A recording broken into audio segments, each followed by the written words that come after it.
This filly has a bright future. Edgeway, fast, talented, exciting. 9 to 5 morning line favorite in the Sunday feature at Oakland Park. Standing in her way, Misty Blue. She has the edge and experience and is training like a filly ready to do something special.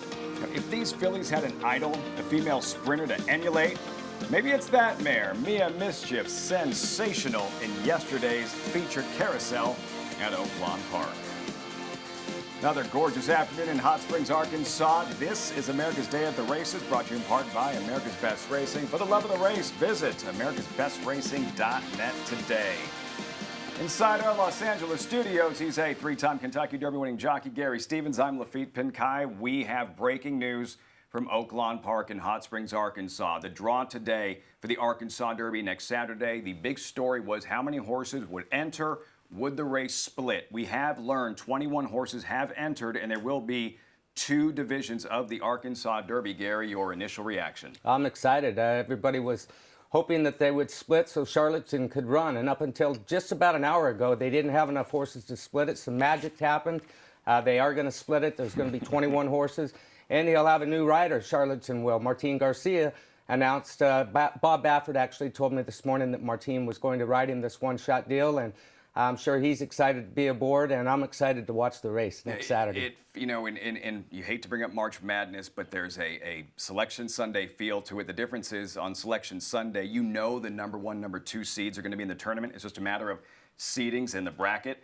In this case, we didn't know if Charlatan, arguably Bob Baffert's best 3-year-old, one of the best 3-year-olds in North America, if he'd have a chance to compete in the Arkansas Derby. We have learned that Charlatan will compete in the Arkansas Derby. Gary, what is it about Charlatan that has everyone so excited? His athleticism. I don't think we've seen the best of him yet in his first 2 races. He is the fastest horse, fastest 3-year-old in the United States right now, according to the numbers. But Bob's loaded with both horses. Both Nadal and Charlatan had workouts earlier this morning. Both of them went in 112 and some change, and Bob said they're both in beast mode. So when Bob says they're in beast mode, that's a good thing. That's general consensus regarding Charlatan. What about have you drank the Charlatan Kool-Aid? Are you a believer? I've drank both the Kool-Aid so far. I hate to jump on board either one permanently. If I was a jockey still, if I was riding, I'd take either one of them in a heartbeat. Kool-Aid, raw eggs, lots Right. going on here. Lots going on. And for Bob Baffert, reminiscent of last year's Rebel Stakes when it split, he wound up with the favorites in both of those races. It didn't work out for either game winner or Improbable, but the anticipated favorites and now 2 divisions of the Arkansas Derby with Charlatan and Nadal. We'll have much more from Oakland Park and the draw, both divisions of the the Arkansas Derby, as soon as they're available. As far as the live racing today, from Oakland Park, solid slate of racing. We don't have a stakes race, but a solid featured event. Race number 9. Here's the field. 3-year-old filly sprinting 3/4 of a mile. Aforementioned Misty Blue, 7 to 2 on the morning line. A Charming Lady could be a big weekend for our friend and colleague Tom Amos, and the 9 to 5 morning line favorite Edgewood. She's the favorite, and here's why, Gary. It was that sensational debut. Edgewood, very fast, very impressive in her first career start. Yeah, she came back in her second race. Here this first race is, and she just was explosive this day. She won by 5 lengths. She came back in her next out in Stakes Company. She flew early on. She went 21-3. She faded late. She was beaten 6 lengths, but finished 3rd. And hoping to rebound today. Strategy, Gary. Edgewood has made the lead, as you mentioned, in her first 2 races, but from inside post positions, she's breaking from the outside today. What do you think the approach will be? I think Tyler Bays can do whatever he wants with her. Expect her to be on the lead. I expect her to be on the lead, but I expect her to relax a little bit better today. I think Tyler learned something the other day. Don't gas her away from there. She's going to be in front without encouragement, so don't get her started until the time is right, and that's going to be at the head of the stretch. Edgeway, owned by Costa Aronis, trained by John Sadler, connections of the Breeders' Cup Classic winner in 2018 with Accelerate. Let's take a look at today's schedule, brought to you by Claiborne Farm, off and running at Tampa Bay Downs. You'll see races 3 through 9. The opener from Oakland just after 2 Eastern, 10-race program. And then it's officially Arkansas Derby week. Arkansas Derbies, plural. We'll keep you posted with the draw for the Arkansas Derbies and pass those along as soon as we have them. We're fired up about today's races. And you know what? The good people at Naira Bets are inviting you to play for free. $20 free play today for new Naira Bets members. It's one thing to hear us talk about how much fun playing the horses can be. It's another to try for yourself, especially with someone else's money, right? $20 free play today for new Naira Bets members. Sign up at nairabets.com. Can't bet without past performances. We have you covered there as well. Follow along, get all the stats on the horses, trainers, and jockeys in today's races with free Equibase past performances on Naira Bets. Visit nairabets.com/Fox Sports to download your free PPs on all the races on today's show. Let's welcome in the pro handicapper, the 2015 National Handicapping Championship Tour winner, Jonathan Kinchin. From Vince Young Steakhouse in Austin, Jonathan, wanted to get your first reaction about the Arkansas Derby and the split. Now learning Charlatan will have a chance to compete. Well, I've obviously shown my hand. I'm a big fan of Charlatan, so I'm glad we're going to see him run. Now, there's probably two camps when it comes to this split. I think there's that one camp that wants to see them all run against each other right now. I would compare it to seeing the 49ers and the Chiefs playing in Week 15 of the NFL and then coming back and playing in the Super Bowl again. I prefer the other way. Let's just let them all kind of take their journey. Hopefully they're both still undefeated, and then we'll see them in a bigger race this summer or in this fall. I'm okay with that situation. So I'm on the bandwagon for the 21 horses being entered and the split of the divisions. Yeah, but in a chance to see Charlatan in one of those divisions. So I guess the question would have been earlier, what are you looking forward to most today? And I'm guessing your response would have been, well, to see if Charlatan's going to get a chance to run. We know that. So aside from the Arkansas Derby, what are you looking forward to most today?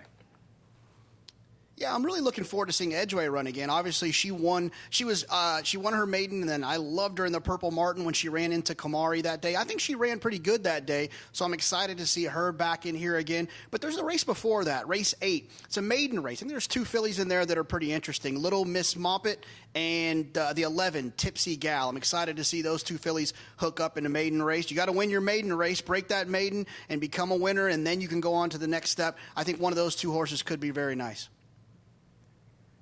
Yeah, with all the conversation about the Arkansas Derby and the two divisions, a good afternoon of thoroughbred racing at Oakland Park. So let's say I'm a brand new Naira Bets member. I have this $20 free play. What would your suggestion be in terms of how to play your best bets of the afternoon?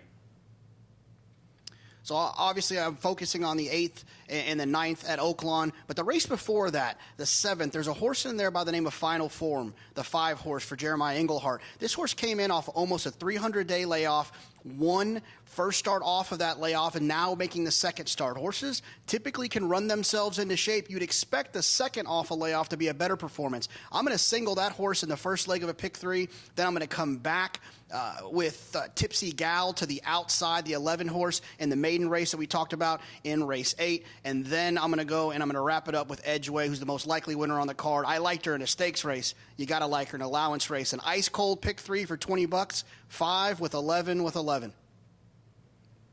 There you go. Last Sunday, your best bet of the day absolutely galloped. The American Pharaoh filly, Merneath, making 4 to 5 look like a bargain. How you doing after that raw egg challenge, by the way? You good? You straight?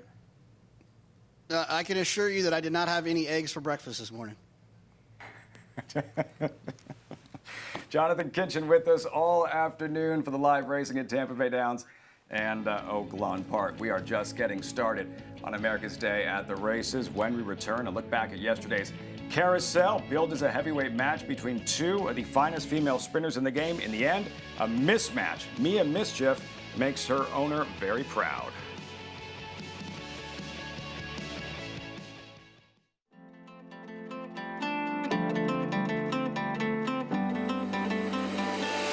Thanks to all breeders, owners, and trainers who have supported medication-free stallion Run Happy.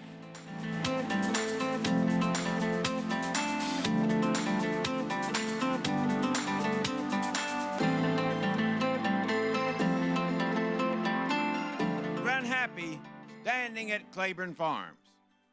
No sport in the world brings the wins home like racing.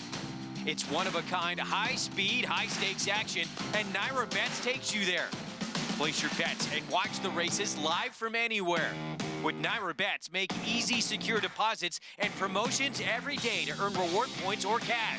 Download the Naira Bets app or visit nairabets.com.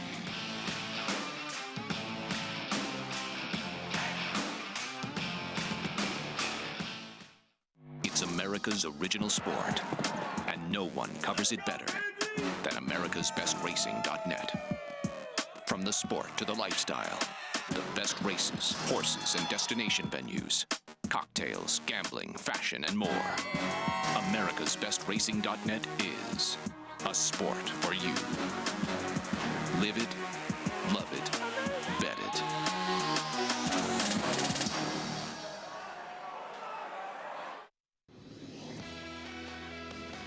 America's Day at the Races is brought to you in part by Run Happy. Brilliantly fast, talented sprinter, champion sprinter at the age of 3, always race medication free, now standing at Claiborne Farm.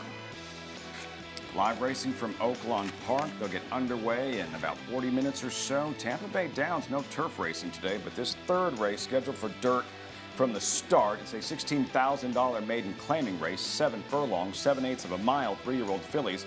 A field and updated odds with R. Callie Kim at 8-5, Gary, as they make their way behind the gate. Yeah, she's a first-time starter that has some nice workouts, getting Lasix for her first out. And this race, I'll tell you what, the 2 horses, the only other one that's really getting bet on here right now, with a couple of second-place finishes in her 3 races. Has finished 4th in her very first race, but she's the other one that's getting bet on right now. Yeah, Jonathan, the wagering looks like a 2-horse race as far as the handicappers are concerned. You have a connection to someone connected to one of the horses in this third race, correct? Well, speaking of handicappers, the 4-horse R. Callie Kim is related to, I would say, one of the greatest horse players in the history of the world, Duke Matisse, the Matisse brothers, Paul and Duke Matisse. Duke's wife's name is Kim. His daughter's name is Callie. This horse is named after the 2 of them, probably because they have to put up with him all the time.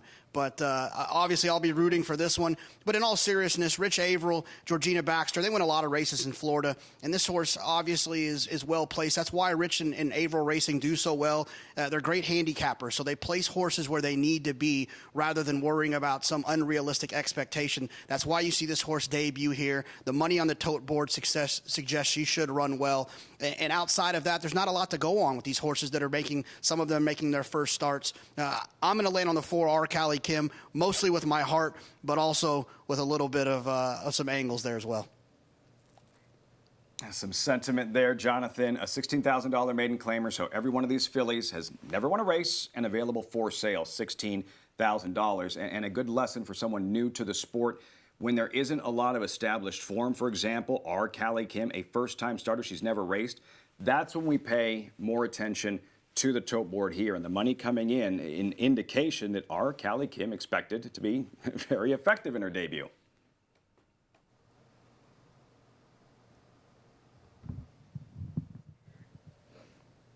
Lafita, I was waiting for Jonathan or there. Gary.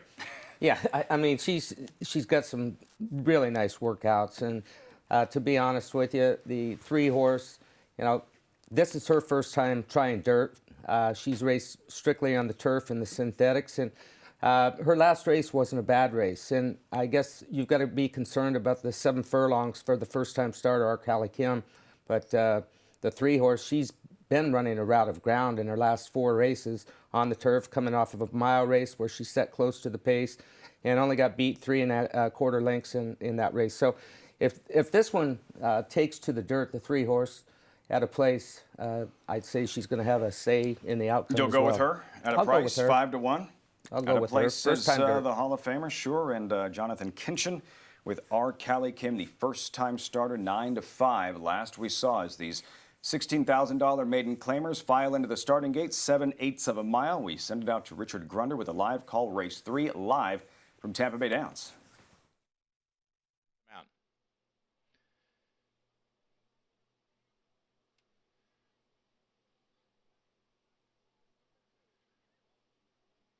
Moving in line.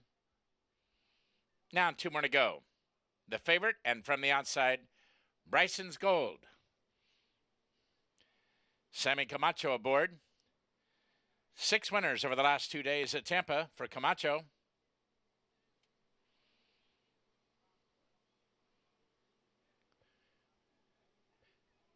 She steps in. They're at the post.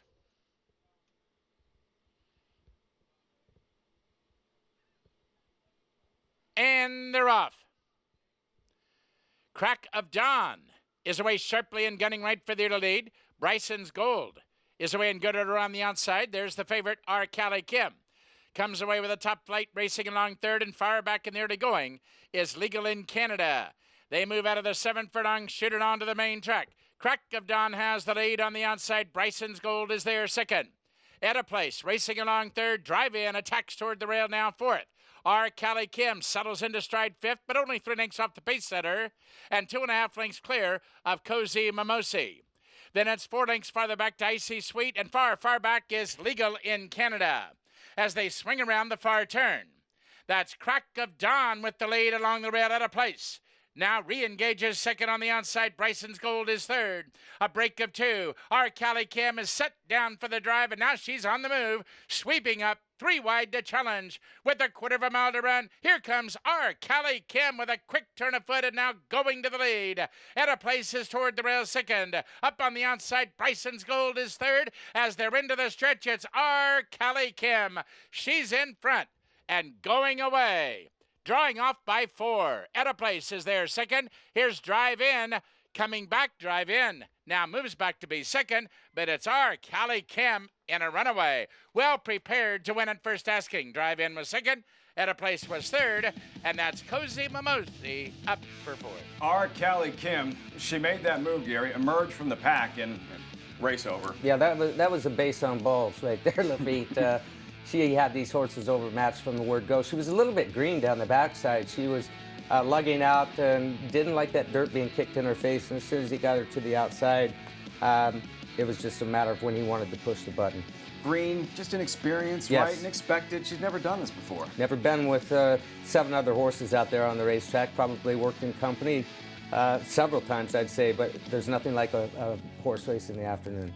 Jonathan, your friends have to be very pleased with what they saw from R. Callie Kim. You wonder if anyone reached in. You wonder if she was claimed for that $16,000. Yeah, absolutely. It's always a concern, especially when you have one that's named after somebody you care about. You enter them where you give them a chance to win, but there's always the fear that someone could claim him for that $16,000.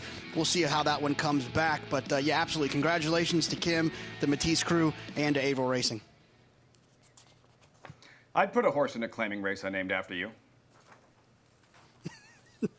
Funny enough, there was a horse yesterday named after me that was in a claiming race. He ran second, our Ninja JK. So,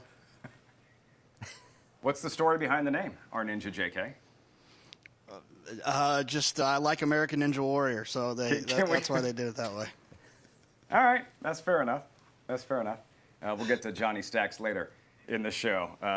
Right on target, Jonathan Kitchen with a winner in his first selection here, R. Callie Kim at Tampa Bay Downs. We'll keep you posted, see if there was a claim. R. Callie Kim looked every bit worth that $16,000. So results coming up, Tampa Bay Downs, the opener from Oakland in about 15 minutes or so. Yesterday, we saw some very good stakes racing. The theme was sprinters. We saw it in the Bachelor with 3-year-olds and in the Carousel.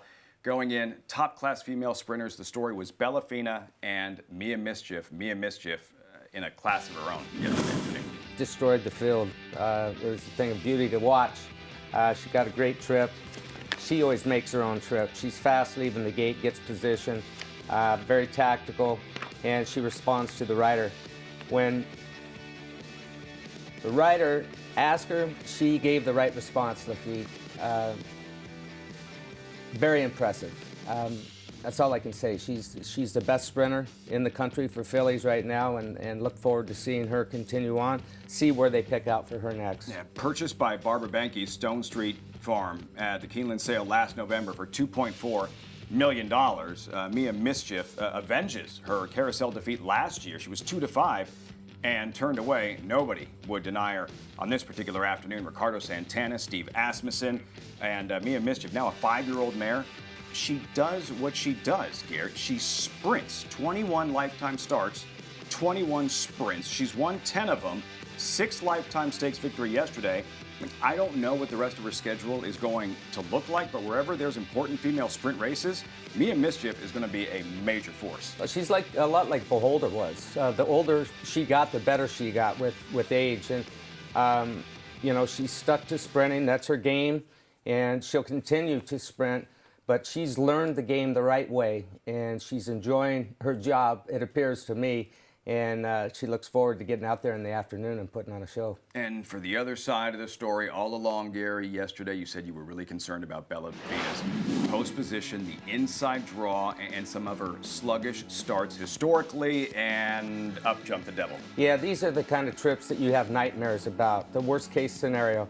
She came away from there like a big train or locomotive that had to get that weight moving forward. Once it got moving right here, now she's trying to run up in a spot where there was no hole.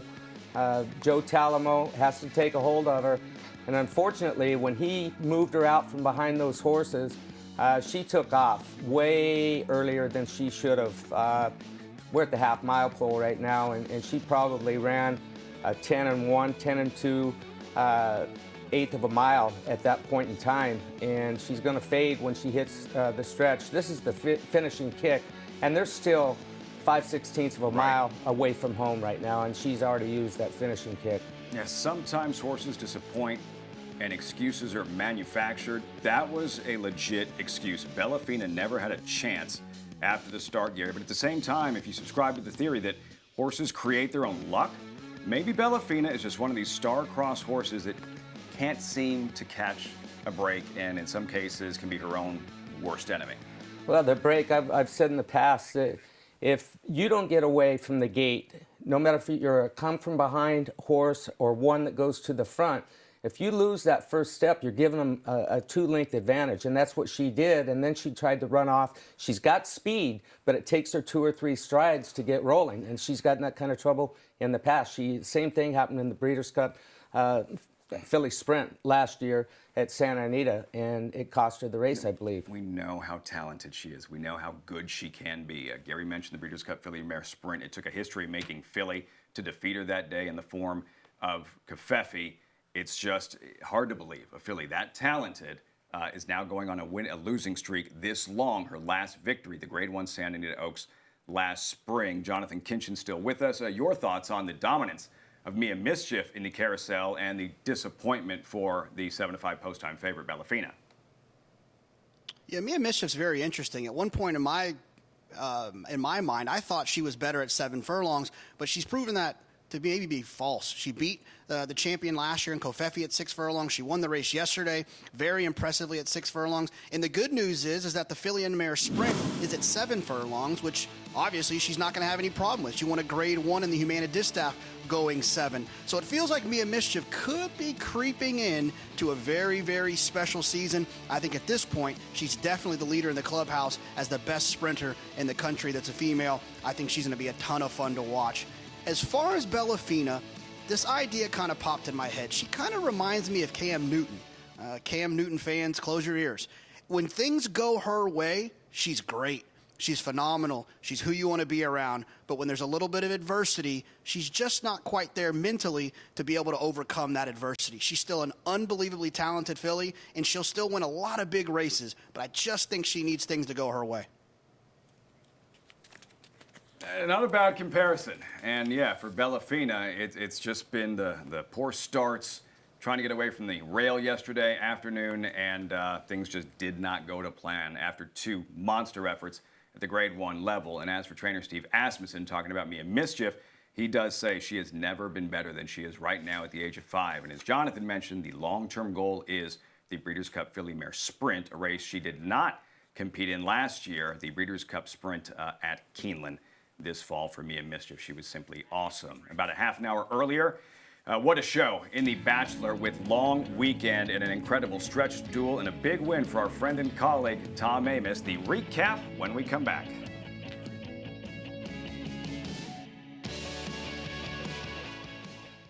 An undefeated graded stakes winner on the track, Algorithms has sired over 70% winners from starters.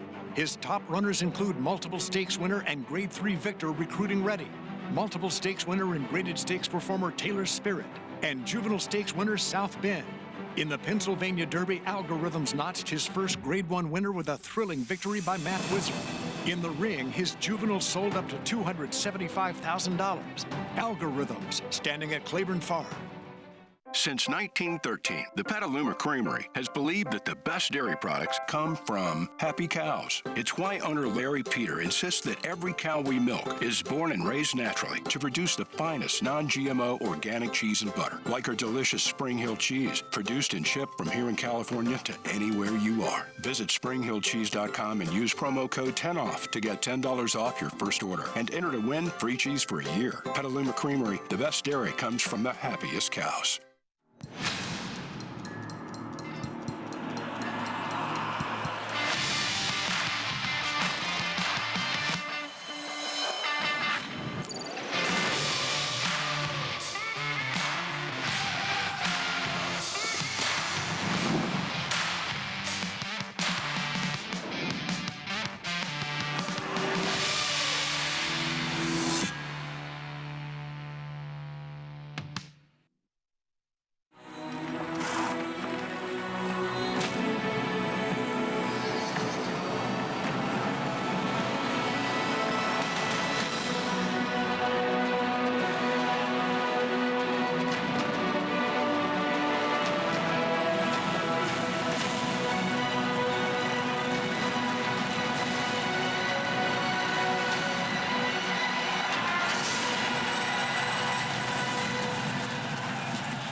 Welcome back to America's Day at the Races, brought to you in part by Claiborne Farm. Over 100 years doing the usual, unusually well. Foals at Claiborne, faces of the future. Never get tired of those images where so many greats have been raised at legendary Claiborne Farm. Back at Tampa Bay Downs, race number 3, the first-time starter. The tote board was accurate. The money pouring in smart money as R. Callie Kim. Gary made it look all too easy. She sure did, and you just got some news that she did not get claimed. Great news. Great news for Jonathan's friends. Yes, no claim. Great news. He can follow along and wait for her next out, which she was impressive. They stole some bases right there. Never know who's going to run in a $16,000 maiden claimer. Maybe a horse that crosses the wire in front in a Kentucky Derby, Maximum Security, a horse that goes on and wins, what, a $20 million horse race. Yeah, you never know in this game where they come from. The good ones come from everywhere. That's right. Race 3 in the books, Tampa Bay Downs. They're on the track for race 1 at Oakland, where we saw the carousel yesterday. And again, about 30 minutes earlier, it was The Bachelor. And the big story going in, the comeback for 8 rings for trainer Bob Baffert. And then Tom Amoss had the very quick, long weekend, Gary, long weekend, who broke like a rocket, made the lead, and look at this stretch duel between here and Echo Town for about 1/8 of a mile. It was a horse race that we all wanted to see. It wasn't the 2 horses we thought we were going to see. We thought it'd be long weekend and 8 rings, and it turns out to be a heck of a horse race. And long weekend, he actually got passed in mid-stretch and had something left. He showed a lot of heart and determination. This is the first time he's been in a dogfight like this, and he got his nose down on the wire. Now, so happy for our friend and colleague Tom Amoss, trainer long weekend. You know, last weekend's Apple Blossom had to be disappointing with Serengeti Empress coming up short. You could hear it in his voice yesterday, Gary, how proud he was of long weekend in that gutty game effort. Listen, for a trainer or a jockey, either one, when they get into a battle like this and get past, it gets, you being on their back, you get pumped up. You're like, oh man, I'm not done here. Got a little something left. We're going to see something that he hasn't shown me yet. But Tom said before the race, he's all boy, and he became a man yesterday. Yeah, that silver charm kind of fight Gary Stevens talking about. And look at what this race can produce in some of these names. Matoli in 2019, 4-time Grade 1 winner last year. Won that in 2018, actually. Matoli, a Horse of the Year finalist as a sprinter. Whitmore, the only horse ever to win the Count Fleet on 3 separate occasions. Justin Phillips, Smiling Tiger. Long weekend joins that illustrious list of Bachelor winners. We'll see what's in store for him moving forward. That's 3 consecutive victories for a long weekend. But the big disappointment was 8 Rings. He hadn't raced since the Breeders' Cup Juvenile last fall. He came back. He was the favorite. It was a Bob Baffert trained 3-year-old at Oakland Park, so you knew he was going to get a lot of attention, take a lot of money. He did. What went wrong, Gary? He left the gate fine.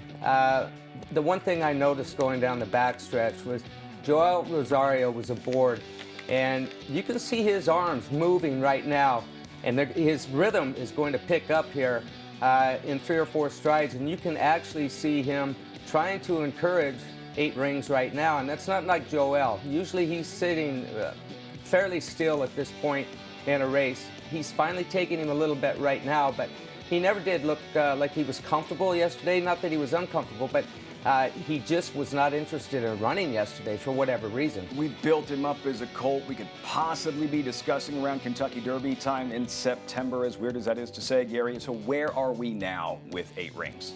Well, you go back to the drawing board if you're Bob Baffert. You know, this wasn't the race he was looking to run him in the first place. He didn't want to run him 6 furlongs. He worked him out of the gate last Monday at Oakland Park, an extremely fast workout to try and sharpen him up, I guess. And he was looking for a race at either a mile or 7 furlongs. Guess what? There's not any options out there right now. We've got just a handful of racetracks that are running right now. Oakland's got 1 week left, so why not get a race in him right now, see where you're at? And he's not where Bob wanted him, I can tell you that. A situation you just play the hand you're dealt, things not working out yesterday for 8 Rings. Jonathan, 8 Rings, who had been training so well leading up to the Bachelor. However, your thoughts on his disappointment and long weekend and the heart and class he displayed in that stretch duel with Echo Town?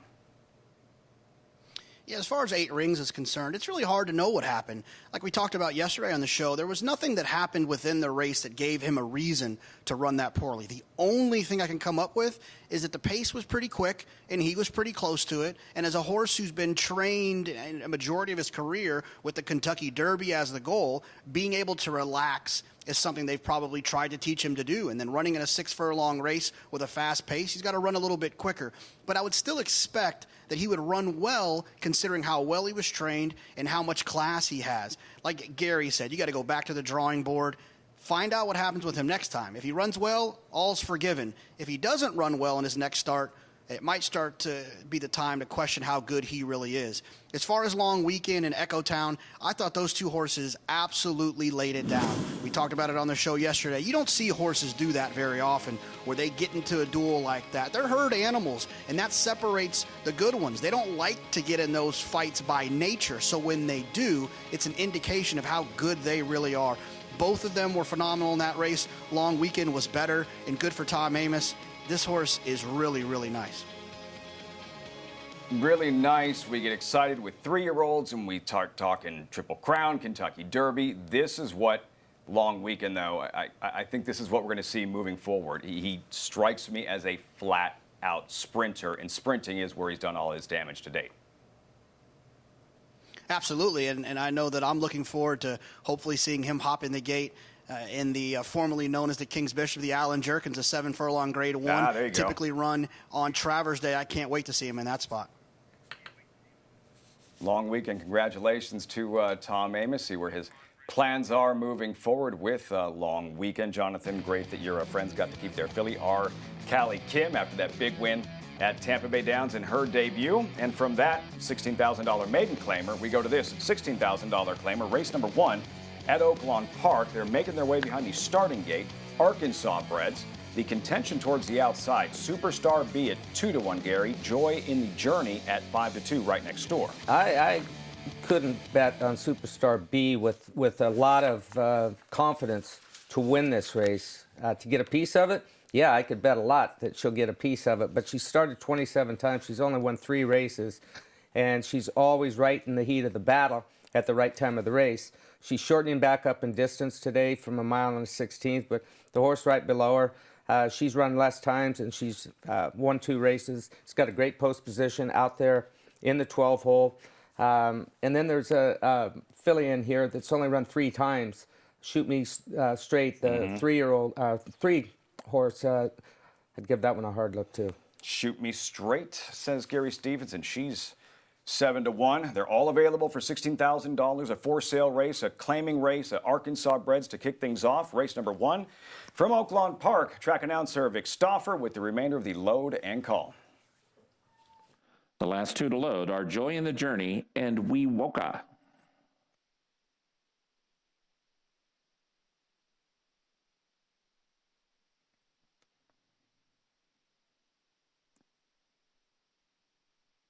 They're at the post.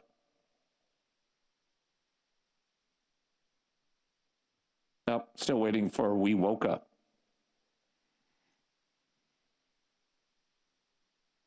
She's got the same colors as all the Pony Riders. Sort of blended in back there. They're at the post. They're off. She's a Queen broke well, so did Daddy's Angel and Laney's Love. Another Rocket's at the rail. Joy in the Journey is close up, so is Michelle's Grace and Seaside Surprise. Daddy's Angel is now midfield, passed by Superstar B, then Shoot Me Straight and We Woka, and the trailer is Omi One. Oh, her one. Up the backstretch with another Rocket at the rail alongside Country Dream, and these two will match strides. Another Rocket ahead in front. Country Dream is second, 3/4 of a length to She's a Queen in third. Joy in the Journey is fourth and will be 4 wide, but she's only 2 from the front, a length in front of Michelle's Grace. Then it's a length and a half to Superstar B, about to split horses inside of Laney's Love. Shoot Me Straight has 5 to make up, then Seaside Surprise, Daddy's Angel, and at the back of the pack are Oh Her One and a We Woka, top of the stretch, and it is Country Dream to ride the rail and lead. Country Dream, a length in front of Joy in the Journey in second. Then comes She's a Queen. Superstar B has 3 to make up. She's going to angle to the outside, is closing, but 3 lengths behind Country Dream and Joy in the Journey. Country Dream, a length in front. Joy in the Journey. Superstar B up into third. Country Dream, Joy in the Journey, Superstar B. Country Dream in front. Country Dream won by 2. Joy in the Journey second. Superstar B third. Michelle's Grace finished fourth. Country Dream, who was claimed in her last start by trainer Carl Broberg, who is very good at doing just this. First after the claim, and the instant improvement from Country Dream at 6-1. Yeah, unbelievable. She got off at the 6-1 with McLean Robertson, or with Carl Broberg, excuse me. He only wins at 27% first off the claim. Like batting .390 in baseball. At least. And she's been consistent. She was second 2 races back. Won by 3 last time and wins easier today. 5-12-11-2. It looks like here in the opener at Oakland Park. We'll have the results when we come back. Trainer Carl Broberg strikes early on the Oakland program. End Zone Athletics winning owners. Congratulations. Country Dream switches stables, goes right to the winner's circle in the opener at Oakland Park with jockey Richard Aramia. No sport in the world brings the wins home like racing. It's one-of-a-kind, high-speed, high-stakes action, and Naira Bets takes you there. Place your bets and watch the races live from anywhere. With Naira Bets, make easy, secure deposits and promotions every day to earn reward points or cash. Download the Naira Bets app or visit nairabets.com.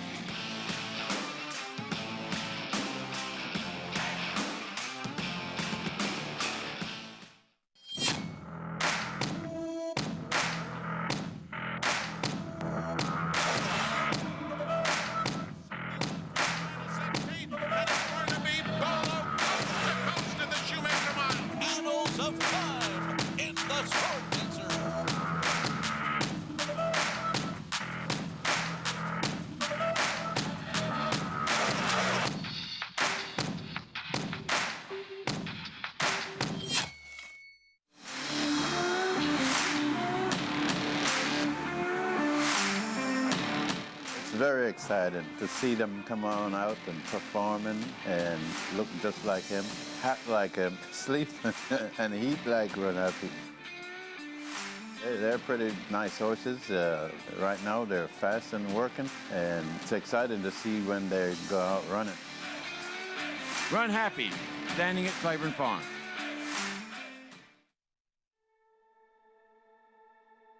Well, the virus is a tough opponent. It's taken charge of the whole country in a lot of ways. We're still up and running. We still are fighting it. So we've got to be realistic about where we're at. We got to realize that how tough this opponent is, and all of us band together, make a conscientious effort to do everything we can to whip it. And we got one other caveat that other businesses don't have. We have to take care of the horses, and we're going to take care of the horses. These people work long hours. They work 7 days a week. They have to get a paycheck. We're going to get them a paycheck.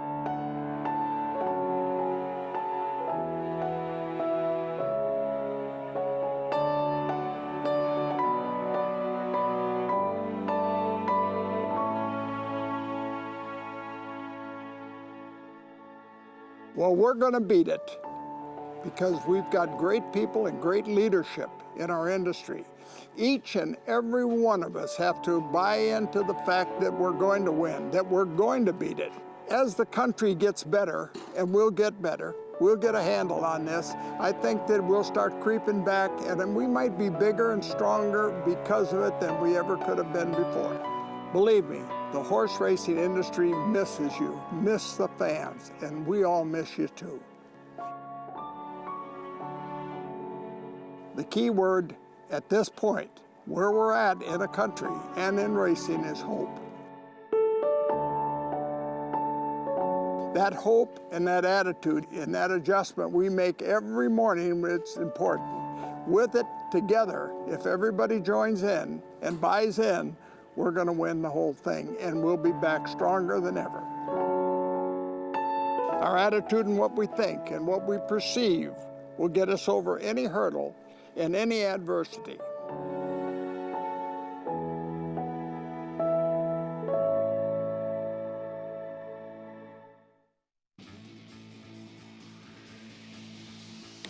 The right message, right mindset. Legendary trainer Dwayne Lucas, most inspiring in the toughest of times. As always, our coverage brought to you in part by Run Happy on America's Day at the Races. Undefeated sprinter Run Happy, always race medication free, now standing at Claiborne Farm. Gary, getting back to Hall of Famer Dwayne Lucas, that's what he's been doing for decades, motivating and inspiring. Yeah, when you walk into that barn, if you don't buy in, you're not going to be part of the team for very long.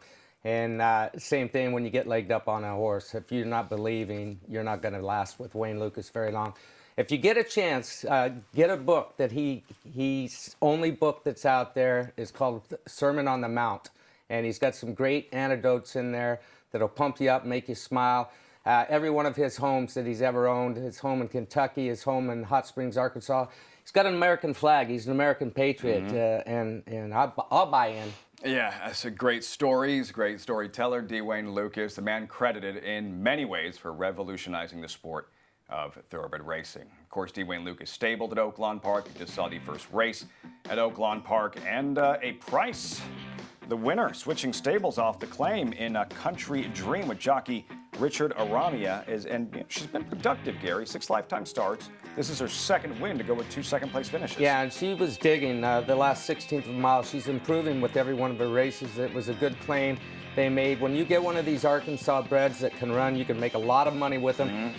They're liable to run for $16,000, and the next time you see them running, they're running for a stakes race. It's worth $150,000, so it doesn't take them long to rack up a lot of cash in the bank. Yeah, she's flipped a switch. Back-to-back wins. Country Dream faces winner for the first time. No issue whatsoever. 6-1 at post time. Country Dream in the opener at Oakland Park. Just like that. Race number 4, Tampa Bay Downs. They're making their way behind the starting gate. You see the field and odds. $10,000 claiming event. Jonathan, Yabba Dabba Dude, 3-2, the heavy favorite.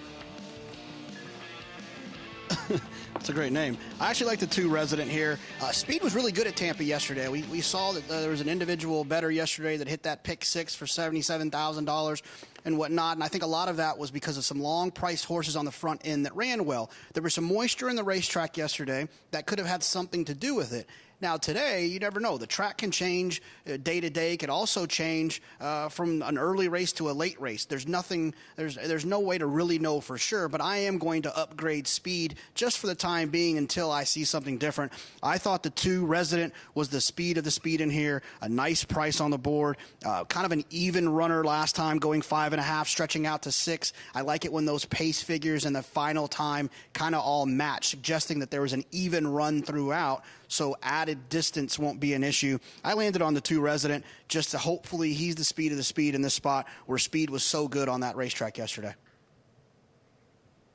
Yeah, and Jonathan, Resident, high-riding jockey Danielson, 10.09 to 1. Your selection, getting back to Arcali Kim, the winner in the third race at Tampa Bay Downs. All kinds of good news for your friends. Not only the fact that she wasn't claimed, but what she's eligible for now moving forward.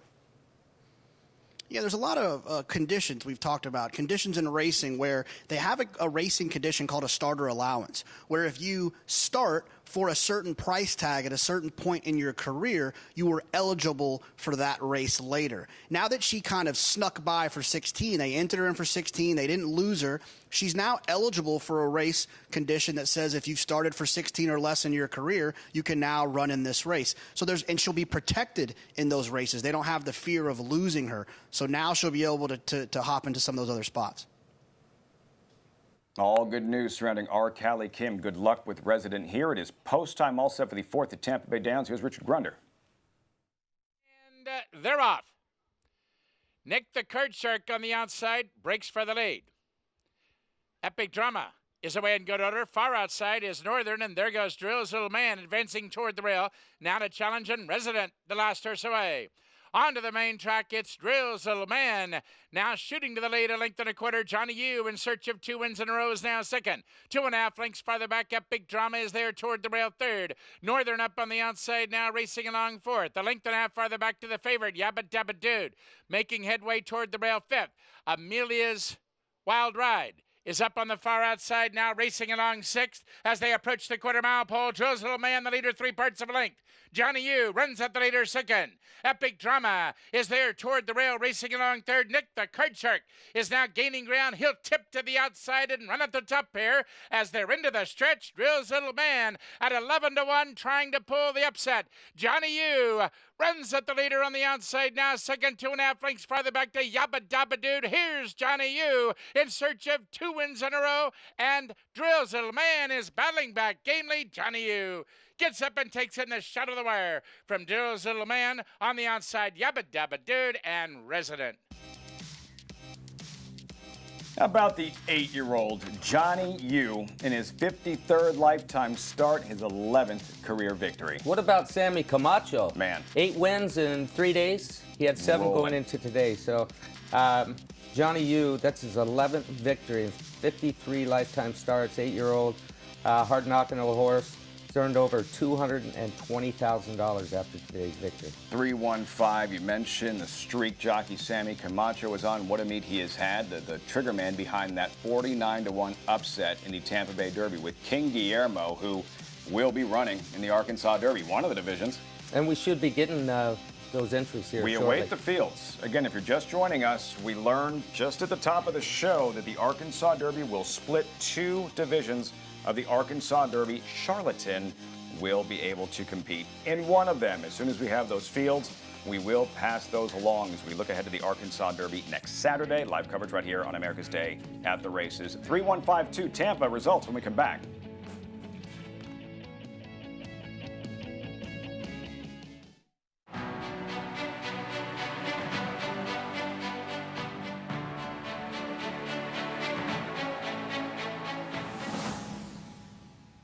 Run Happy is simply super. He polishes off an outstanding campaign with a dominant victory in the Malibu. No medication, no problem. Run Happy, standing at Claiborne Farm. Whether you have Derby dreams or Midsummer Derby dreams, this is Tom Durkin to tell you a registered New York bred can take you there. That New York bred Exact and the Whitney by multimillionaires Diversify and Mind Your Biscuits shows the kind of quality that allowed New York breds to earn more than $93 million on the world stage last year. On-track successes have spurred New York bred sales result. At the March OBS sale, Chestertown sold for $2 million. And this New York bred 2018 yearling brought $1 million at Saratoga. So get with the program at nybreds.com. DeMarshall offers breeders a rare opportunity. Out of a full sister to champions yesterday and Quarter Moon, his picture-perfect pedigree includes 8 Grade 1 winners under the first 3 dams. A winner in his 2-year-old debut at Aqueduct, he was named a TDN Rising Star. He captured a decisive victory at Keeneland and won the Grade 3 Pennine Ridge Stakes at Belmont. The only son of top sire Dubois standing in Kentucky. DeMarshall new for 2020 at Claiborne Farm. Racetrack Television Network brings you every race, from every track, on every screen, every day. With monthly packages starting as low as $5, RTN gives you great value and access to more live HD streaming and race replays than anyone. Visit RTN.tv today to sign up and watch on almost any device, including Roku and Amazon Fire. Use promo code TRYRTN for a 5-day free trial.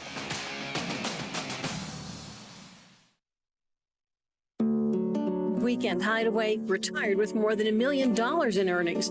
Irish Hill Century Farm and Duchess View Stallions expect this Grade 1 placed 9-time stakes winner to pass on his speed and soundness. Weekend Hideaway wins the John Morrissey. Considering his race record and the longevity of it and how consistently he won, people are excited to be a part of that. Lee Coke supporters will be rewarded on the track and through award money from the New York State Thoroughbred Breeding and Development Fund.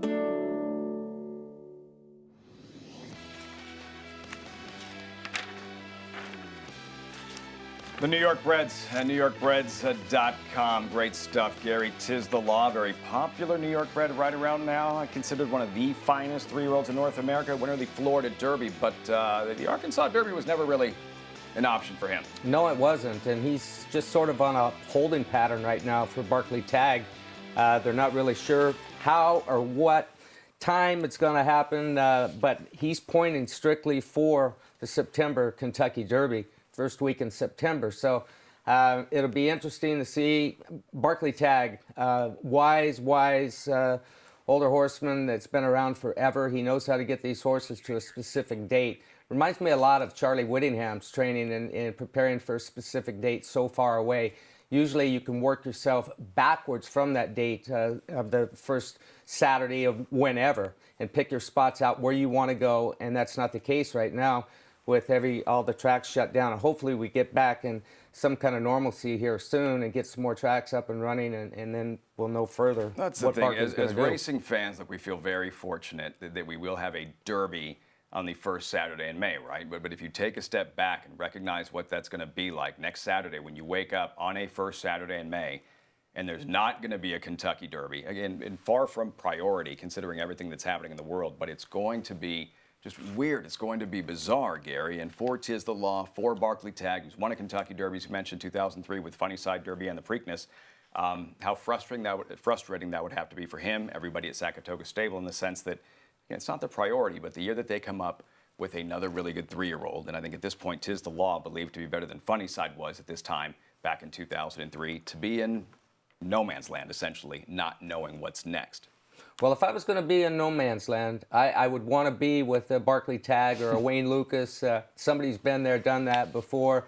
A person that doesn't worry. Even Bob Baffert, you know, I said, he's probably scratching his head a little bit with 8 Rings performance yesterday. Bob Baffert, he doesn't scratch his head. He never lets you see sweat. So it's going to be real interesting how they choose to get there. Yeah, why sweat if you're Bob Baffert? Let's say hypothetically, just hypothetically, and we're still awaiting the draw for the Arkansas Derby for those 2 divisions. Hypothetically, if Tis the Law would run in the Arkansas Derby and you have Nadal, you have Charlatan, and I know Nadal, Charlatan will be in separate races, but who would you, amongst those 3, who do you think is the best They're my 3 favorite horses, 3-year-olds in the country right now, and they, You know, they've been on the radar. Charlatan came on the radar late, and he's only run 2 times. But 'tis the law. Everything I've seen with him this year as a 3-year-old, the performances he's put in, with only racing 2 times, I think that, you know, I would move towards him if I had my rathers because of his experience. 'Tis the law, just a machine like with his consistency and the improvement. Stellar in that Florida Derby victory again. And not part of the Arkansas Derby, but considered one of the top 3-year-olds in North America. Awaiting the draw from Oakland Park with the 2 divisions of the Arkansas Derby. We do know King Guillermo will be there. The shocker, the 49-1 upsetter in the Tampa Bay Derby here, Gary. This is on the 7th of March. As shocking as the results were with King Guillermo, Sammy Camacho pulling off the upset, you know, in the end, hindsight, this was a very good performance. It wasn't fluky, in other words. No, it was a great race. He showed a lot of determination there, finishing up to win by a neck, and he was running at the end. And a lot of horses don't handle the Tampa Bay. I've seen a lot of good horses get beat at Tampa Bay. If they handle that and they run well there, they usually handle Churchill Downs pretty well too. King Guillermo, 49-1. Johnny Yu, 10-1 there. Tampa Bay Downs, 3-1-5. Another win for Sammy Camacho. Camacho there, Tampa Bay Downs. Camacho here with King Guillermo, who is owned by 5-time Major League All-Star Victor Martinez, a absolute hitting machine. He is named after his father. King Guillermo is, and if you haven't had a chance to see it, it is on social media. The genuine excitement and emotion from Victor Martinez. Again, a guy who's done it at the highest level in the Major League Baseball for so many years, winning this race, owning King Guillermo, the horse named after his father, at 49-1. He will run in the Arkansas Derby. King Guillermo. Also, Todd Pletcher will be represented in the Arkansas Derby with Gouverneur Morris. Another look here, King Guillermo, Sol Volante. King Guillermo in that particular afternoon. This is how he pulled off the upset. Sol Volante is going to be coming late, but again, it was not fluky in hindsight. No, it wasn't. But Sol Volante, I gave him some excuses. He had some traffic problems. He did get to save ground. Not always the place you want to be at Tampa Bay down on the rail, but he finished up strong. Patrick Biancone had said that he didn't really want to send a horse to Oakland Park because he couldn't send his staff. In other words, his assistant trainer is his daughter, Andy, and she actually owns a piece of Sol Volante. But he said that she would not have been able to go. When you ship a horse in there, you can't send your own staff. You've got to be looked after by, the trainer can go, but the assistant, no. So he'd said he didn't want to go all that way and have to worry about the horse going by himself. Just became too complicated, right? So Sol Volante, who had been on the probable list for the Arkansas Derby, will not be part of the Arkansas Derby. Again, Governor Morris for trainer Todd Pletcher. We were there at Saratoga closing day, Labor Day, and with the Grade 1 hopeful, while Basin was most impressive. This was the colt everyone was talking about on that particular afternoon. Gouverneur Morris, the Super Saver tandem here, co-owned by the Windstar Farm, trained by Todd Pletcher. Yeah, and he looks good doing this right here. Maybe laboring a little bit, but I love the way this horse moves. I think he's improving, lightly raced, but he's going the right direction. He strikes me as a colt that's only going to get better with distance, plugging away in that Florida Derby, moving forward as a prospect that's still developing here. Maybe one who is going to benefit from a later Kentucky Derby this year on the first Saturday in September, as opposed to what would have been next week. Yeah, I think there's several horses out there that are going to benefit as the year progresses. Late foal, horses that were foaled in the later part of spring, they're gonna benefit from this delay in the Kentucky Derby. But they've still, at some point, they're gonna say where extra points can be added to get in the field for the Kentucky Derby. We don't know where those are gonna be, what races they're exactly gonna be. We've got an idea. A lot of people are speculating, but when that news comes out, we'll be able to judge it a little better. Yeah, Jonathan, I believe it was your best bet of the afternoon. It was Farmington Road in the Oakland Stakes a couple of weeks back. He wound up defeated by another horse he liked, Mr. Big News, at a huge price. Farmington Road. He is Arkansas Derby bound, a deep, deep closer in that good runner-up effort in the Oakland Stakes. You have to look at these situations individually. I liked Farmington Road in that race. I gathered more information, and I do not like him in this race. He was 6-1 in that race. He had a huge setup. They absolutely flew in front of him. It's how you see a horse like Mr. Big News at such a big price come running late and pick up the pieces. Farmington Road, the market is going to overreact based on that performance. It's very similar to the NFL. When you see the Patriots win by 48, they open up next week as 16-point favorites. It's the exact same situation. Everyone saw that big late run from Farmington Road, and the market's going to react to that. He's probably not going to see the same pace. The field is projected to be smaller than the one that he was in the race last time in the Oakland Stakes. I'm against him in this spot as a deep closer. I want horses that are going to be a little bit more forwardly placed. He's a nice horse, and maybe down the line, but not this time for me. So wait, you don't like him because of the value, the price, or you're disappointed, or you're not as confident with him moving forward as a prospect, as a developing 3-year-old?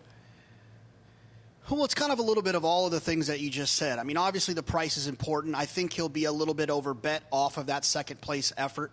But more importantly, I thought he got a huge setup. I thought that second place effort was actually better, was not as good, as it looked. He got a big setup. They ran fast in front of him, so horses were tiring when they turned for home, and those were the horses he was passing. You know, not to knock the horse, but I just don't think he'll run as well in this spot on a dry racetrack against a higher level of horse. The blinkers on in his last race, and we thought Farmington Road, yeah, as you mentioned, might be a little bit closer. He was still last, passing the stands for the first time, Gary. And one of these horses, when you're talking about deep closers and big fields for these 3-year-old races, you know, racing luck, you know, dependent on a hot pace, is always going to be a concern. Navigating through traffic, it seems like so many things have to break right for a horse that comes from that far back to win one of these races. Yeah, and you know what? I'm glad that they split this race, and there's going to be 10 in one end, 11 in the other. And the reason for that, when you're out in the 13, 14 hole at Oakland Park, that first turn comes up quick, and it's nasty when you're stuck outside. It causes a lot of congestion. The outside horses tend to really push and shove going into that first turn to get position. It causes a tidal wave going over to the inside horses. So it makes the race a lot more ruckus when there's 13, 14 horses, and I think it becomes a lot fairer race with the 10 and 11 horse field. And if you like a horse, there's less chance that you're going to get in trouble in the smaller field of 10 or 11 horses versus 13 or 14. I know it's only 3 horses difference, but those 3 horses make a lot of difference. Sure, and you know, it's not. This isn't necessarily unprecedented. In a major Kentucky Derby prep race last year, it was the Rebel Stakes at Oakland Park, and racing would have been canceled or suspended here at Santa Anita, and a race called the San Felipe was not able to be contested. So you had all these 3-year-olds that needed to prep somewhere, and what Oakland wound up doing was splitting the Rebel. Now, part of the story going in is that if a trainer, not an owner, but a trainer, has multiple runners going into this Arkansas Derby, just like we saw in that Rebel Stakes, those horses automatically, when they draw, will be in separate divisions, which for Bob Baffert, that is the perfect scenario with Charlatan in one race and Nadal in the other. And it's going to be maybe for the bettors, the horses that they like, it's going to be good for them too, because I think the Baffert horses, they deserve to be favored, but they're going to be overbet. And we saw what happened to 8 Rings yesterday. He was bet off the board, and he didn't run a jump. So, you know, it's good for everybody. Yeah, it didn't work out for Baffert. Sure, Baffert yesterday, 8 Rings, but yeah, over the years with 12 combined wins, shipping 3-year-olds to Oakland Park in the Arkansas Derby, Rebel Stakes, and the Southwest, and Baffert figures to have the favorite in both divisions of the Arkansas Derby with Charlatan and Nadal. We await the draw. When we have the draw, as soon as we receive the fields, you will see the fields for next Saturday's Grade 1 Arkansas Derbies, plural. Back to Oakland Park for race number 2. $12,500 maiden clamor. Fillies and mares 3 and up, going a mile in a 16th. Hungry and Scrappy drawn inside 9-5 from a 4-1 morning line, and leading jockey Ricardo Santana, Gary. Yeah, her last race wasn't very good, but her first race that she ran of her life, she's only run 2 times. It was a good race. She ran decent, and she's dropping from maiden 40 and maiden 50 in for the 12-5 today, and that is taking a huge edge. Hungry and Scrappy at 5-2. China Cat 8-5, moving into line for this $12,500 Maiden Claimer, mile and a 16th. Fillies and mares, 3-year-olds and up. Again, 8-5 now. China Cat out of the Randy Moore stable. Hungry and scrappy, as Gary mentioned, and leading jockey Ricardo Santana in that tight jockey race for an Oakland title. Santana already a 6-time Oakland champion jockey, looking for a 7th in a slight lead going into the final few days of racing. Vic Stauffer with the call. Race number 2 live from Oakland Park.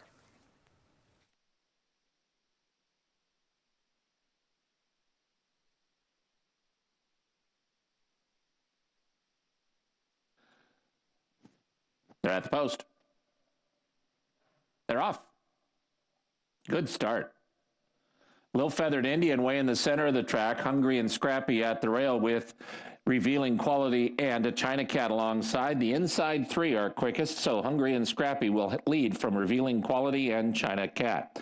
Then comes At the Rail Slovak to the outside end, a Real Gem, a length and a half to Lil Respect. Then comes Suits Me between horses Unlawful Assembly and Gypsy Wind Genie. Little Feathered Indian broke well, but now is third last from Plus Size Value, and the trailer is Big Luck. Hungry and Scrappy and Revealing Quality 1-2 up the backstretch. Hungry and Scrappy 3/4 of a length. Revealing Quality is second by 2 lengths to Slovak, who has moved through to take over third. China Cat is 3 deep in fourth. She's 2.5 off the lead with Little Respect between horses. Then it's 2 back to Unlawful Assembly, A Real Gem, and Gypsy Wind Genie. They've got 7 to make up. Plus Size Value and Big Luck are 9 off the lead. Little Feathered Indian and Suits Me, they leave the backstretch. Hungry and Scrappy and Revealing Quality, and these 2 have gotten away. Hungry and Scrappy a neck in front. Revealing Quality is inching closer in second, and right now they're in their own match race at the top of the stretch as they've opened up 8 lengths on China Cat and A Real Gem.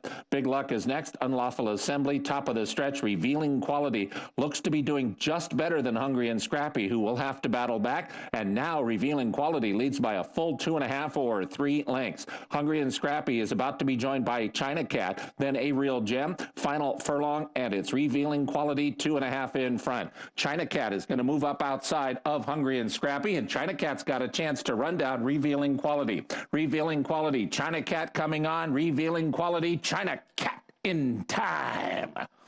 I think China Cat got her. Revealing Quality, those 2 in a close photo. Hungry and Scrappy and Big Luck. Founder Best Stride very late.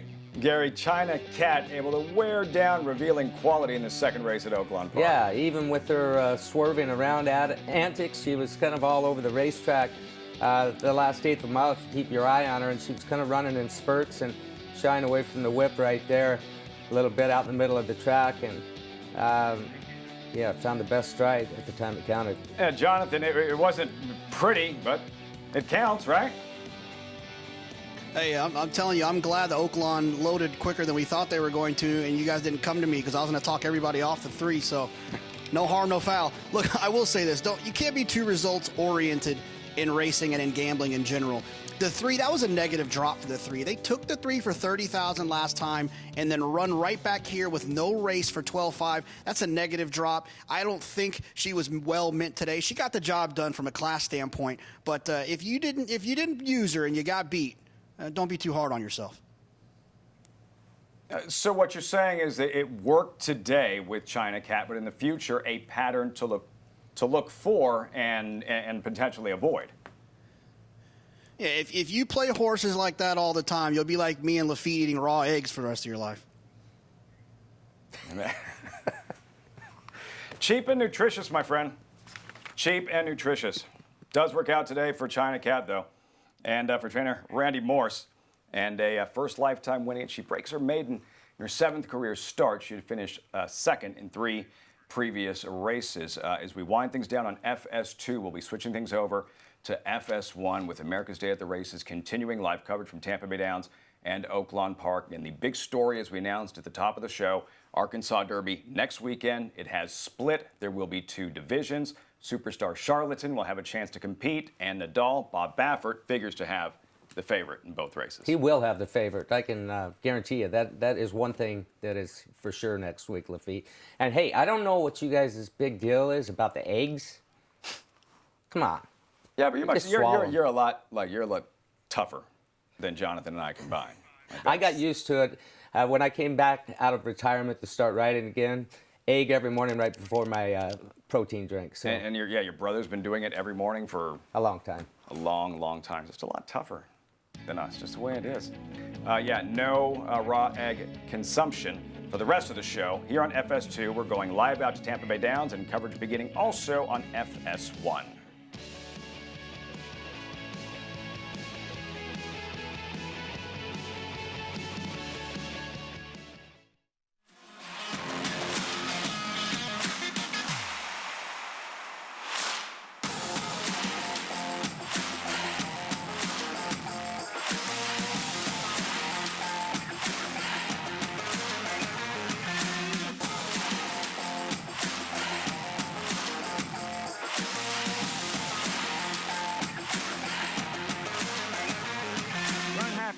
Standing at Claiborne Farm.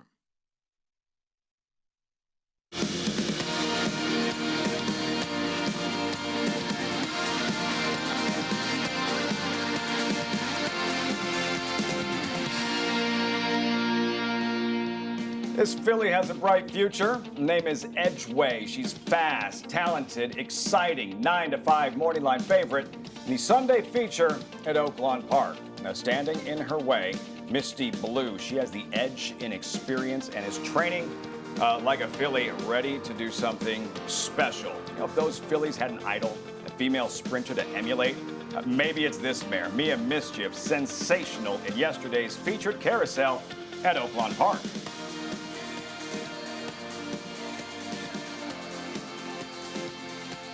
Another gorgeous afternoon in Hot Springs, Arkansas. This is America's Day at the Races, brought to you in part by America's Best Racing. For the love of the race, visit americasbestracing.net today. Hello, everyone.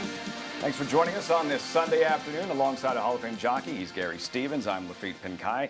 Big story in thoroughbred racing regarding the marquee event next Saturday on the first Saturday in May. Kentucky Derby postponed. It is the Arkansas Derby on the first Saturday in May. And we didn't know if we were going to have one race. In Arkansas Derby, the starting gate can only handle 14 horses. If more than 22 horses entered, the race would split. We now know the race has split. There will be 2 divisions of the Arkansas Derby. Gary, what was your first reaction when you heard this morning? I was relieved. I think everybody was relieved, and I know Bob Baffert was relieved because Charlatan will get the run now. He's rated as one of the better 3-year-olds in the country right now. He's only raced 2 times.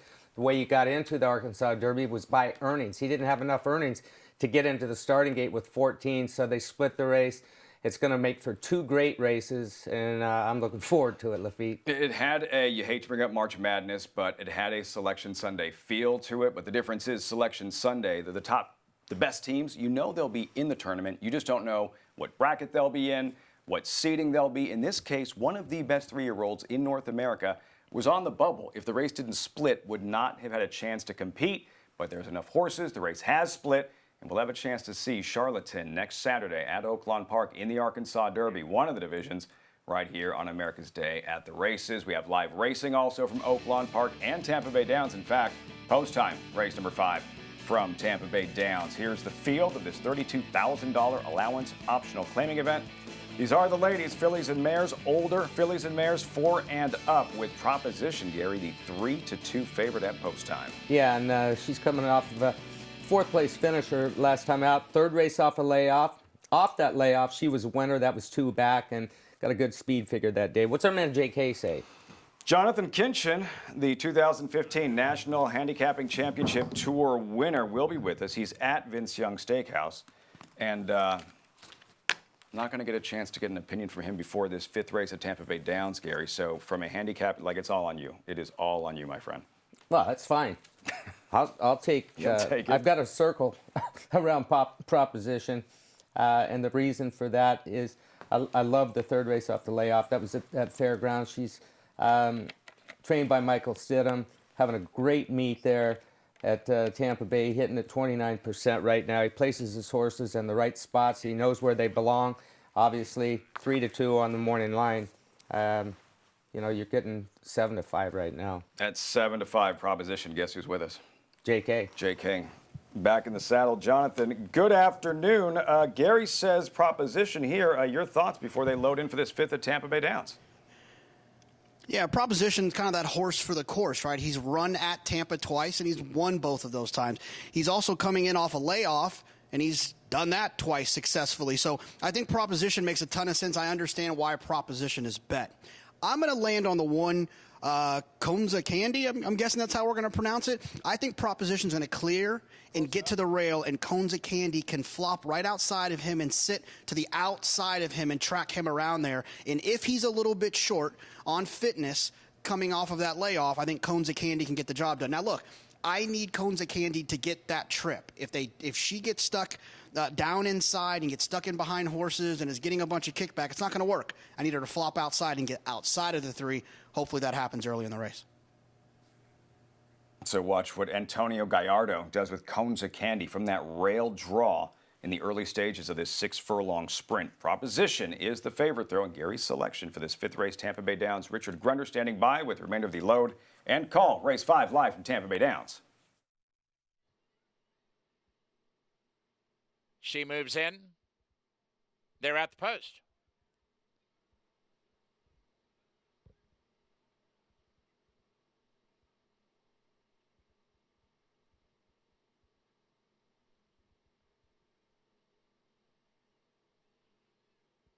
Movement from the inside. And they're off. Jay's Indian Charm is away sharply and gunning right for the lead. Blazing Betsy comes away in good order, and there goes Proposition. And the favorite shooting through between horses and now taking command. Far back in the early going is All Good Times.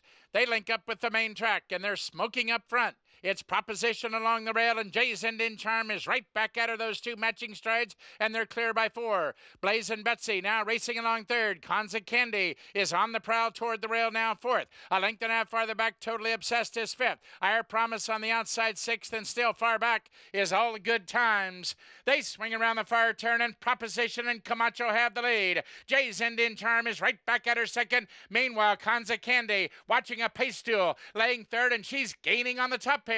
As they turn for home, 3/16 of a mile to run. Proposition has the lead. Konza Candy and Gallardo duck to the inside, and they run at the leader, and we're down to 2. Inside the final furlong, here's Konza Candy. Now striding to the lead on the outside, Proposition. Can't go with the leader 4 lengths farther back to Jay's Indian Charm. Konza Candy under heads-up ride by Gallardo to score on the wire by 2.5. Finishing 2nd was Proposition, and it's close for 3rd. Have to give this filly a lot of credit. Konza Candy, Jonathan's selection, really acted up in the starting gate, Gary. Normally, positive things don't follow when that happens to a horse in the starting gate. Yeah, I looked down and I saw in the trouble line of her last race, says restless, broke slowly. She was more than restless today, and she got away slow again, and I said, well, she's not going to be found. Poor JK. JK, congratulations. Good pick, buddy. What price was she at post time? She was 4-1 on the morning line, hovering around 5, I thought, near post time. And for Proposition, any excuses for the favorite? Gary, it looked like Konza Candy just held her off, outran her late. She was going head-and-head with the 6 horse all the way down the backside, and they just basically dueled themselves into submission and set it up for the one, Konza Candy. Hey, Jonathan, the money poured in late. Konza Candy 9-5 when it was all said and done? It wasn't my money, I promise. It wasn't the trip I thought exactly that she was going to get, but she ended up kind of getting that set up with Proposition running in front of her. She did tend to get off the rail if you were looking at that head-on view from the backside, and then they just hooked up in front of her, and she got a great trip in there. Wrong trip, right horse. And I know what it's like for Gary Stevens for when he would be in the saddle on a horse acting up in a starting gate for a handicapper. Your money's on a particular horse, and you see that before the start. That's not a good feeling. No, you definitely don't want them to be wasting any energy. It's a pretty intense sport as it is, and they need every bit of energy that they can, and wasting it before the race is not ideal. But you know what happens when they can run through it. Sometimes it's a positive. If you have a way to take notes, you know, you can put that note, acted up before the start, and still ran as well as she did. There's an indication that she could even run better.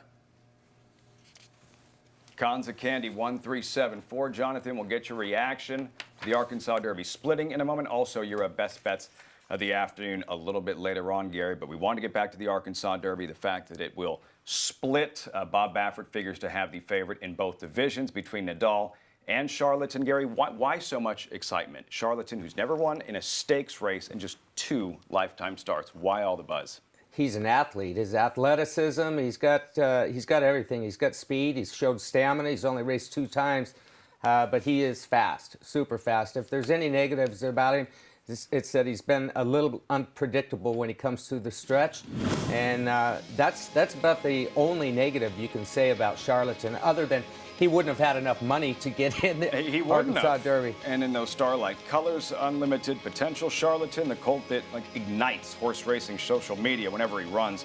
Colts, whose first 2 races he won by a combined 16 lengths for the 2-time Triple Crown winning trainer Bob Baffert here, Gary. And now Charlatan, while he was posing for pictures on that afternoon, it is back to work. Arkansas Derby next Saturday. This was this morning at Santa Anita, Gary. Charlatan in his final major tune-up for the Arkansas Derby. I haven't seen it until right now, but I did get a text from Bob Baffert this morning. Charlatan 59-4 out in 112-1, and it says beast mode. This is Bob Baffert. This is Texas from Bob Baffert. Yeah, there it is, right there. And this jock's not letting him work at all. And Look at he's that. still. Look at that. That's why everybody's talking about him. He's one of those athletes that you can be out to watch him in the morning at some point, which I haven't been out in the mornings for 2 months now, going on 7 weeks, I think, since I've been out to watch workouts. But when he comes by, he's one of those, you don't have to ask who is that. You know who it is. He's got that it.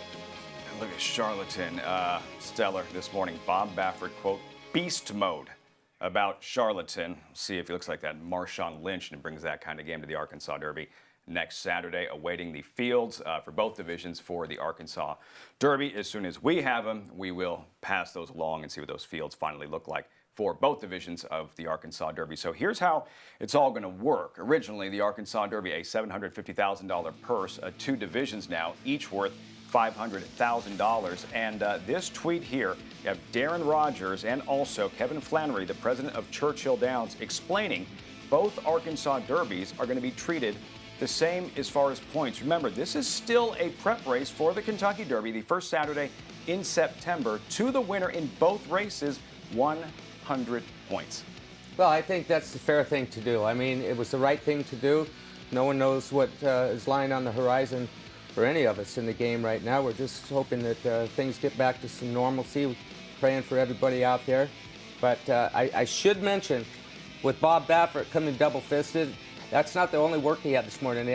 Also, Nadal worked, and he said same time, he went a tick faster, 1/5 faster than what Charlatan did, but he said beast mode with him, Beast too. mode. You're reading the quotes there. Kevin Flannery here, of course, and the president of Churchill Downs through Darren Rogers, and discussing how everything is going to work there regarding the point system towards the Kentucky Derby. And I think the reason maybe caught off guard a little bit about the points is because last year the major prep for the Arkansas Derby was the Rebel, and you had a similar situation in which it split, and they split the points as well. And this makes a big difference. Again, the Kentucky Derby, that is not decided by stakes earnings like the Arkansas Derby is. It's a matter of points. So for the first 2 finishers in both divisions of the Arkansas Derby, essentially guaranteed spots in the Kentucky Derby. Well, I think that was wise of Churchill to do that. The point system has worked out very well since they instituted it several years ago. Used to be on earnings only, and now it's the point systems. And we don't know which prep races are going to be used for points. So we get 2 prep races for 1. So I think it was wise of them to do it. They're going to earn a gate or a start in the gate for the Kentucky Derby. Next Saturday's Arkansas Derby. It is Oakland Park's marquee signature event on closing day. I'll have those 2 divisions, and as odd as it's going to be to wake up on the first Saturday in May and there not be a Kentucky Derby, there is still a huge 2 Grade 1 races for 3-year-olds in that Arkansas Derby here, Gary, and really starting to get a feel of what some of the better 3-year-olds are. And this is the most important race we'll see all spring anywhere. Both divisions of the Arkansas Derby, with so much unknown and racing suspended at so many venues right now. Yeah, I mean, we've got races like the Haskell and the Travers and whatnot that are set basically on top of the Kentucky Derby. So, will they change the dates of those? We don't know when They haven't announced when the Preakness is going to run, when the Belmont is going to run. We've got to get the country up and running and racing started back at all the tracks before those decisions are going to be made. And with all that awaiting the fields, we have live racing today, of course, from Tampa Bay Downs and Oakland. Let's go ahead and take a look at the race schedule, the Claiborne race schedule from Oakland, Tampa Bay Downs. They've been running at Tampa. You'll see races 6 through 9 off the turf this afternoon at Tampa Bay Downs for a second straight afternoon, and Oakland Park, you'll see races 3 through 10. Race 9 is their feature, their third in about 7 minutes. We're excited about today's races, and the good people at Naira Bets are inviting you to play today for free. $20 free play today for new Naira Bets members. Again, it's one thing to hear us talk about playing the horses right, how fun it can be. It's another to try it for yourself, especially with somebody else's money, right? $20 free play this afternoon for new Naira Bets members. Sign up at nairabets.com. Also have you covered with the past performances from Equibase. Free past performances. Follow along, get all the stats on the horses, trainers, and jockeys in today's races with free Equibase past performances on Naira Bets. Visit nairabets.com/Fox Sports to download your free PPs on all the races on today's show. Maybe your past performances and your handicapping led you to this winner that we just saw at Tampa Bay Downs, Kanza Candy. Jonathan Kinchin zeroed in, eyeballs the favorite here, Gary, and emerges victorious. Yeah, was restless in the gate. I thought it probably cost her the chance of winning. She'd done that her previous race and ran nowhere, but she overcame it today under a heads-up ride. Your favorite proposition, hooked up in a speed duel early on, paid the price for it late. Daughter of Twirling Candy, Kanza Candy, 4-time winner, 3 of those Tampa Bay Downs, 9-5 money poured in late, 1-3-7 at Tampa Bay Downs. Vince Young's Steakhouse in Austin. All this made possible by Mattress Mac. Jim Mattress Mac McInvale, who is while during this coronavirus pandemic and giving us access to Vince Young Steakhouse in Austin, where the 2015 National Handicapping Championship Tour winner is situated, Jonathan Kinchin. Jonathan, wanted to get your reaction when you learned that the Arkansas Derby would split and Charlatan would have a chance to compete. I had a couple of thoughts. One, I was excited that Charlatan was going to be in the race. I've said it on this show for weeks. I think he's the best 3-year-old in the country. It'd be a shame if on the first Saturday in May, the Arkansas Derby didn't have Charlatan in the race. I'm thankful for that. The other thing is I think there's probably 2 camps. I think some people probably didn't want the race to split, wanted just to have all 14 of those holes filled with one race and see who's best. I think there's the other side, which I'm on, is I wanted to see it split. I'm more the type that wants to see the 49ers and the Chiefs play in the Super Bowl, not in Week 15 and then a rematch in the Super Bowl. I want to see that one big event be built up, whether it's the Travers this summer, the Haskell, or the Kentucky Derby in the fall. So I'm glad that it's split. They'll get in the gate together at some point. I just feel it almost feels fair, or there's some justice in the sense that with racing suspended at Santa Anita, no Santa Anita Derby. Racing was suspended in New York, no Wood Memorial. There wasn't a Keeneland meet this year in Lexington, no Bluegrass. So all these traditionally, final major Kentucky Derby prep races did not take place. So this race splitting and having an option for more horses to run, it feels right given the circumstances. 100%. If this situation wasn't happening in this country, I guarantee you Nadal and Charlatan wouldn't have ran against each other anyways. One of them would have ran the Santa Anita Derby. One of them would have got on a plane to New York. One of them would have ran at Lexington. They weren't going to run against each other anyways, so it doesn't really matter.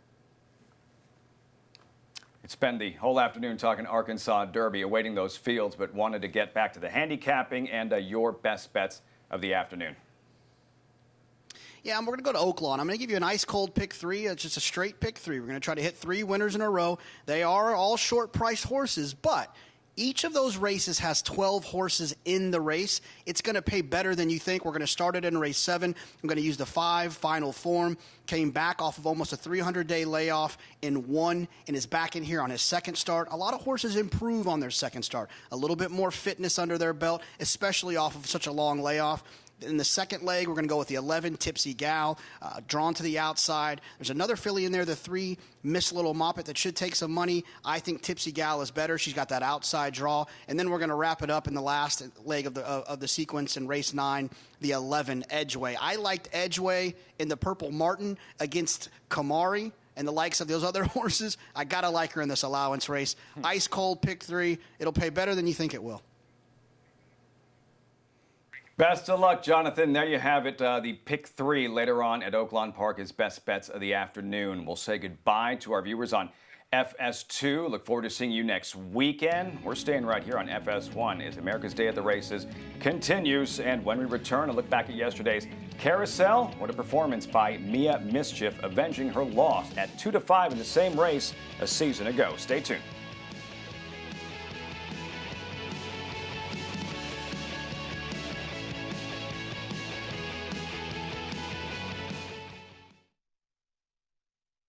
No sport in the world brings the wins home like racing. It's one-of-a-kind, high-speed, high-stakes action, and Naira Bets takes you there. Place your bets and watch the races live from anywhere. With Naira Bets, make easy, secure deposits and promotions every day to earn reward points or cash. Download the Naira Bets app or visit nairabets.com.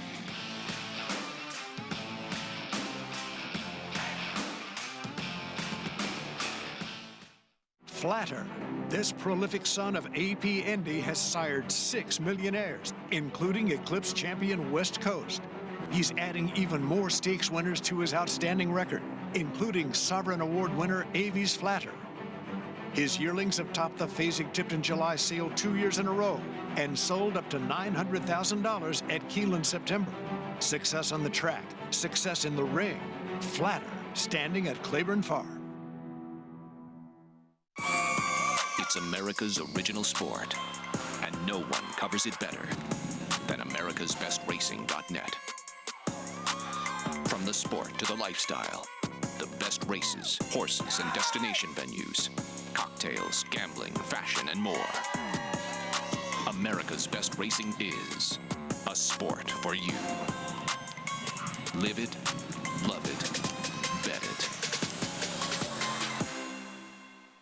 Racetrack Television Network brings you every race, from every track, on every screen, every day. With monthly packages starting as low as $5, RTN gives you great value and access to more live HD streaming and race replays than anyone. Visit RTN.tv today to sign up and watch on almost any device, including Roku and Amazon Fire. Use promo code TRYRTN for a 5-day free trial.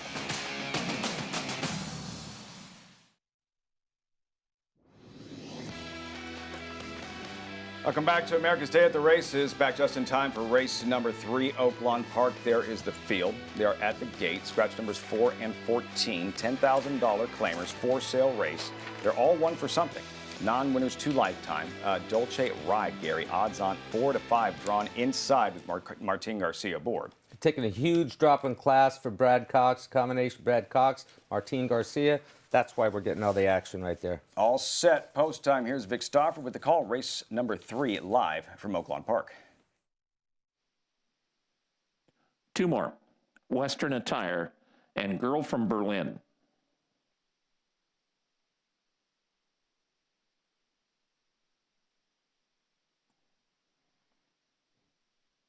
They're at the post. They're off. Ms. Nightcap and Dulce Ride, the 2 favorites, break well. Wild Des between those 2. Just for Casey and Portion are next. Then Western Attire and Be Authentic. Then comes a Settle It. Tracy's Greeley is next. Then Girl from Berlin. And the trailer is Heffington. Up the backstretch, Dulce Ride makes the lead. She's 3/4 to the good of Wild Des. Ms. Nightcap 3 deep. Then a length 2. Just for Casey. Portion is between horses and Primary Paula 3 deep. 2.5 back to Tracy's Greeley. then Western Attire. At the rail, it's Be Authentic. Then a length to Girl from Berlin and Settle It. And the trailer is Heffington, and the two favorites are hooking up at the top of the stretch. Dulce Ride and Ms. Nightcap, and they're going to be even at the quarter pole. Dulce Ride inside, Ms. Nightcap outside, and Ms. Nightcap has put half a head in front. Dulce Ride going to have to battle back through from the inside as Ms. Nightcap now leads a full 3/4 of a length. Dulce Ride is second, 3.5 back to Tracy's Greeley, who is closing in third. She's got a chance as well. Ms. Nightcap, Dulce Ride at the rail. Tracy's Greeley in the center is really coming on. Ms. Nightcap, Dulce Ride, Tracy's Greeley flies these three to the wire in a desperately close photo finish. It is either Dulce Ride or Tracy's Greeley. They're an inch apart. Ms. Nightcap finished third. An inch apart, says Vic Stauffer. Dulce Ride, the favorite on the inside, and Tracy's Greeley with the leading apprentice at Oakland, Kelsey Harr on the outside. Who got there, Gary? I'm not going to say. They're too far apart. When a horse is out in the middle, it's tough to tell when you're out there on the racetrack, when you're spread that far apart. See if we can decipher right now, but I think that I'm going to go with the outside. Advantage outside. But I feel bad for Dulce Ride for the fact that she got passed by the 11 horse, Miss Nightcap, and David Cohen. Martin Garcia gets Dulce Ride to come back and beat the one that they thought all the competition was with. I guarantee you, they did not sense that anybody was coming in the middle of the racetrack right now. Way out in the center of the track. Again, we're waiting the results of the photo. Inside Dulce Ride, battling bravely. Ms. Nightcap, David Cohen in between horses, Tracy's Greeley on the outside. And it looks like she got there in time, but we don't know yet, awaiting the results of the photo from Oakland. And the apprentice, Kelsey Harr, she just did to these boys, I think, what Chris McCarron did to me in the 1997 Belmont Stakes with Touch Gold out in the middle of the racetrack. What about it, JK? Gary, I got a question for you. I've been always wanting to ask you. I meant to do it the other day, but I forgot to ask. 9 pounds difference between the one Dulce Ride and the two Tracy's Greeley. I've never been a big weight guy. Does it make a difference? Because if it does, it was definitely involved in the outcome of this race. 9 pounds does make a difference, Jonathan. I'm not a big weight guy either. 2-3 pounds, 4 pounds. I don't really ever factor that in, especially with these older fillies and mares. But when you're talking 9 pounds, and it's the last 16th of a mile, and these horses are getting weary on the lead, carrying 124, and here's a fresh horse coming carrying 115 pounds. And just being steered in the right direction, it makes a difference. We still don't know who won. It looked like Tracy's Greeley on the outside, but we don't have the results of the photo. Can you read into what the jockeys are doing where Martin Garcia, who was on Dulce Ride, jumped off Dulce Ride, and Kelsey Harr is still in the saddle circling about with Tracy's Greeley? One of two things. Martin either thinks he got beat or he thinks it's a jinx to stay on the back of the horse. I used to jump off myself unless I flat out knew that I won. I'd jump off. I didn't want to be embarrassed if I was wrong about it. The same as we're going to be embarrassed of saying that Tracy's Greeley got up. It's too close to call when they're that far apart on the racetrack. I guess it's a broad stroke regarding athletes and superstition. Man, jockeys are superstitious. Nobody more superstitious than your dad. I won't even go into... Absolutely. He rode with his underwear inside out for like 40 years. There it is. He did, and if things got bad, then the T-shirt, the undershirt, went wrong side out and backwards. Got to change it up. I'm not going to disagree with that. Whatever works. It's only dumb if it doesn't work, right? No, and what I can't figure out, Lafitte, at this point in time is with all the technology, Martin, I think, just got a pat on the back, and he won it. His valet just gave him a pat on the back. So that's a big swing in the jockey standings right there for Martin Garcia and David Cohen. That was a double whammy for David Cohen because he was in the photo as well with the one. I can't wait to see this photo. I can't either. I want to see where the line was drawn. With Martin Garcia, there he is, Dolce Ride, a hard-earned victory. Take another look. Dolce Ride on the inside.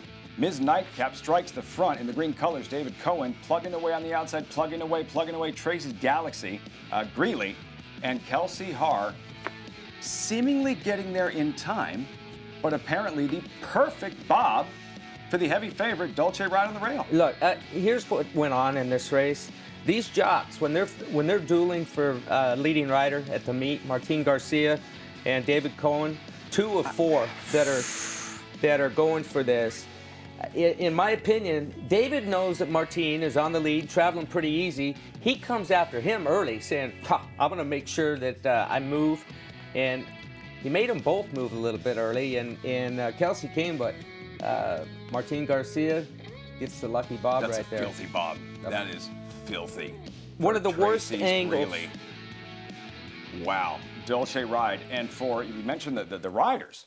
So the story, we're going into closing week, closing day, Arkansas Derby Saturday, and the jockeys take a lot of pride in this. A leading rider at a major meet. Ricardo Santana has 53 victories. Martin Garcia, who just won that race, apparently by this, hot on his heels, that is victory number 50. So now just 3 races separating the top 3 jockeys. Right, and we've got, after today, 5 more days of racing at Oakland Park. So there's going to be a lot of things go on between now and then. It's fun to watch the battles out on the racetrack, not in the jockey's room, but they're getting after it right now. Look at this. Martin Garcia is really, he's caught a wave of momentum and moved into second. Ricardo Santana, 6-time Oakland champion jockey, 53 victories. Martin Garcia with that win, and Joe Talamo in his first season at Oakland Park, 49 wins in third. He's right there in the thick of things as well. He's having a phenomenal meet, and I think one thing that should be noted is that Martin Garcia, I spoke with his agent, Jay Fedor, yesterday, and Martin has won for 22 different individual trainers at the meet. He's done this the hard way. He's ridden for a lot of different people, and Joe Talamo, he has Brad Cox, Ron Moquette behind him, the same for Ricardo Santana Asmussen. with Asmussen, Cox. He rides for everybody. I mean, but there's been 9 individual trainers he's ridden for, the same for Joe Talamo, I think 10, but 21 different trainers. And one of my proudest meets I ever had was one of my first leading rider pickups in Southern California. I didn't ride for any of the big outfits. I did it for everybody. So it was a show of hard work from not only myself, but all the credit to my agent for getting me in those spots. So you've been here. What changes for a jockey in the final week? 3 jockeys separated by a few wins. What's the conversation you have with your agent when you're saying, look, I want that riding title? Ride anything. You will ride anything for anybody. And horses are dropping in at the end of the meet here right now because they've got nowhere to go, really, and there's a lot of money at stake as well. But these guys, they know where everybody's out on the racetrack at all times, and we just saw it happen just now. I wasn't kidding when I thought David Cohen came after Martin, premature move maybe that cost him in the end and almost cost Martin. But he was going to challenge him to make sure that he didn't have things easy on himself, but it almost set it up for another horse in the race. And as we at the top of the show, Martin Garcia to ride Charlatan in one of the divisions of the Arkansas Derby. Once we have those fields again, the Arkansas Derby is split. If you're just joining us, Martin Garcia to take over on Charlatan. He and Bob Baffert, a lot of success over the years. A Dre Fong comes to mind in a Breeders' Cup Sprint, and a Preakness victory. Baffert Garcia, we're looking at Lucky back in 2010. They've been here before. They've succeeded here before. Yeah, and a lot of people probably wondering why Drayden Van Dyke not on Charlatan. I talked to Bob. I texted with Bob this morning. And he said he doesn't have to travel. A jock in there makes it a lot easier on Bob, knowing that the jock's not going to have any problems getting in or out of there. Martin's riding as good as I've ever seen him ride. He's got his confidence sky high right now. Sort of a boost he's got since this meet is starting. So why not use one of the leading riders? And Bob said this is a one-shot deal, but you never know in this game. One-shot deals often turn into long relationships. If he likes what he sees, sure, and he fits. Yeah. Never know how that goes moving forward. Garcia on Charlatan in one of the divisions of the Arkansas Derby. Much more from Oakland Park at Tampa Bay Downs, race number 6. They have just about reached post time there. Let's take a look at the field. Race 6, Tampa Bay Downs. Again, no turf racing on this afternoon. Several scratches. Take out numbers 2, 4, 7, and 10. So now, Mally Beauty, odds on at 3 to 5. Jonathan, that's a short price. Is the chalky Mally Beauty trustworthy here? I think there's a reason for that. If you're new to horse racing and you're checking out your Equibase past performances, you'll notice that next to the 9, there's a thing that says MTO. What that stands for is main track only. This race was scheduled to be on the turf, but they were prepared for it to come off the turf because of the rain or the weather, because the ground was too soft. This horse was entered to be main track only, meaning that he was going to run, or she was going to run, only if the race was run on the dirt. So people obviously overreact to that. They see that in the PPs and they think, oh, this is where she was supposed to be, and they typically get overbet. Is she the most likely winner? Yes. Her last race was very impressive. She was never asked to run in that race, and she did it well. The figure didn't come back all that quick. And because of that, and because she's going to be a little bit overbet with the MTO tag next to her name, I landed on the 8, Bucky's Drama. Has shown a lot of pace, should be on the lead, has a lot of pace figures that suggest this one's fast enough to make the lead. And the 9, Mally Beauty, in her second start, is going to have to run down the 8, Bucky's Drama, and you're going to get a better price, the 8 for me.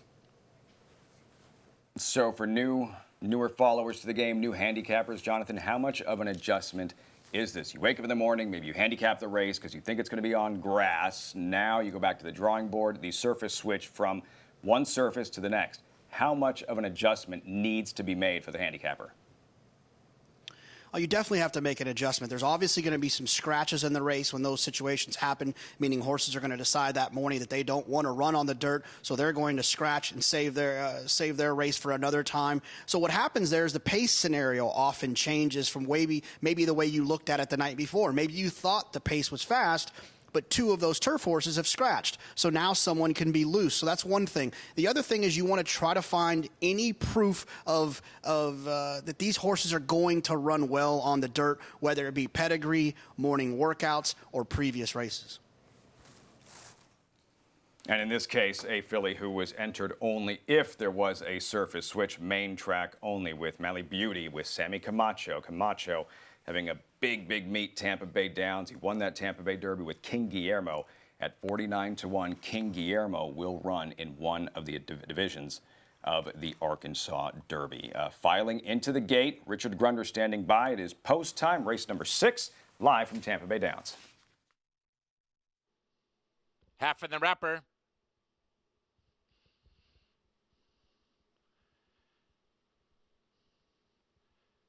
Becky's Drama will be the next to move forward.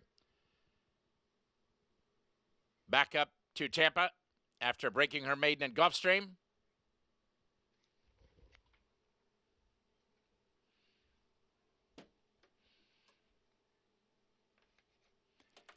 And the favorite, Mally Beauty.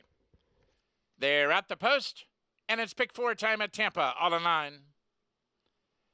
And they're off.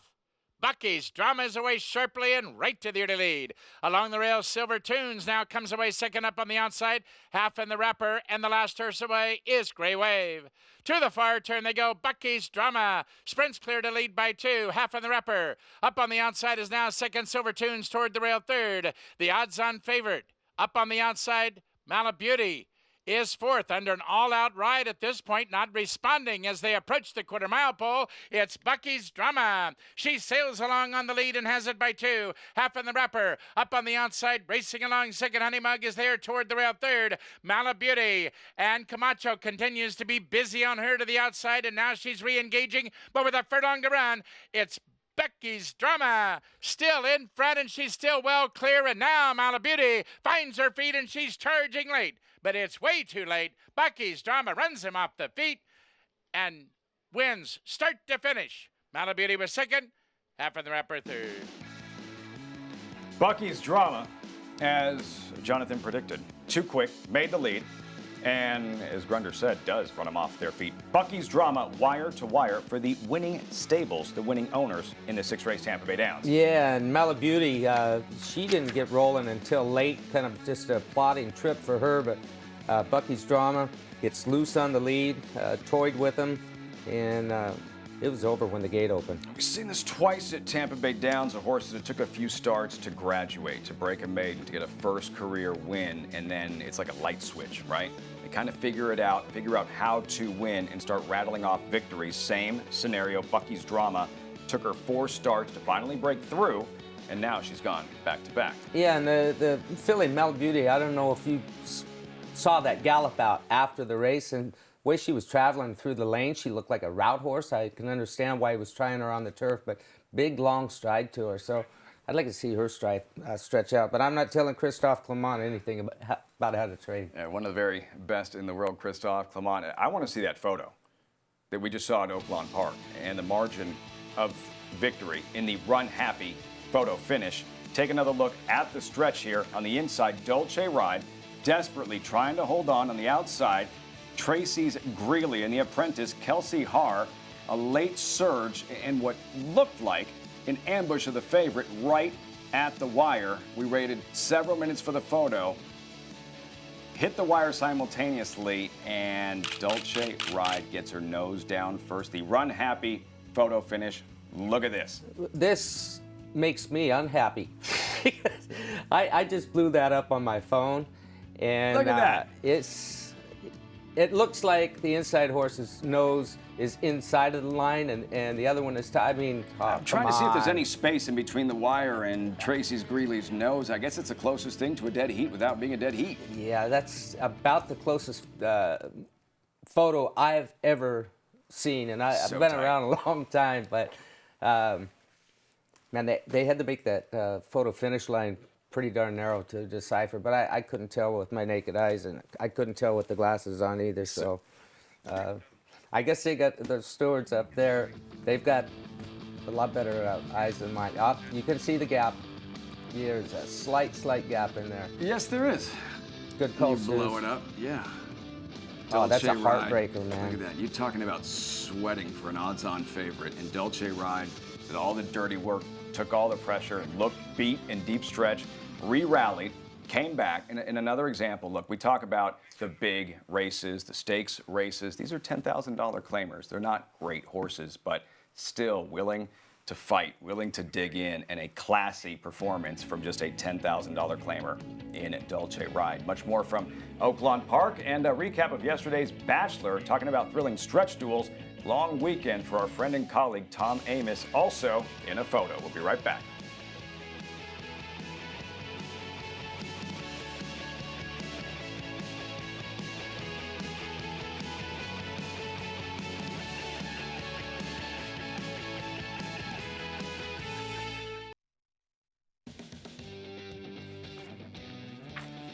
Welcome back to America's Day at the Races. As always, brought to you in part by Run Happy, 2015 Breeders' Cup Sprint Champ. Champion sprinter at the age of 3, always race medication free, now standing at Claiborne Farm. Just saw race number 6, Tampa Bay Downs, and number 8, Bucky's Drama. Jonathan's selection. Thought she might get loose on the lead, gets brave. There she is out in front. Finishes strong and make it back-to-back victories for Bucky's Drama, both in front-running fashion. Bucky's Drama has figured out the game. Back-to-back wins for her after 2 second-place finishes, and you see one get good, they get good quick, and she was good today.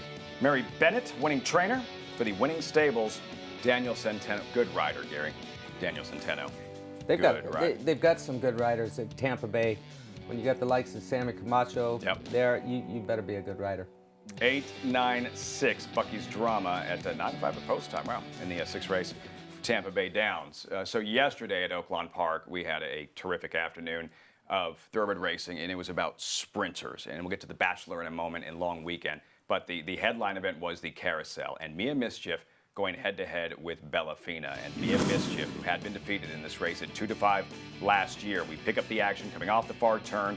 We'll get to Bellafina's struggle in a moment. There's Mia Mischief, Gary, in full command. Yeah, they were head and head until they got in the starting gate. And Mia Mischief strutting her stuff yesterday. She's really grown up. She's always been good, but she continues to get better with age. And very tractable. She's sitting in a great spot. And when Ricardo Santana pushed the button, she was there for him. And she just keeps getting better, Lafitte. Yeah, purchased by Barbara Banke Stone Street Farm at the Keeneland November sale for $2.4 million. Mia Mischief avenging that Carousel defeat last year at 2-5. And there she is, all by herself, under the wire. And now a 5-year-old mare, Mia Mischief. It's just been an incredible career. Mia Mischief does what Mia Mischief does. She sprints. There hasn't been a lot of experimenting. 21 lifetime races, 21 sprints, and she's won 10 of them. Her 6th lifetime stakes victory.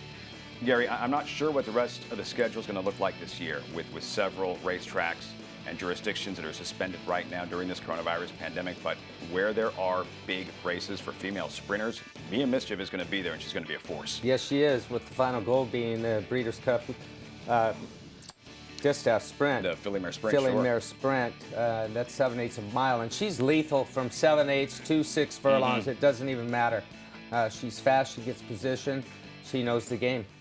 She can do it all, Mia Mischief. As for Bellafina, and in this big head-to-head matchup, she was the actual post-time favorite. Gary, you were concerned all afternoon about that inside rail draw for Bellafina, and here's why. Yeah, and she's like a big old heavy train trying to get out of the starting gate. It takes her a couple strides, about a stride and a half, to get everything moving and in motion. And when she does it quick. Right there, she kicks in the gear. The 2-horse floats over in front of her. She's already done the damage to herself. Now she gets shut off again. Talamo gets her back. Unfortunate thing, when she sees daylight right here at the half-mile pole, she starts sprinting. She's going to throw in like a 10-1, 10-2, 1/8 of a mile there, and it's way too early, too fast, too early in the race. That was passing the half-mile pole right there that we just saw, the red and white pole. And there's still 3/8 of a mile left in the race right now, and she's using up all of that gas that she had in the tank. That's the final kick. And it's in the wrong spot of the race. Sometimes horses expected to run well don't, and excuses are manufactured, right? This was legit, Gary, for Bellafina. Never had a chance after that start. She made that big move, but still, that poor of a start in a sprint race and being behind traffic, it's a mess right from the start, and just too much for just about any racehorse to overcome. Those are the kind of races that you have nightmares about. That you wake up and you're like, oh no, did that just happen? And pre-race, you're like, you've got all these scenarios going through your head. Look, if she breaks slow, how am I going to handle this? That was the first time Joe was on her. What am I going to do? And you don't expect to get trips like that, but they go through your head. And I guarantee you that Joe was like, is this really happening to us right now? The life of a jockey, the highs and lows, how things can change in the matter of 30 minutes, because 30 minutes prior, it was Joe Talamo in the Bachelor, and what an outcome and what a stretch duel here with Long Weekend. Well, things did not work out for Talamo and Bellafina in that carousel. Let's go back to that Bachelor. 3-year-olds here with all eyes on Bob Baffert's 8 rings, but it was the Tom Amoss trainee, Long Weekend, who broke so sharp from the outside, made the lead, and we'll see it here, the Bachelor yesterday afternoon from Oakland Park, and an incredible stretch duel that you will see in a moment, a slugfest, but again, for the jockeys themselves. Here it is, Long Weekend. Bellafina, Talamo didn't work out here. Talamo, watch this finish and watch the work he does on Long Weekend. You gotta love this. I know I did as a rider. When you get past in mid-stretch and you ask the question to your horse and they respond to it and they love the fight, and it gets you pumped up being on their back, and you start riding harder. The harder they try, the harder you try. And that's what it's all about. And I'm sure Tom was pretty proud sitting back at his home on air with us watching that race. No, he was so proud. How couldn't you be? That effort, Long Weekend, who's now rattled 3 consecutive sprint victories in a row. And Echo Town, he did everything but win. Remember his name moving forward. That is a classy 3-year-old with a ton of upside. Both these colts have got, they're going to go places. I guarantee you. They're just figuring the game out. And Tom told us prior to the race that he's all boy. Well, he turned in, long weekend turned into a man yesterday. That kind of performance, long weekend, and winning this Bachelor, just look at some of those names. Mitole, one of the best sprinters we've seen in the last 20, 25 years. Mitole last year, a 4-time Grade 1 winner, a finalist for Horse of the Year. He won the most prestigious sprint race in North America, the Breeders' Cup Sprint. It started for him at the Bachelor. Whitmore now a 3-time Count Fleet winner, and we'll see the long weekend moving forward an exciting prospect in a Bachelor winner. And much like we had the disappointment with Bellafina a moment ago that we looked back at in the carousel, here it was 8 rings for the 5-time Kentucky Derby winning trainer Bob Baffert, bringing 8 rings back, odds-on favorite. Take us through the race here, Gary.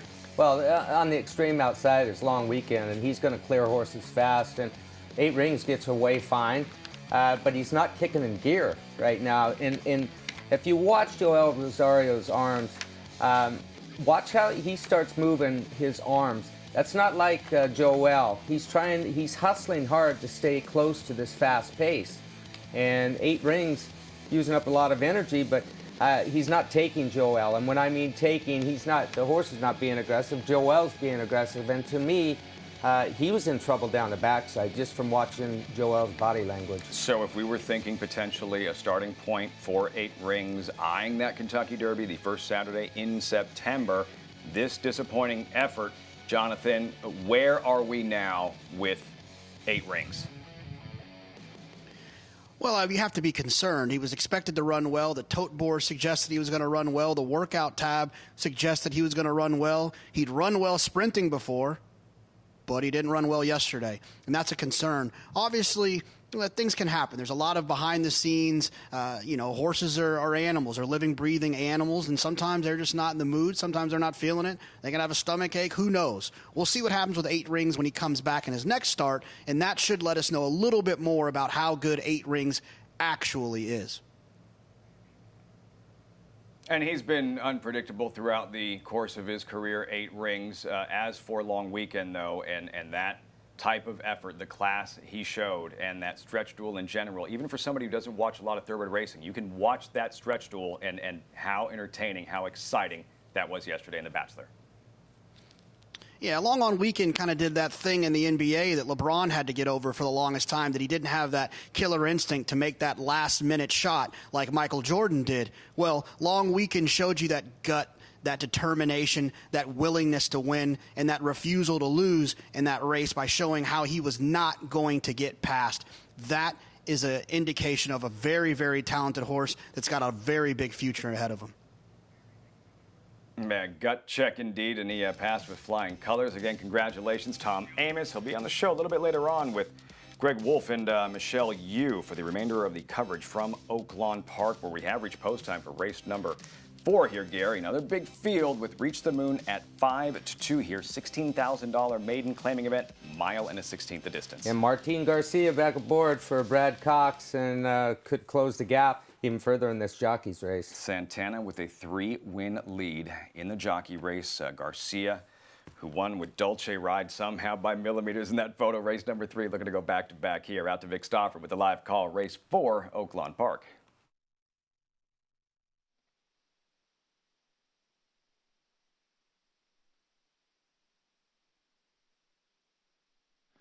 Last to load, Primordial Boy.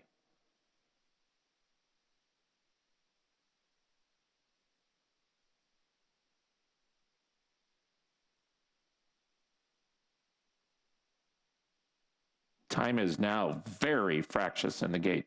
Mojica's off.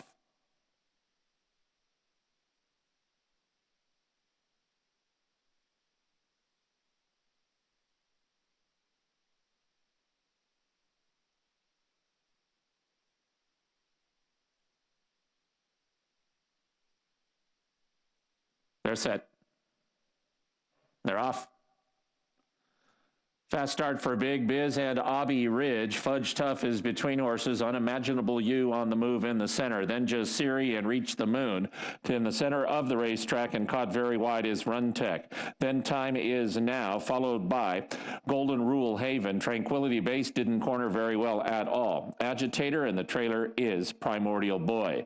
Abbey Ridge to the backstretch from Fudge Tough. Unimaginable You is going to run up 4 wide outside of Big Biz. These 4 across the track. Run Tech is 5th, only 2 from the lead. Reach the Moon and Jasiri right alongside inside of him. Time Is Now has 6 lengths to make up. He's 2 in front of Tranquility Base. Then Golden Rule Haven. Primordial Boy is double digits off the lead, and he's 2 in front of Agitator. Look at him bunch up going in to the far turn.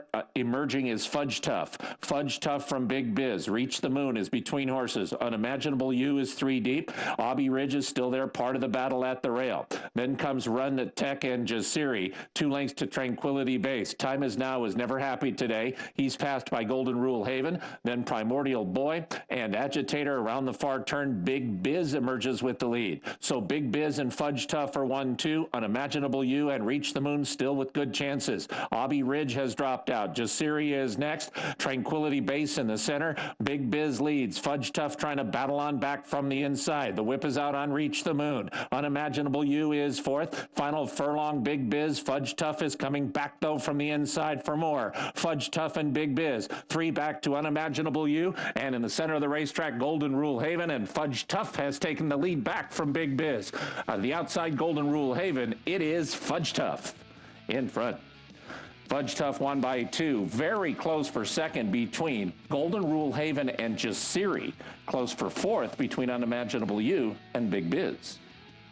He was tired late, but able to hold on and find just enough here. Fudge Tough and Joe Talamo, 3rd in the riding standings here. A victory creeping a little bit closer to Ricardo Santana. Yeah, and he earned his money. He had the ride all the way, and it's tough to stay down and look good when a horse is tiring.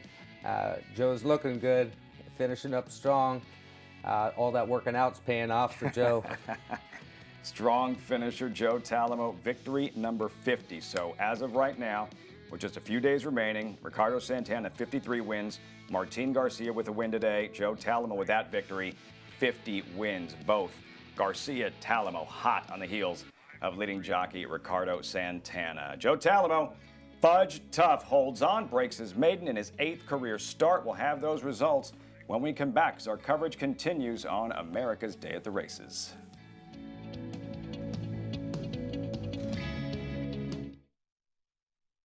This proven son of Giants Causeway has sired 4 millionaires, including Claiborne Farm stallion Lee. Recent top runners include Cutting Humor, winner of the Grade 3 Sunland Park Derby, Grade 2 winner Sharp Samurai, International star Shamal Nibras, Graded Stakes performers Uncapped and Sweet Sammy D, and Bal Harbor, runner-up in the Grade 1 Woodward Stakes. His 2-year-olds have brought prices up to $310,000. First, Samurai, standing at Claiborne Farm.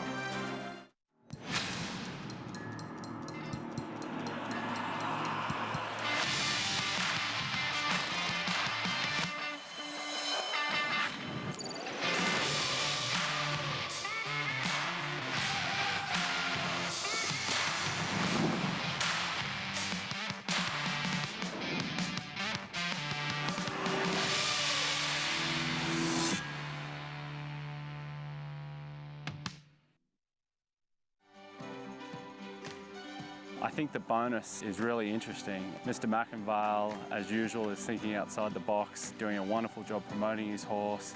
Buyers will really appreciate having an opportunity like that to come back and run their horses at these top tracks and earn that bonus. It's a wonderful incentive both for people in the market and people that own these horses, and I mean, what a great bonus it would be for anybody that wins.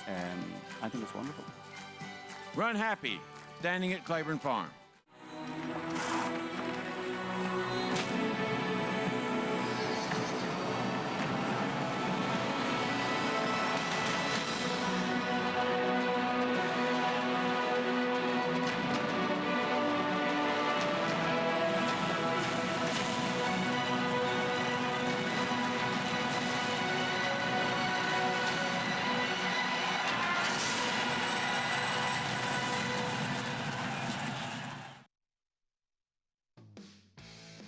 We welcome in a brand new sponsor to America's Day at the Races, Petaluma Creamery, makers of Spring Hill cheese, offering a wide variety of 100% organic, non-GMO cheeses and delicious butter too. Go to springhillcheese.com and get $10 off with your first order with the code 10OFF. That's springhillcheese.com. Great to have Petaluma Creamery on board. And Michelle had some of the cheese in studio yesterday afternoon. Yeah, didn't leave any for us. She loves it. No, she didn't. But she will be on set very shortly with Greg Wolf as we look back at this stretch drive and where things start to get a little bit tired here and the horses are starting to weave a little bit. Where's the wire? Fudge Tough and Joe Talamo for Kentucky Derby winning trainer, two-time Kentucky Derby winning trainer, the Hall of Famer Nick Zito. Yeah, good for Nick. He's had a slow meet there. Horse has been running decent, but haven't been getting in the winner's circle. And second win of the meet, but Fudge Tough gets the whole crew. Congratulations, guys. My daughter actually works for Nick Zito, runs the stable awesome. staff and everything, so congratulations. That is awesome. How about the second and third place finishers? Golden Rule Haven, 53-1. Jaziri at 81-1. Bombs away underneath at Oakland Park with Fudge Tough. We know one thing is for sure, Nadal will not be a big price for the Arkansas Derby. We await the fields, and as soon as we have those, we'll pass that along. In case you're just joining us, it has split, so you'll have two editions of the Arkansas Derby. And for Bob Baffert, his big 3-year-olds, Charlatan will be in one edition, and Nadal will be in the other, both likely favorites. And here's why. Nadal, who's already gone back to Oakland Park, already won there. This was the Rebel Stakes where, you know, with Charlatan, we've seen blowout wins. Gary, what we learned on this day, Nadal, is when he's looked in the eyeball and when he's forced to dig and fight, and he gets that heart check, that gut check, he responded. What I love about this horse is he had every reason to lay down in the stretch. They went extremely fast early on. He had pressure throughout the race. He responded the right way. I thought he was beat right here by a big long shot. He digs down, finds more. He's been training phenomenal since then. That either makes him cave in or they move up off of those types of races. And this morning here at Santa Anita. Bob Baffert very happy with his work. 59-1. He went out in 112, and that's a good work. And he's really accelerating through the stretch here. Not a lot of encouragement from his rider. These horses are sitting on tilt, going back for the Arkansas Derby. I assume that they're going to be leaving tomorrow on a Tex Sutton flight back to Hot Springs, and that's Bob's normal MO. Bob said Charlatan's work this morning was, quote, beast mode. How do you separate him here in terms of Nadal and Charlatan, what you just this morning alone in works preparing for the Arkansas Derby? I love both their works. I didn't like Charlatan's work near as much last week of what I'd seen in the past, but he worked great this morning. We saw that earlier, and Bob texted me that both of them beast mode. But I'd have to favor Nadal a little bit. Thank goodness they're going in separate ways right now, and hopefully just see him match up in the Kentucky Derby. Both beast mode, he said? Both beast mode. Well, there you go. Both horses separate anything. Yeah. Both horses beast mode. But if I had to pick one right now, if they were together, it would be Nadal because of his experience and battle tested. Jonathan, we know you're a big Charlatan fan. In terms of Nadal, what did you think about what you've seen in his races, his works, and moving forward as a prospect and likely favorite for one of the divisions of the Arkansas Derby? Well, he's undefeated, so that's obviously something that has to be taken into consideration. As far as the works, I leave it up to people like Gary. If they got 4 legs, a tail, they're running around there in a circle, then that's good for me. Here's what I'll say about Nadal. Nadal did fight back very impressively. I was trying to get cute last time and beat him in the slop. Bob Baffert has described this horse as being like Derrick Henry. He's a big, robust horse, and in my experience, big horses don't do good on sloppy tracks. All the other ones just kind of skip over it. They sink into the mud. For him to run as well as he did on that racetrack, I thought was very impressive. And he did it with a fast pace and with a lot of pressure. I expect him to continue to improve as a big horse. It probably takes them a little bit harder, a little bit more time to get fit. I think he's going to run well in this spot. My goal is that we don't have to listen to any puns with the word serve. There's going to be plenty of that. You know there's going to be plenty of that with Nadal. But, yeah, extra credit in terms of him handling that wet track and all that fight and class. that we saw from Nadal, Gary. Once we do get to the fields and we have a draw, who do you think the draw will be more important for with Charlatan or Nadal when you look at their running style? I think that it's equal for either one of them. Like I said, I'm glad that they're 10-horse and 11-horse field. I hate to see those 14-horse races going into that first turn at Oakland Park. It just turns it into a raucous match. And a lot of horses lose chances going into the turn because those outside horses, they try and rush to get good position, and this tidal wave comes over, stacks up horses. So I think we'll see a more fair race, and hopefully post position doesn't decide the winner of these two Arkansas Derbies. For Bob Baffert, two-time Arkansas Derby winning trainer, Bodie Meister, wire-to-wire a few years back. He wound up running second in the Kentucky Derby, and American Pharoah winning in the Arkansas Derby. All he did was become the first Triple Crown winner in 36 years. So we await those fields and the draw for both divisions of the Arkansas Derby. As soon as they are compiled, put together, we will pass those along, and then we'll be all set for next Saturday. First Saturday in May, 2 editions of the Arkansas Derby. Also, live racing continuing. The 7th race, Tampa Bay Downs, they have reached post time. Let's take a look at the field for this $10,000 maiden claimer. Fillies and mares 3 and up, 1 mile and 40 yards. Mighty Frosty drawn inside with the high, riding Sammy Camacho aboard at 5-2. Scratch number 11 here, Duresca. Mighty Frosty. JK, you have a opinion, thoughts, suggestions for this 7th race, Tampa Bay Downs? I like the other Mighty. I like the 4, Mighty Electrica. This horse is stretching out. We talked earlier in the show about speed doing well at Tampa yesterday. The last winner at Tampa was a wire-to-wire winner. I'm going to keep riding that speed train. I thought Mighty Electrica had a chance to be forwardly placed in this spot, stretching out from the 7 furlongs to the mile, to the 8 furlongs and whatever, 0.2 or whatever the math is on that. And so I think that she's going to run better in this spot. I think she'll be a little bit more forwardly placed. Spent a lot of time down on the rail in the last race. So for me, the 4, Mighty Electrica, who's 8-1 on the board right now. 8-1, that'll work. Mighty Electrica, Gary, but the 8-horse at 5-2 still here. Just Dreamy. 6-race maiden looking to break through, a son of Animal Kingdom, 1-time Kentucky Derby and Dubai World Cup winner. Yeah, and look, if something like Mighty Electrica and Mighty Frosty, they both got speed. I don't think Mighty Frosty has the same speed that Mighty Electrica does coming off those sprint races, but if for some reason they do hook up, that will fit right into the 8-horse and just off the pace type. Winner of Tampa Bay's biggest race, King Guillermo, 49-1. Tampa Bay Derby spoiler. Where will he draw? We'll have those fields, both divisions of the Arkansas Derby before long. Post time, race 7 live from Tampa Bay Downs. Grand Mary is in. 3 more to go.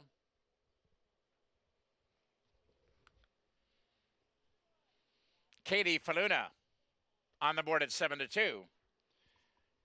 Moves in, and from the outside, post 10, upper Charlie's D's. She's in. They're at the post.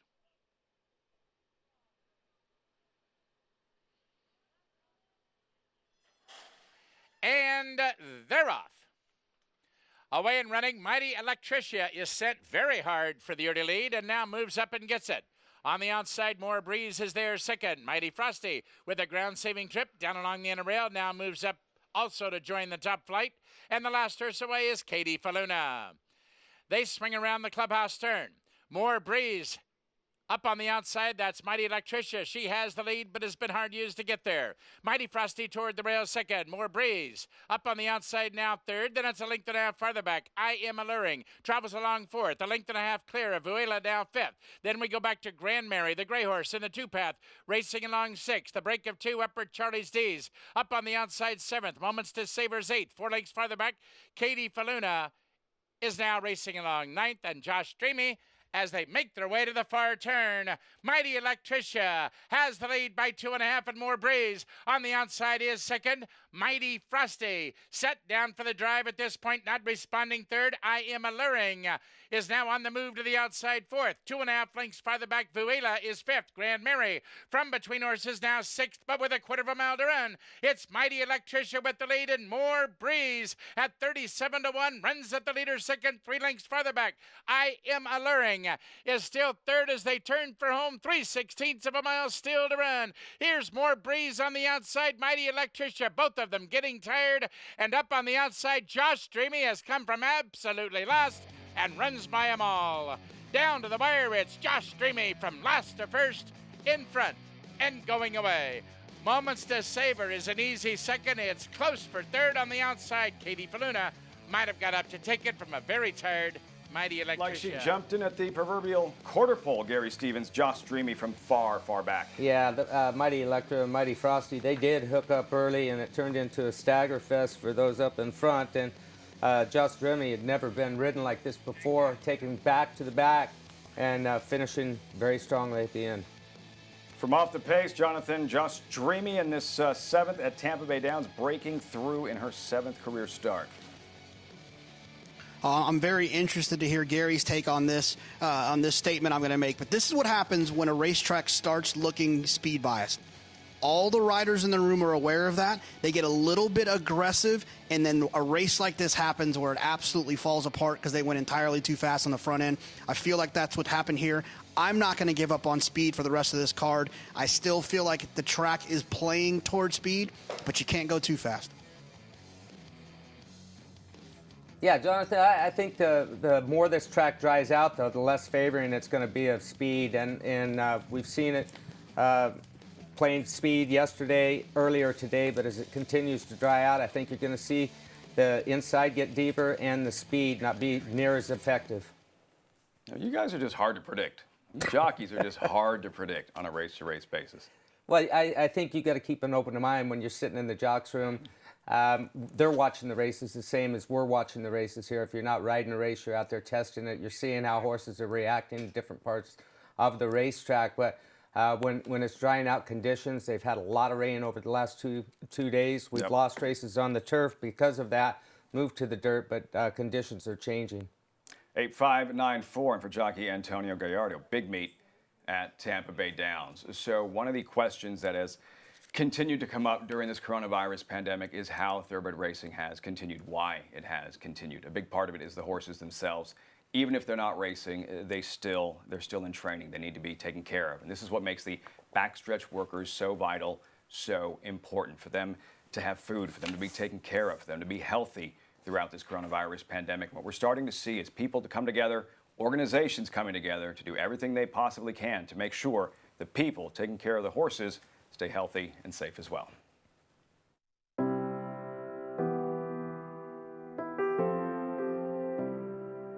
Due to the coronavirus-related cancellation of racing and the current environment, the individuals and families we serve are now in crisis and are all in immediate need of food and various germ-fighting supplies. We anticipate this need will continue for at least several weeks, if not months. While everybody on the chaplain staff is working remotely, everybody on the staff is available to service the members of our Backstretch community. Just so you know what's at stake, we have over 500 workers who live on the backstretch at Belmont and another 300 in the local community who come to take care of over 1,300 horses currently there. Today, thanks to the generosity of our friends at Blue Devil Racing Stables, we're happy to announce a dollar for dollar grant opportunity. So every dollar donated from today until the first week of June towards the New York Racetrack Chaplaincy Food Pantry will be matched up until $25,000. Thank you to our friends at Blue Devil Racing Stables. If you have food donations and you want to contact us, please do it at info@rtcany.org, or you can text us or call us at 516-428-5267. For financial support, you can visit us at rtcany.org backstretch.org and click on the donation button. On behalf of the New York Backstretch family, I want to thank you for your support. God said, love your neighbor as yourself. And the New York Backstretch thanks you for your support.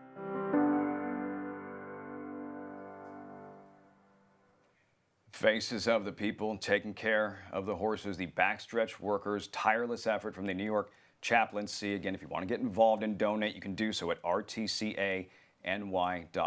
Gary, specifically in these times, such an important cause. Yeah, these guys are the bricks and mortar of our game. Without the grooms, the hot walkers, all the backstretch workers, including the folks that run the track kitchens when they are open.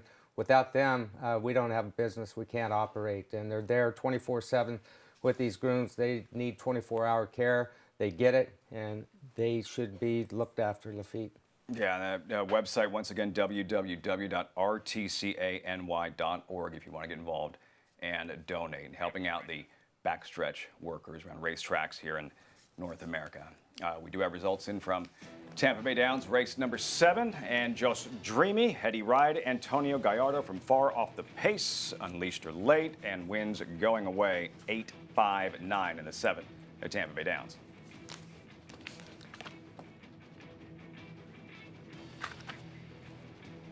That's at Tampa Bay Downs. Gary Stevens and myself stepping aside. Greg Wolf, Michelle Yu coming up next, and a recap of yesterday's carousel. How about Mia Mischief? Sensational. Another victory at Oakland. Stay tuned.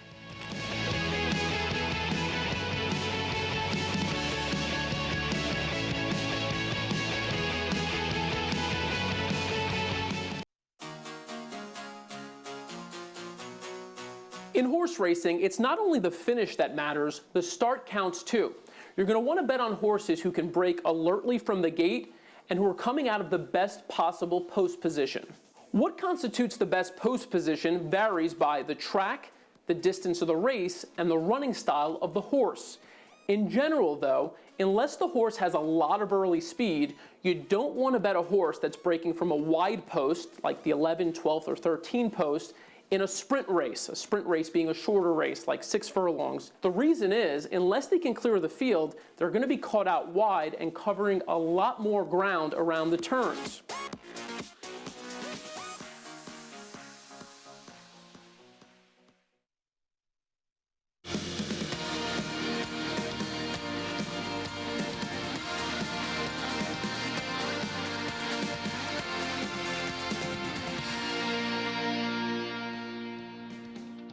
Next, on America's Day at the Races, it's the final Sunday of the Oakland meet as we continue full card coverage from Hot Springs, Arkansas. In today's 9th, 3-year-old fillies battle, and Edgeway looks to hold all the cards. She drops out of stakes company and will try and use her devastating speed to wire the field. Misty Blue stands in her way. Oakland Park has agreed with her. She narrowly missed a 3rd straight win since shipping into Hot Springs in February. And can Nadal come up aces once again at next Saturday's Arkansas Derby? All the latest developments on next Saturday's major Kentucky Derby qualifier. All that and much more coming up on our continuing coverage here on Fox Sports 1 of America's Day at the Races. It is brought to you in part by America's Best Racing. For the love of the race, visit americasbestracing.net today. Welcome to our live horse racing coverage here on Fox Sports 1. As mentioned, today 3-year-old fillies take center stage in Oakland, potentially an emerging star in Edgeway, who we'll talk about here in just a moment, and of course a preview of those big qualifiers for the Kentucky Derby and Oaks next Friday and Saturday with the Fantasy Stakes and the Arkansas Derby. I'm Greg Wolf. With me is Michelle Yu. And Edgeway, this filly we're going to see coming up in the 9th today at Oakland, we know she is extremely quick out of the gate. John Sadler said he saw her in a workout with his string of horses that he has in Hot Springs, Arkansas. When he saw her in the morning, he said, wow, I might have something special here. That's always good to know. And John has so many good horses. You know that he's an expert of what is going to potentially be a really good horse. She did falter last time out, but it was first time versus winners. It was stakes company, and it was in the slop. And although she got a nice lead out in the front, it wasn't an uncontested one. So she really had the pressure cranked up against her. I think overall she still ran really well there, and she was super gutty coming down to the wire. At this point, Greg, she's down along the inside. She has done all of the work in front. 2 different horses have come at her, and she's put them away. And now here it looks like this horse is just going to blow right on past her. But look at her re-rally. She is digging deep and trying very hard to get this win. She's obviously not going to, but I love a horse that shows a lot of tenacity. That, I think, was the most impressive thing about that race. Yes, she did not give up. Remember, she only had 1 start in her career coming in, a maiden win. She was facing multiple Group or Grade 1 placed fillies in that spot who was much more seasoned than her. Yeah, I mean, that was a huge step up for her. Generally, I veer away from horses first time versus winners. That was a spot that was so far above where she was, and she threw down. I got to ask you again, we say it every week, every day, it seems like on the show, but West Coast speed, it's devastating. Is she the quickest in this group? You know, looking through, you would think that she is. And, you know, she broke from the rail on debut, and she was kind of forced into that. And then next time out, it was the slop. And when she broke sharp and the horse to her inside didn't break, she said, okay, I'm going to go with that too, which was a great spot because then she wasn't getting any mud in her face. So far, she has shown to be the fastest, but is she need the lead? I'm not entirely sure. Right now, she's just running them off her feet in the first 2 races of her career.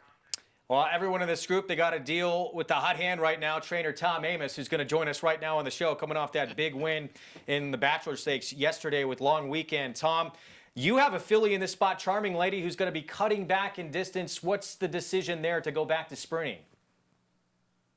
Well, she won her debut sprinting, and it's a little deceiving, particularly if you go by speed figures. Her speed figure was good, not great, but a first-time starter. So a lot of times with these first-time starters, you teach them, you show them all the lessons that they need to have to be competitive in a field of horses, and they get out there for the real thing in the afternoon, and they forget. She forgot how to break from the gate, did not leave well from the starting gate. Obviously, that's going to compromise her speed figure sprinting, but she showed her class and her determination, and she won going away. So we knew that we had a good horse then. We tried to stretch out the 2 turns both times. She didn't really finish the way we wanted her to, although she ran well. She ran second and third. But in our opinion, she's a sprinter, and we're going back to sprinting now with her.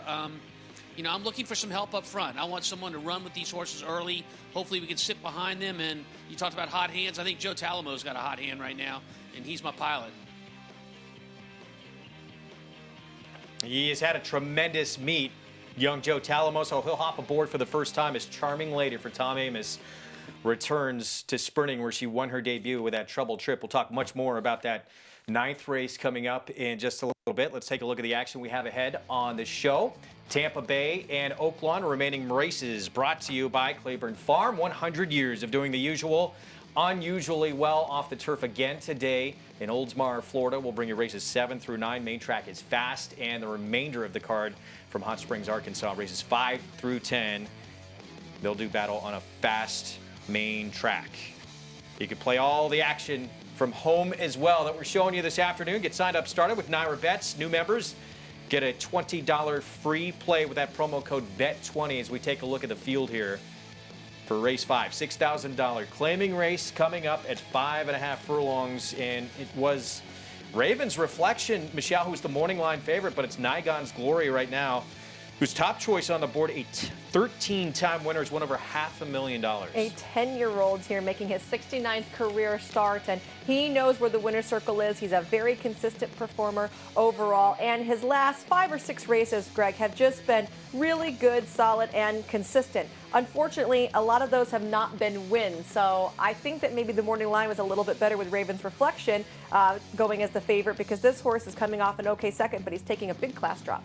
There it is. Get signed up, started. There's that promo code BET20. Go to nairabets.com/bet20. Get started. That $20 instantly into your account, and we'll give you some suggestions how to spread that money out this afternoon and hopefully build that bankroll. Race number 9. I'm looking at you, Michelle. The race we were just looking at, the allowance race at Edgeway, I think there's a horse in there that could be a little upset. That can beat Edgeway. Mm-hmm.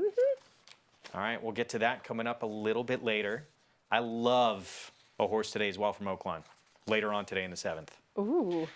Let's start here with the 5th, though. First things first. So we're going 5.5 furlongs here.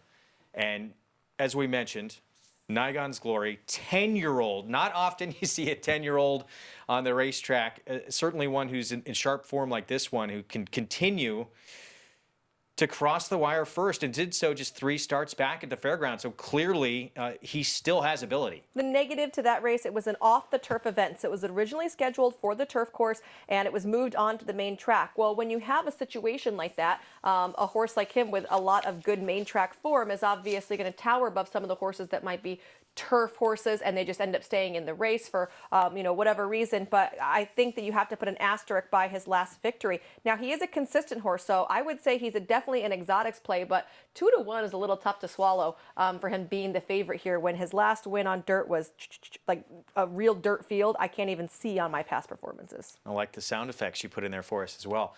Tom Amoss, let's check in with you. Your thoughts here on this 5th race. Raven's Reflection, the morning line favorite. We know she's very quick, or he is very quick. There's some other speed, though, in this race, including the 5. Yeah, there is. And let's point out that we're going 5.5 furlongs. Most sprints at Oakland are 6 furlongs or 6/8 of a mile. So the finish line doesn't change places. You're now going 110 yards less at 5.5 furlongs. This turn is going to come up quick. Look for all these riders to be rapid out of the gate and try to get over and save ground. You know what? Maybe that goes against the horse I like, the 12, Devil's Halo. But I look for a really, really hot pace here. Maybe Devil's Halo can pick up the pieces at the end. Devil's Halo coming off a 4-length score, sitting close to the pace last time out. Going to have to try and get it done from that outside slot this afternoon. You see the 2 moving into the gate. Hold Dismiss, big drop in class, but has been off for over a year for Jerry Hollendorfer. Favorite, the 10-year-old. Nygon's Glory, looking for the 14th win of his career for his Hall of Fame trainer, Steve Asmussen. Here's race 5 from Oakland Park. Vic Stauffer with the call here on America's Day at the Races on Fox Sports 1.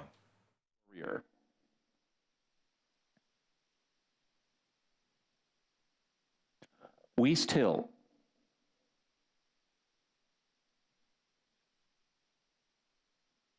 Two more now. Suspect a Storm. Actually, just one more.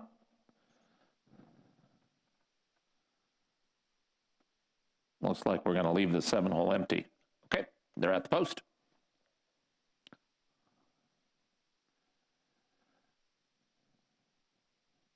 They're off. Raven's Reflection and El Venue break well. Nygon's Glory and Rocky's Warrior close up. Devil's Halo in the center. Then Weast Hill and Suspect a Storm. Followed by When I Do and At the Rail Hold This Miss. Then Virga and the trailer is Giant Pulpit. 3 of them are absolutely flying into the far turn. El Venue at the rail. Rocky's Warrior between horses and Raven's Reflection 3 wide, and they could not be going any faster. Nygon's Glory is 4th, and he's 6 lengths behind. He's a length in front of Devil's Halo, who's about to take 4th. Devil's Halo with forward momentum. 3 back to Weast Hill, top of the stretch. Raven's Reflection and Rocky's Warrior have had enough of El Venue. Raven's Reflection, Rocky's Warrior. Devil's Halo just took 3rd, and he's got a lot of forward momentum now. He's after the front runners. Raven's Reflection leads. Here comes Devil's Halo, and he is going to run up and challenge Raven's Reflection. Devil's Halo, the new leader. Raven's Reflection is 2nd. Then Weast Hill and Nygon's Glory, but Devil's Halo going to run away, and now he's just pouring it on. Devil's Halo, Weast Hill 2nd, Devil's Halo in front. Devil's Halo won by 4. Weast Hill was 2nd, Nygon's Glory 3rd, Raven's Reflection finished 4th.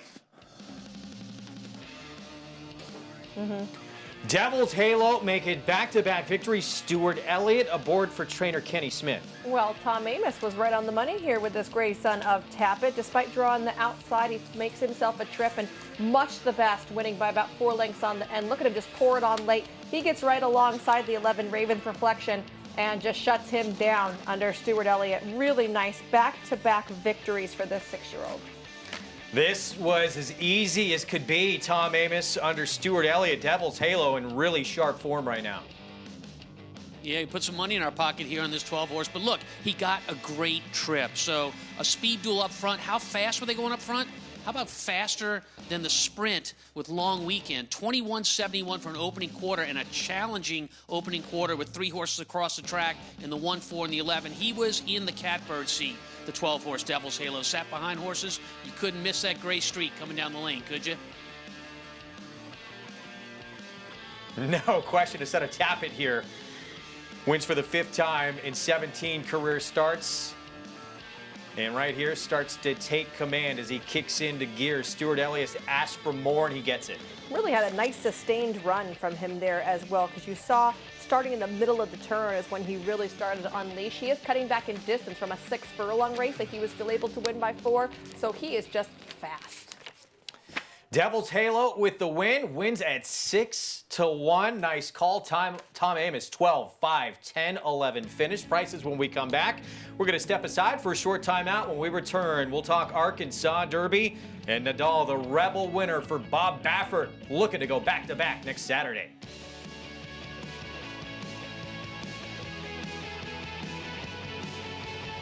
No sport in the world brings the wins home like racing. It's one-of-a-kind, high-speed, high-stakes action, and Naira Bets takes you there. Place your bets and watch the races live from anywhere. With Naira Bets, make easy, secure deposits and promotions every day to earn reward points or cash. Download the Naira Bets app or visit nairabets.com.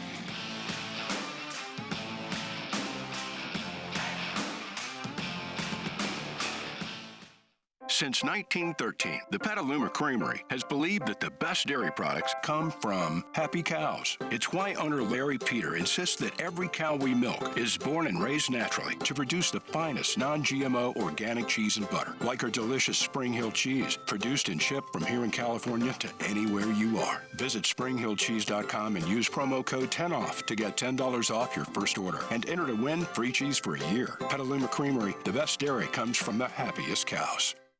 Go from Railbird to Winner's Circle. With My Racehorse, you have access to top horses and trainers, backside tours, exclusive ownership experiences, and fast payouts to your online account. With shares starting as little as $100, the Winner's Circle is waiting for you. Go to myracehorse.com or download the My Racehorse app today to join the thousands who have already started their journey as a racehorse owner. He's always been a beautiful moving horse. Got a great attitude, real simple to be around, and and he's done everything we've asked him. He walks like he's on wheels. He takes that with him to the racetrack, and when you breeze him, he doesn't move his legs quicker. He just extends his stride. I mean, he looks like a horse that's got speed, but he might carry it a little bit too, and that's the thing about him. He's an athlete. Run Happy, standing at Claiborne Farm.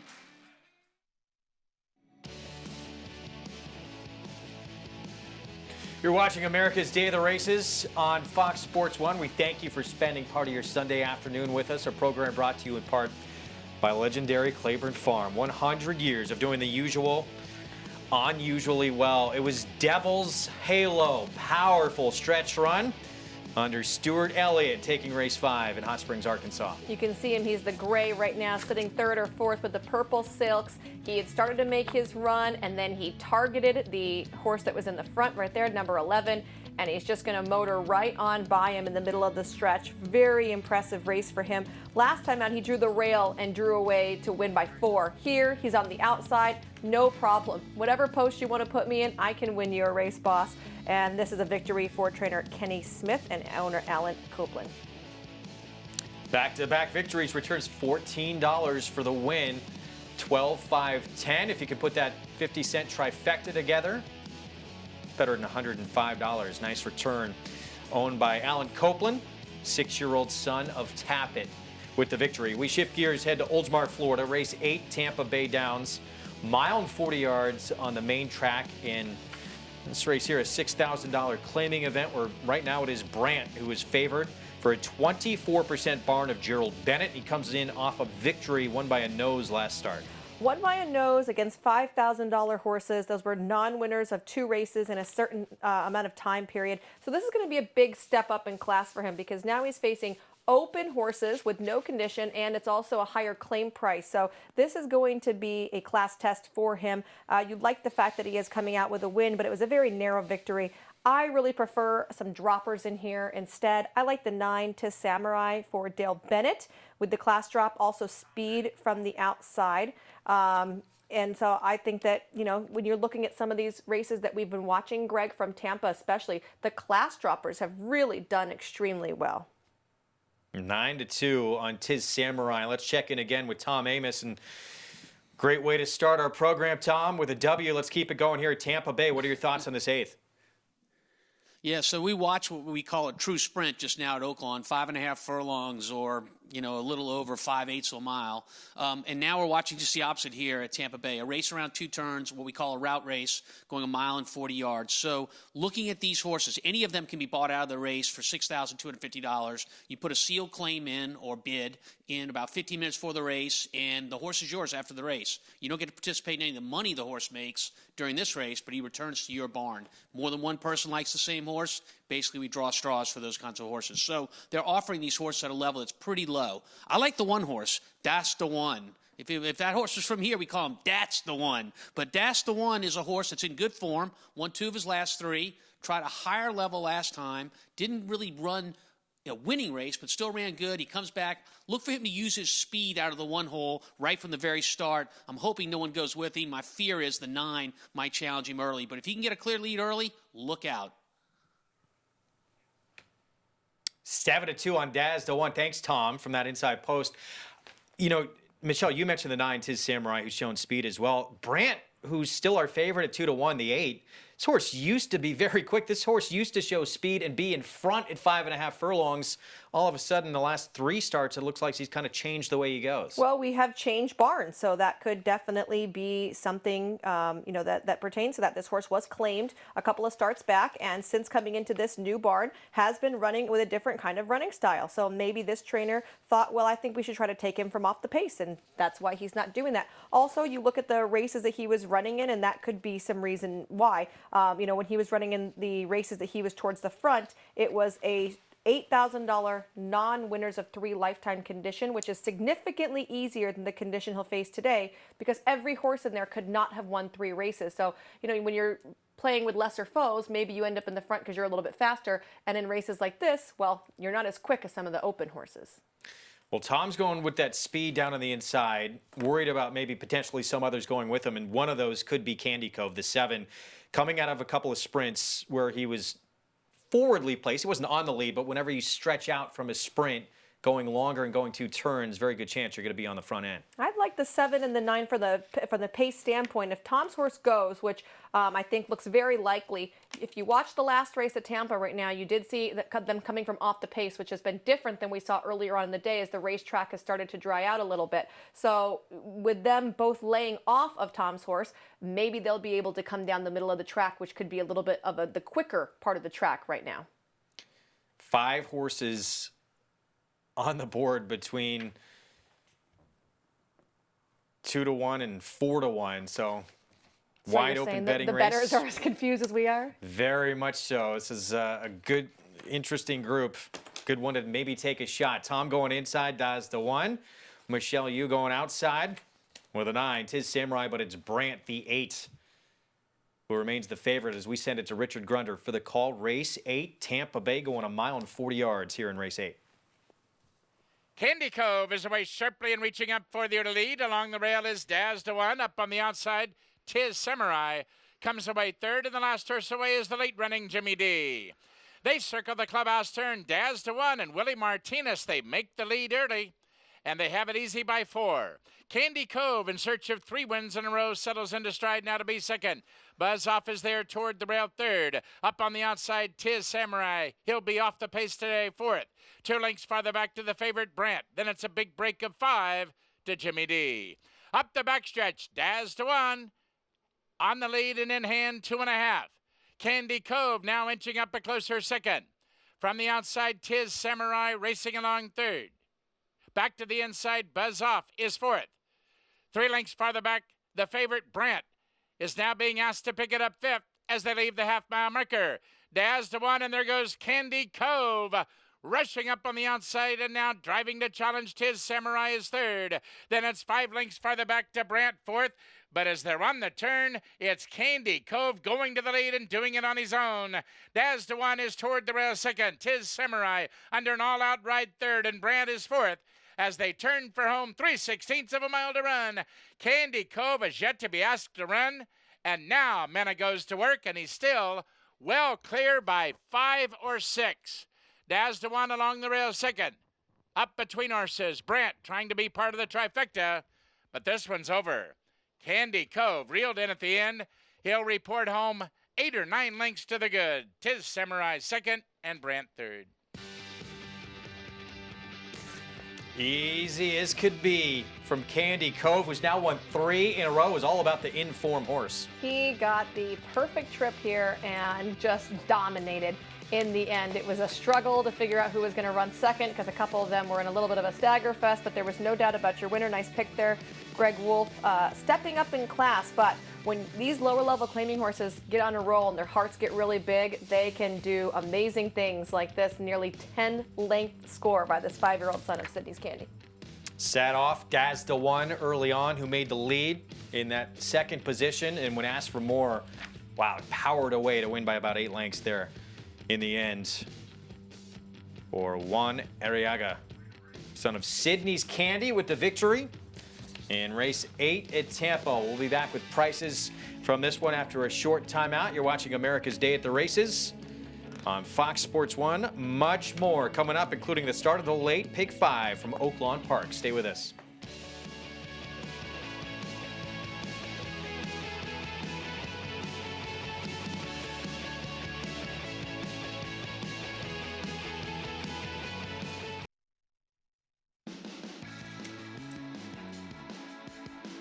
Back on America's Day at the Races on Fox Sports 1.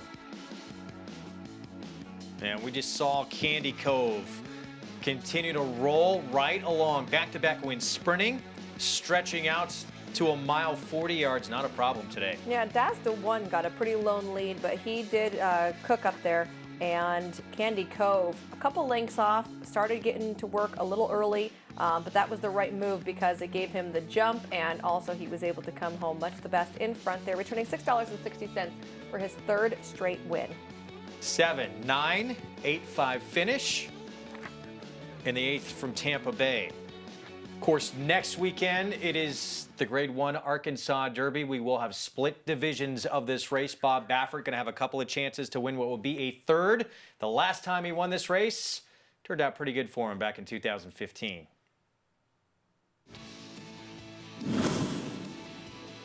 There's a new leader at the top of the stretch. It's American Pharoah, putting away Bridget's Big Lovey.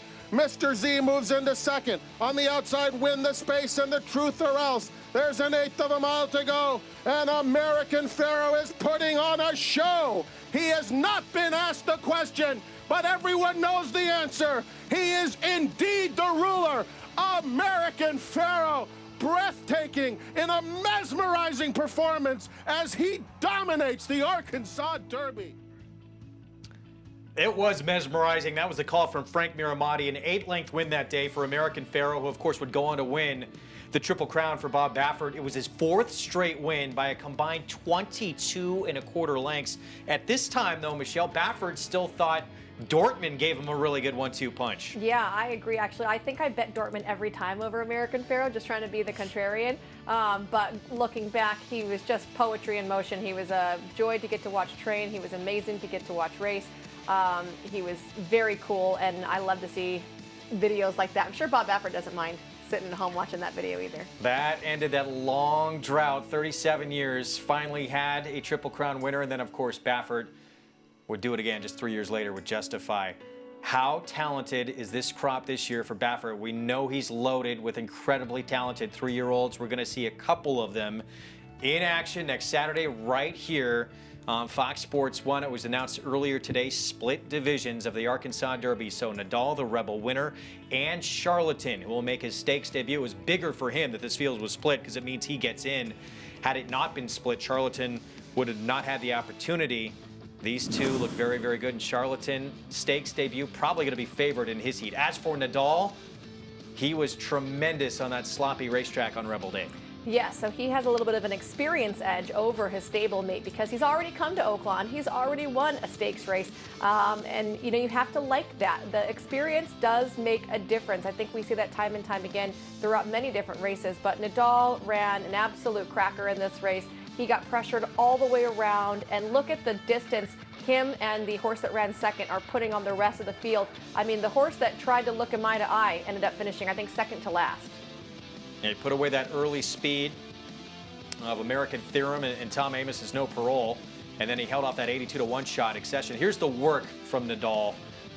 This was morning. Earlier this morning, yeah. Yeah, at Santa Anita Park, his home base, and you can see Nadal is just raring to go. So he goes right alongside his workmate, Mystery Messenger, and then he is going to pour it on late with a massive gallop out here.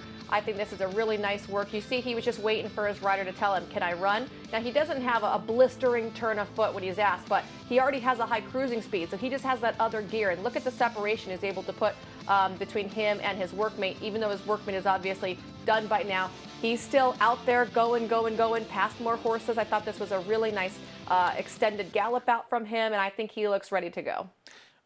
We know who's going to be in what race. We know where they have been drawn. Nadal had the Rail and the Rebel. What's going to happen? Who's he going to face coming up? We know he's going to go against another speedster in Wells Bayou. Better post this time around? You know, I don't necessarily, I'm not concerned with Nadal's post at all. He'll be in post 5. Well, he'll be in post 5. And so I think that because he already overcame maybe a bad position, that it doesn't really matter. This is the probably worst case scenario for poor old Wells Bayou because he, got this really cake trip in his last race.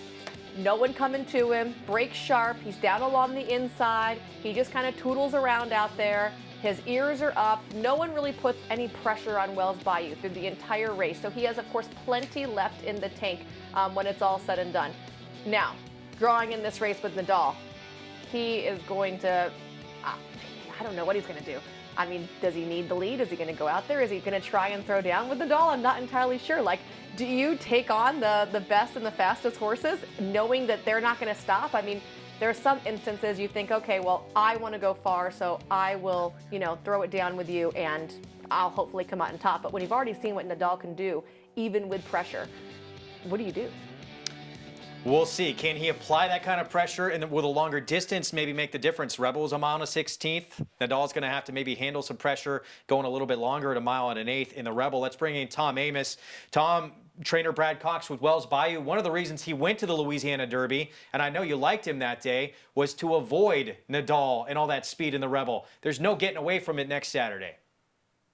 No, there's no getting away from it. It's going to be fast up front. What Nadal has done, or what he's shown, is that not only is he undefeated in 3 starts, but he can successfully run 2 turns and he can take pressure up front.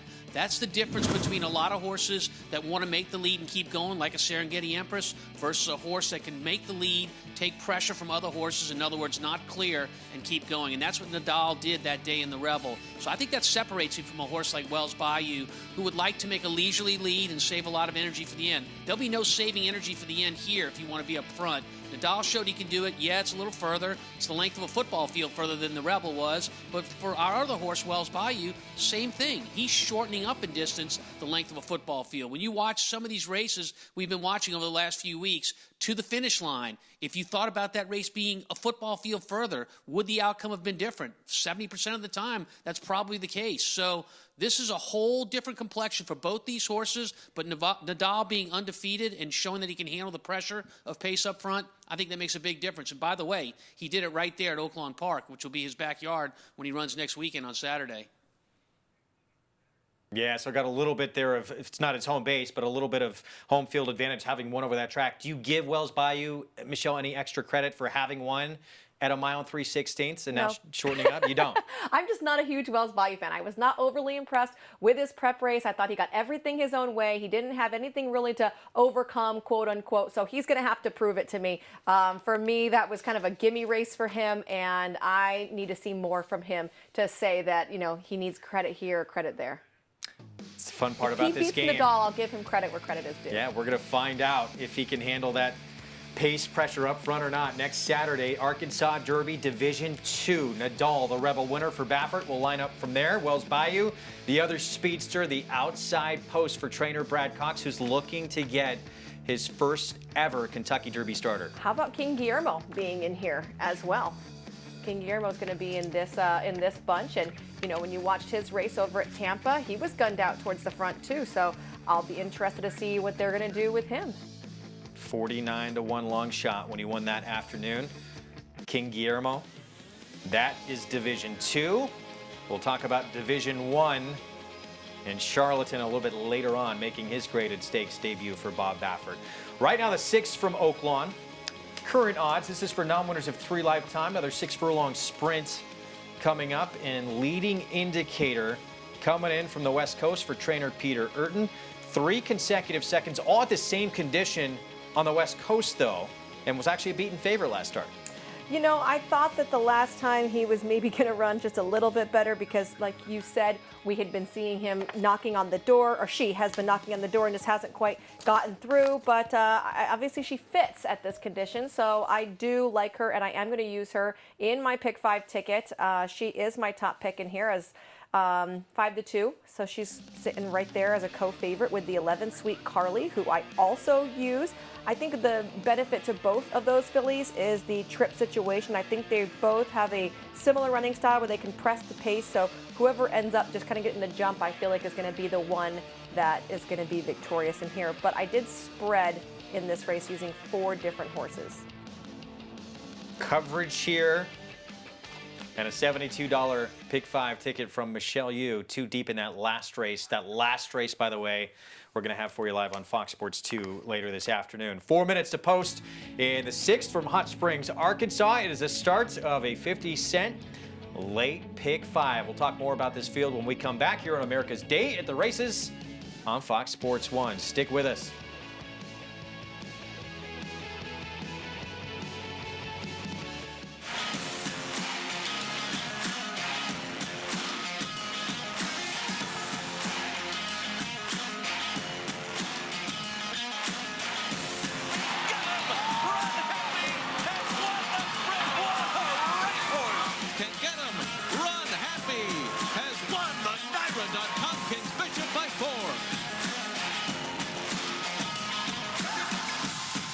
Run Happy, standing at Claiborne Farm.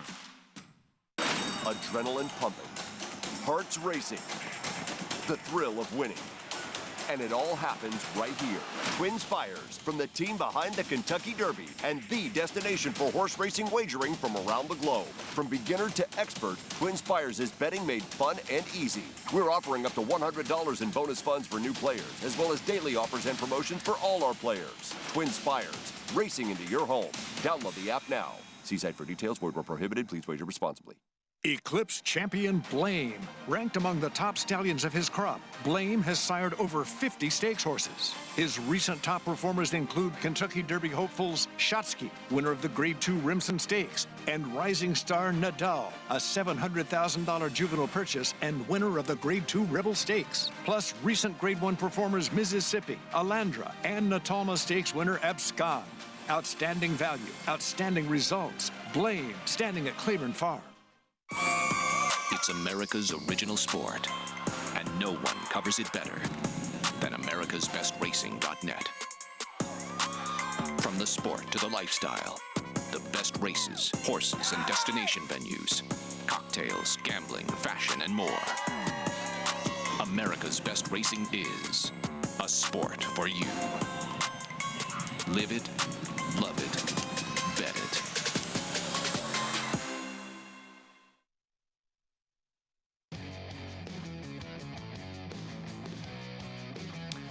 We continue with live horse racing coverage here on Fox Sports 1. America's Day at the Races, brought to you in part by the champion sprinter, Run Happy. Never lost in this career while sprinting and now stands at Claiborne Farm at a legendary stall number 1 for $25,000. Going to head back to Oakland, their 6th race coming up. 3/4 of a mile, a 6-furlong sprint next in this claiming race for horses who have not won 3 lifetime in their career. It's the 11, who was the morning line favorite, Sweet Carly, for trainer Brad Cox, who of course is the trainer of Wells Bayou, who we were just talking about, who we'll see in the Arkansas Derby next weekend, go against Nadal. Favorite on the board, Martin Garcia will ride in 2 back. Big win on turf, but also has shown success winning on the main track. You know, and we have to note that the turf race was also a route race, and she'll be sprinting here, but like you said, has been relatively successful. She's never finished off of the top 3 when running this distance, but, you know, only one of those has been a win. So I think it's worth noting that was her maiden breaker, which she broke for 12.5. I think that she's going to be able to press the pace. She has disappointed as the favorite in a couple of her last outings, so we have to keep that in mind as well, as she's currently the favorite here. I used her on my pick 5 ticket here along with the 5, the 6, and the 9. All right, let's check in with Tom Amos. And Tom, leading indicator, this 5 fill in here, taking some support now, 3-1 on the board, the second choice. Usually we see these West Coast horses come to Oakland or wherever they may go, and they're going to take plenty of play on the board.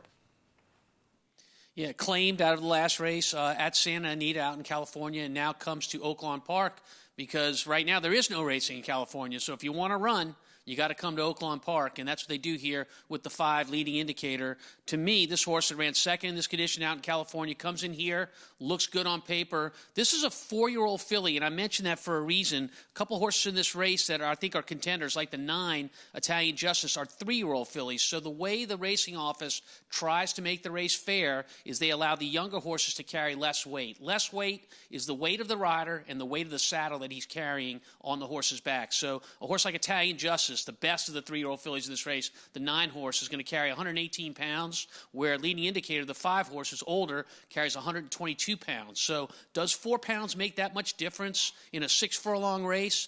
I think maturity makes more difference. So I like the older horses when they're facing the 3-year-olds here. So a mix of age groups here. I go for the older horses, the 4-year-olds, over the 3-year-olds. My horse is leading indicator, the 5 horse. 7-2 on the board right now, and leading indicator in here. Again, 3 consecutive seconds at this same level, but all out here on the West Coast at Santa Anita. You have another 4-year-old in the 10 Love My Honey, who was coming off a 4-month layoff. Michelle showed speed, probably needed that race coming back. It was a sticky, muddy track that day as well. And if this horse can improve second off the bench, could be tough on the front end. She definitely could be, and she's an interesting horse because she has some back class to lean on. She broke her maiden at Saratoga, and Saratoga is one of the toughest spots to win your very first race, and she was able to do so from just off the pace. After that, she tried 3 consecutive stakes races to no avail, so now they've really been seeking a spot with her. I'm still not entirely sure if they found it or not, but this is where she needs to be, considering her last win was against $40,000 non-winners of 2 Life.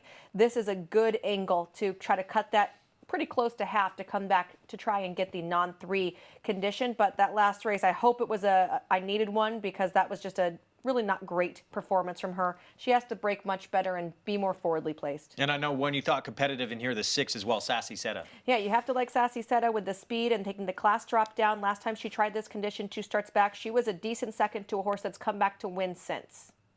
The favorite, it's the 11 in here for trainer Brad Cox. Sweet Carly coming off a 3rd beaten favorite at this level back on April the 5th. Can she graduate this afternoon? Here's race 6 from Oakland Park. Vic Stauffer with the call.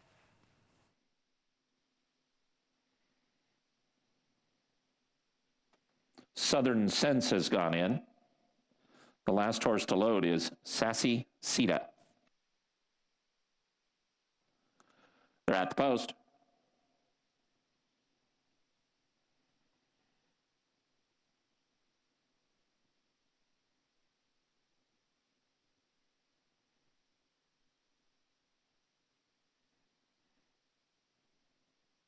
Sassy Seta not quite ready. Now she's in. They're off. Love My Honey broke well, so did She Shed. These 2 are quickest. Tatway and Leading Indicator are next, then Sassy Seta, Sweet Carly and Italian Justice. Southern Sense and Isabel's Joy are next, then Adari, She Be Addy, and the trailer is Cowgirl Kimmy. Love My Honey up the backstretch, leads 3/4 of a length from She Shed. Love My Honey, now a full length. She Shed is second by 2 lengths to Sassy Seta, Italian Justice in the center, and Leading Indicator at the rail. 2 lengths further back to Sweet Carly. She's got about 6 to make up. Isabel's Joy and Tatway are next. Then it's 4 back to Southern Sense and Adari, She Be Addy, and the trailer is Cowgirl Kimmy, and now the clear leader is Love My Honey. Love My Honey at the 1/4 mile marker leads by a length and a half over Sassy Seta in a second. Leading Indicator is 3rd at the rail, then Southern Sense to the outside, and Sweet Carly, Love My Honey, a final furlong, still a length and a half in front. Sassy Seta inching closer now in second. In the center, Sweet Carly is on the move 3rd, and between horses, Italian Justice, any one of 4. Sassy Seta puts her head in front, but Sweet Carly is sweeping up on the outside, and here's Sweet Carly to run by and win. Sweet Carly beats Sassy Seta. Close for 3rd between Italian Justice and Love My Honey. Favorite with the win, Sweet Carly. Now 3 wins from 14 career starts. Martin Garcia, Brad Cox team up. Needed about every inch of that stretch to get by the longtime leader, the 10 Love My Honey, who broke much better today and it had a pretty good trip.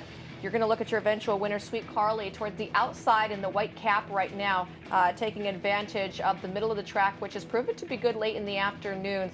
I thought for a second there the 6 was going to hold on Sassy Sina, but the 11, Sweet Carly, going to move by in just the last couple of strides. So really nice win for her off of the 3rd place finish last time out. Back on fast ground is going to be key. Looking forward for this daughter of brilliant speed. So Sweet Carly gets the job done. Race 6 at Oakland to kick off the late pick 5. Formful beginning to the late pick 5 sequence. Prices from this one when we come back from a short timeout. When we return, we'll look ahead to next weekend in the older horse division. An Improbable in defeat. Maybe the best race he has run since his 2-year-old campaign for Bob Baffert. We'll look ahead to the Oakland Handicap next.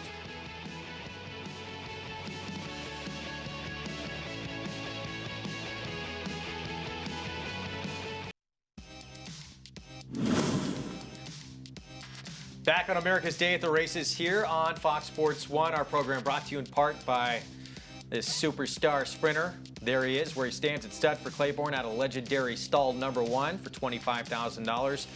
We're going to see those 2-year-olds hopefully very soon on the racetrack in 2020. It's going to be a lot of fun to see what those youngsters can do if they carry on the traits of Daddy. I just want mine to look like that. Would be nice, He wouldn't looked great. Sweet Carly, the favorite, kicks off the late pick 5 at Oakland, and now 3 wins in the last 5 starts for this 4-year-old filly. Took the absolute overland route, pretty much parked 4 and 5 wide the entire way around there, but it didn't matter. She was going to be much the best. Hangs just a little bit here. You can see her in the white cap on the outside. It's like she wants to hang out next to the number 9 horse, but continued ride from Martin Garcia is going to get her across the wire in front. Whoa. $6.80 for the win, 11-6-10 finish. We're alive, Greg. Oh, you're including me on your ticket. It's a Sure. team play. Yeah, I would have been much nicer if the 6 had won, but we're alive. Step by step, long way to go. Don't forget to give me the $36 for the ticket, win or lose. 11-6-10. I'm on credit. You know it's good, right? I know you're good for it. I write IOUs for everything. Tampa Bay race 9. It's 5.5 furlongs coming up. Non-winners of 2 in a year condition. $5,000 claiming tag. Karma King is taking all the money right now. This horse is actually taking a big drop in class. Yeah, big drop in class from $6,200 into a $5,000, but he also gets a condition on that. So very big here for his new trainer, Nick Caruso. This is the horse that was previously out on the West Coast and has been running in Florida for a little bit of time this year and has 1 win recently. He's a 9-year-old. He knows how to win, but I like others in here. My top pick is actually the 6 Double Deep, 5-2 right now. This is coming off a 2-length score at a similar condition right here at Tampa last time out. Well, Tom Amis, we've got a few horses in here dropping in class out of that same race that Karma King's coming out of, but that's the one that the public seems to prefer right now, 3-2. Yeah, indeed. And on the rail, again, this is another what we call rapid sprint, 5.5 furlongs. Again, a furlong is 1/8 of a mile, so we're used to watching these 6 furlong sprints or 6/8 of a mile, but 5.5 furlongs, that's a football field shorter. And again, they don't move the finish line, which means they move the starting gate up 110 yards. And doing that, they get to that first turn very, very quick. We saw it at Oakland in the last race. Those 3 horses were battling. Riders are usually quick to pull the trigger and try to get good position, as they did at Oakland, and the race can back up in those situations. People think shorter races, well, the race won't back up. Oftentimes, it's just the opposite. They will back up. So I'm with Michelle. I like Double Deep, and I know that's one of the favorites here. And looking over this field, if I was going to take a long shot, maybe Wild Wiggin Jack, the 2-horse, would be my horse. So maybe a little 2-6 win, place, or show bet. Remember, show bets mean if they run in the top 3, you collect. Place, if they run in the top 2, you collect. Win, you have to win to get the money, but you get the best odds for win, the worst odds for the show bet. Favorite remains the inside runner, Karma King. This is a 9-year-old trying to get the job done here. An 11-time winner already in his career. I'll go head-to-head with Tom on a long shot. I like the 3 Smoky Blues. Back to 62.50 on a fast main track. Had the slop last time out. I don't think he appreciated it very much. So I'm looking for inflated odds on him if you're looking for another horse underneath at a long price. Well, see if the 9 can make an impact here today, too. Blinkers going on today. Maybe can move forward. Actually won against non-winners of 2 in a year. Just 3 starts back, but that was at 7 furlongs. Here's race 9 from Tampa. Richard Grunder with the call, the finale from Oldsmar, Florida. They're at the post for the 9th and final.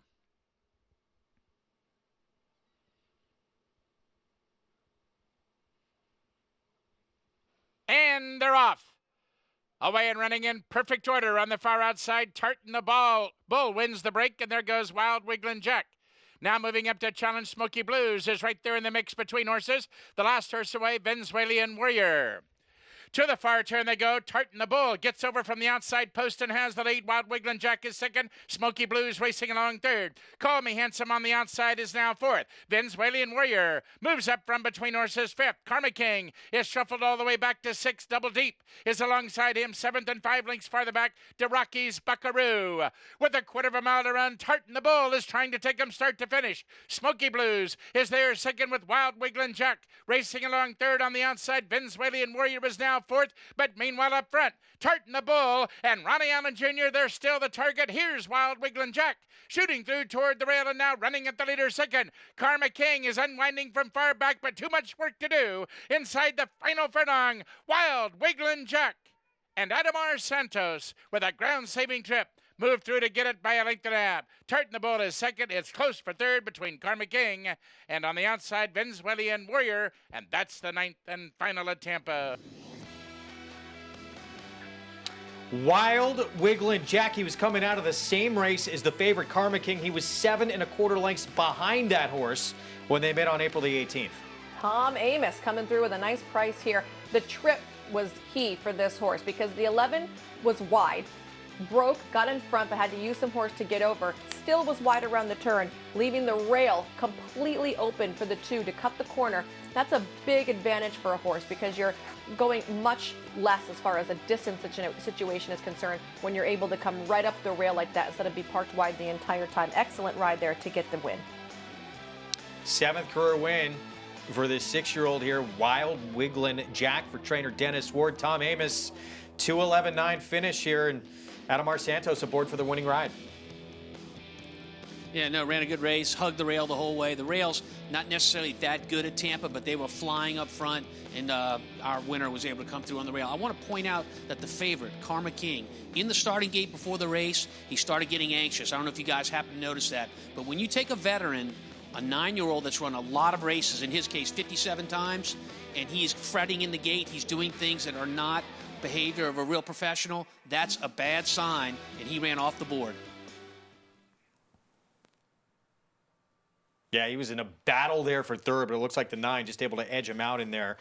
Venezuelan Warrior. So Wild Wiggling Jack with the win, 2:11.9. The break is, we've talked about so many races. We have a stakes race from yesterday where the break again was key. But look at post 1. This is your favorite, Karma King. From the head on. So, problems. Like Tom had said, he was a little rambunctious in the gate. He was kind of throwing his head, and what happened there was he rocked back just a little bit before they started. So he broke just a touch slow. He wasn't paying as close attention. And then they tried to ride him up and maintain a spot, but he just wasn't fleet enough. Tom said they went pretty fast up front, and he wasn't quick enough to hang with those. So he ended up being really far back, but made a close late, just wasn't good enough. So it works out for Wild Wiggling Jack. We'll have the prices from the 9th at Tampa Bay coming up in just a few minutes. Not just Arkansas Derby next weekend. We have older horses we're going to be talking about in the Oakland Handicap. First prices, though, from the race we just showed you at Tampa, $20.60. We've had a couple of nice payoffs today. Thanks, Pick Tom Amoss. 3, $416 for a $2 play. Nice. Look at the trifecta in this race. $1,304. That's some take-home money. No question. 50-cent pick 5. Just shy of $1,000 as well, as that concludes action from Oldsmar, Florida for this Sunday afternoon. All right, let's talk older division. And the Oakland Handicap coming up next Saturday. And for Improbable, who was last year's Kentucky Derby favorite, as we take a look at the field once again, he draws all the way to the outside, and here Marquin Garcia will be aboard. In defeat, though, he ran a very huge effort, beat by Tom Stay-Todd. I actually loved the fact that he drew the outside because it is the least amount of time that he has to spend in the starting gate. He was still a little restless. You'll see him right there, see? Just acting up like he generally does. He doesn't like the pressure of being in the starting gate. But if he was down along the inside or one of the first horses to load, he'd have to stand in there while the whole rest of the field loaded. For this instance, he gets in. If he doesn't be bad here, he could literally get in, they could open the gates, and he could be right out. So I like the draw for him. It was a big run into the first turn, so I felt like in this instance, Drayden really had to use him to try to get good position. He gets end up park wide regardless. I think he probably ran a 1 1/8 race in this mile event. But you are going to back up the starting gate a little bit for this race, so hopefully that'll work to his advantage where he doesn't have to kind of gun him to find his position. He can just let him break and do what he needs to do. Well, the problem, though, when you are outside, look, he was about 4 wide going into that first turn. He was still wide into that second turn. But he ran a big effort. That was his first start since the Breeders' Cup 3rd Mile. And coming out of this barn, we're expecting improvement his second start of his 4-year-old campaign. Yes, you should definitely see this horse move forward, no doubt about that. Meanwhile, for Warriors Charge, this is a horse who was 4th in last year's Preakness Stakes against War of Will. He has come back to put together back-to-back wins. He's a horse that has to have the lead. Yes, and you know, this horse, he wants the lead, but like last time out in the Razorback, which you're getting to see right here, he got a really nice breather. If you have a horse that goes to the front and at some point they don't have any pressure and they can flick their ears around, take a deep breath and relax, that means they have something to do battle with come the end. I always like to think of it as a video game when you're playing a horse racing game and you have, you know, your set amount of green bar. Well, once your green bar is completely down, you have no energy left to finish. So you have to be very cognizant of that during the race, and that horse got a nice break in there. He's not going to get a break like that in this particular field. He beat a very good group, though, of older horses in that spot, but no question, he has to be out in front. That's his way of going. He's won 4 of his last 5 starts. Meanwhile, Combatant, for trainer John Sadler, he was the backup horse in the Santa Anita Handicap. Gift Box was their main guy. He unfortunately had to scratch earlier in the day in that race. Did not matter. Ronus Racing and John Sadler win the Santa Anita Handicap for a 3rd straight year. I'm a big fan of Combatant. I think the 1 1/4 just really hit him square between the ears. This is a horse that is kind of a one-pace grinder type, and when you get to these longer distance races, that's the kind of horse that can win. So here he is. He was floating around the middle of the track. Then he comes down and he's able to put his neck in front, but you see they weren't going super fast there at the end. He was just able to maintain that speed he was at. He didn't have a big kick. He didn't pull away from them at the end of the field. I'm a little concerned with the cutback in distance for him, but I'm a big Combatant fan. It's his first stakes win. It was a little bit unexpected. He was 9-1 that day. Did drift out into the stretch as well, but scored the upset, beat a 3-5 favorite in mid-court that day. Let's bring in Tom Amos. Tom, you can kind of give your thoughts on all these runners, but what do you think about Improbable, a horse notorious for being bad in the gate, who again gets this outside post? Well, going to the Oakland Mile, his last race, he had the outside post, and I was in Michelle's camp. I said, well, he won't be in the gate long, so that should really benefit him. But I watched him, and his behavior is immediate. When he gets in the gate, he's just not well behaved. So I don't think it's going to matter what post position he's in. You're always going to be worried about how he's going to leave the starting gate based on being set and ready to go. From that outside position, if he does fall back in any way, shape, or form because he's not ready to go, because he's not paying attention, it's game over for him from that outside post, in my opinion. So I would be worried, and I'd be looking for a square price on him, something I don't think you're going to get in this race because he is a talented horse and he ran so well last time. Anything you could do as a trainer? I mean, horses get in habits like this, but how do you try and combat that and try and cure those antics? Are you challenging me to say I know what to do better than Bob Baffert does? I don't. But there are some tricks, and I'm sure he's tried them all. But, you know, we've got a situation where you can put pads in the gate. That makes the gate smaller, so the horse can't have the ability to move back and forth. He's in tight. And horses don't mind that. Horses like that security feeling of being in tight. The other thing you can do is get a starter who works in the starting gate to get behind the horse outside of the gate and put pressure on his tail. All he's doing is taking his hand and squeezing his tail. Horses like to get away from that pressure, so sometimes makes them leave faster. But I can assure you, everything that I've just mentioned and more, Bob Baffert has tried. No question. Well, especially for this horse, it's going to be all about the break on Saturday. Next, we'll see Bob Baffert go back to his quarter horse days, and they put quarter horses in something called a flipping halter, where they have a string that runs through their nose and ties them to the front of the gate, so they're kind of forced to stay focused in front and can't rear up. Never know, maybe he might be pulling that out. That sounds painful. It's not. It's just a string through their. It's not actually through their nose. It's through a halter on their nose. Just the thought of it sounds like something I would not want to see take place. Improbable, though, he ran huge, even though it was in defeat last time out, and it was against a Grade 1 winner as well, and Tom stayed tied. We're going to take a break. When we come back, we'll look back at the carousel. Mia Mischief. She looked dominant, and she is on the road to the Breeders' Cup Filly and Mare Sprint.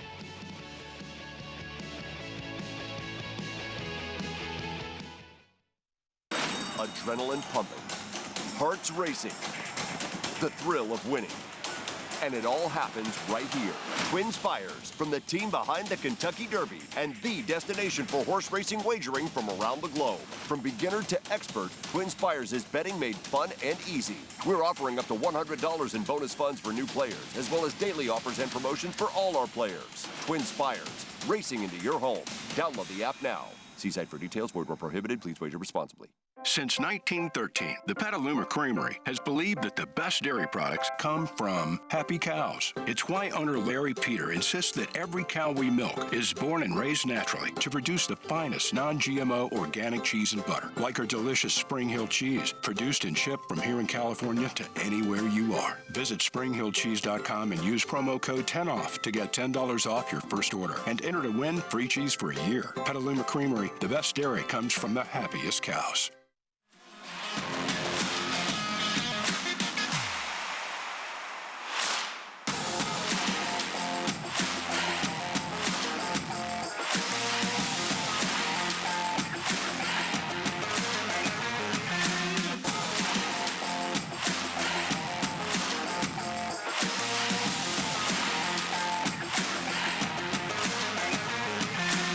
Run Happy, standing at Claiborne Farm.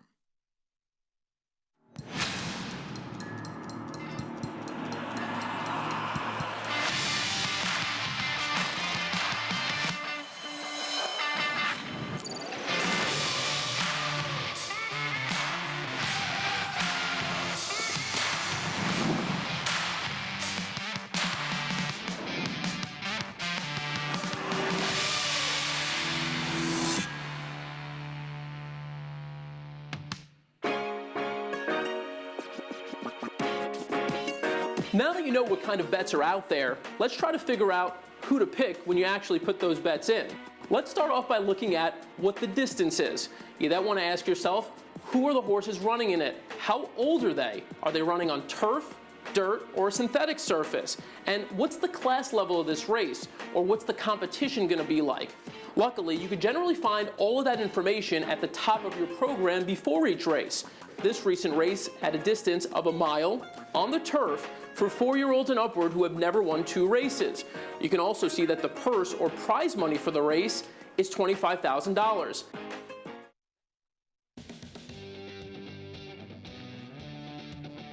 For more ways to learn about this game, be sure to visit America's Best Racing. Go to americasbestracing.net for more handicapping angles and so much more about this sport of kings.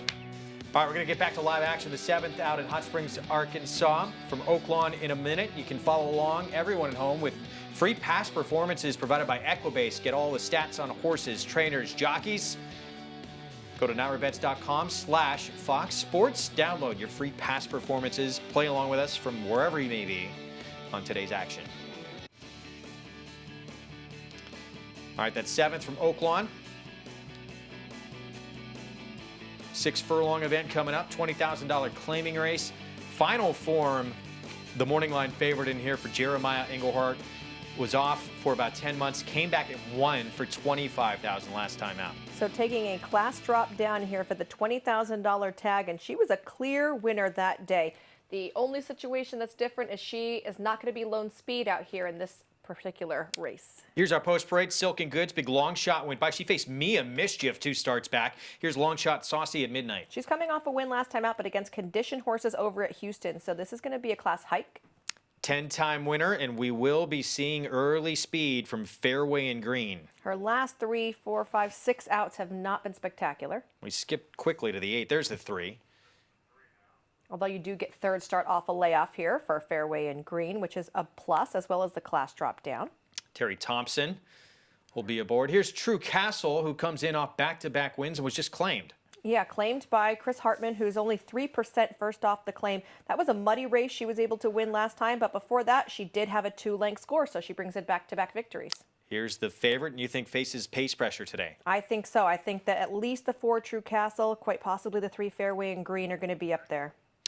Madison Way, coming off a third-place effort last out against 25 claiming, and here's the 7 Midnight Sway. Yeah, taking a class drop down. First time for Mike Johnson, who's a little light on the win column here, but a big class drop, which is needed. Here's the 9 Double B Sting, comes in from Canterbury, hasn't raced in September. Hasn't won a race, didn't win a race last year, nor the year before. This will be the first time at Oakland, but has never won at the distance. For me, it was a pass. Sophie's Angel, 23-1. Julio Felix rides. First time in the barn of Kim Poole here, or returning to the barn of Kim Poole. Last couple outs just have been very disappointing.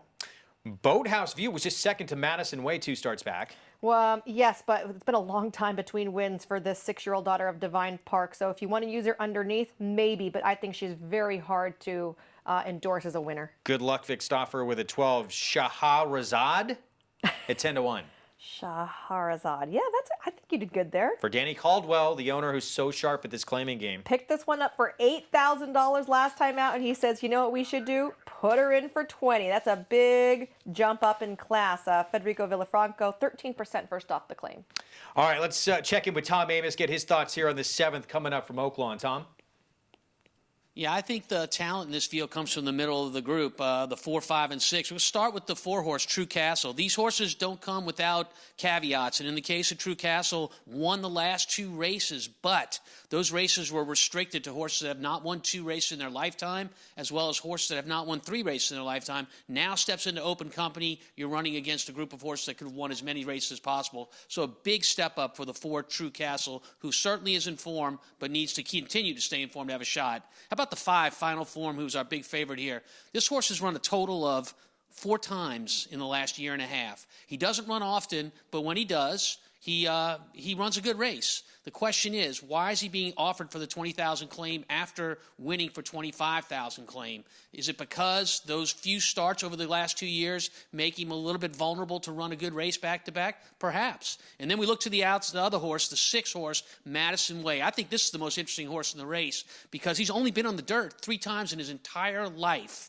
And when you think about those 3 starts, every one of them was right there at Oaklawn. All of his other starts were on a different surface. Horses like certain surfaces. In his case, Madison's Way, we're talking about synthetic surface, which is an artificial surface up at Woodbine, or the turf. But his dirt form is really, really good. 3 starts, 2 wins and a third, never off the board, and all in great recency. So for me, I think the 6-horse at a square price, I like him. All right, 4-1 right now on Madison Way. Michelle, where do you wind up? Well, she's my top pick, Madison Way, in here. I really like the fact that, her recent form is excellent, as well as her dirt form, like Tom was mentioning. I also think that she gets the catbird trip. She can sit right off some of the speed and kind of eyeball them. Orlando Mojica has been riding very well over there, and the class drop down. I also am going to use the 5 and the 8, NJ's Brass, on my Pick 5 ticket, which is still alive. NJ's Brass taking a class drop down after a 5th place finish last time out. Did not have a clean trip that day, though, so I feel like you have an excuse there. The 2 subsequent or prior starts to that were both against $25,000 horses, and she ran well enough. And then you go 4 starts back, and she had a win at the $20,000 level. Although it was a little bit of a condition there, and this is open, I feel like she fits with these horses, and she's getting overlooked, and she draws a strong rider in Tyler Bays, who's going to be sticking with her. 6-5 favorite, and Well, it remains the 5 here, Final Form. We saw that 8 there jump up on the screen. I didn't know if that was a late scratch or not. Final Form's won 3 of her last 4 starts. She's the favorite. She deserves to be. The question is, the issue, she has big gaps where she's gone for a long time in her races. She returned off a 10-month layoff, though, to win for $25,000. And yeah, in for the tag. Maybe they just say, look, she has some issues. She's not the most sound. She beat, though, or ran second, I should say, to a filly 2-back, Majestic Reason, who she had a 2-length lead on in the stretch, missed by a half length, who'd go on to become a Grade 3 winner. So she, I think, stands out in this field. She's 6-5 on the board as we check back in with Tom Amoss. Yeah, my apologies to the ladies in this race. Madison's Way is a filly, not a he. I mistakenly said that. But you guys notice on the screen, the 8-horse NJ's Brass was standing behind the gate, was not warming up with the other horses.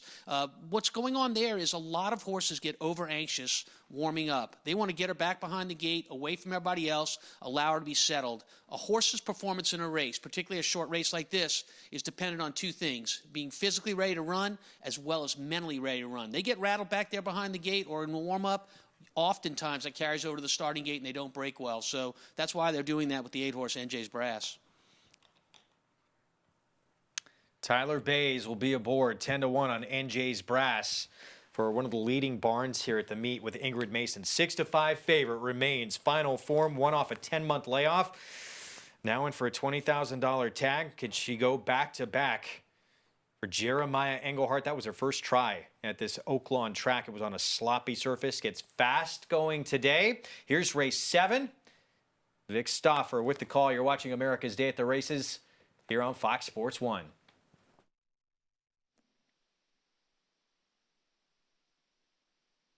Final Form and Boathouse View. The last 2 are Scheherazade and Madison Way.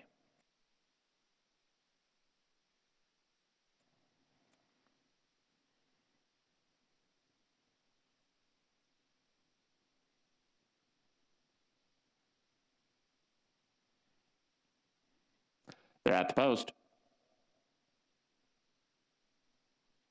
They're off. Final Form, without being sent, is making the lead from True Castle and Fairway and Green. These 3 quickest. True Castle puts her head in front. Silken Goods is next, then NJ's Brass and Midnight Sway.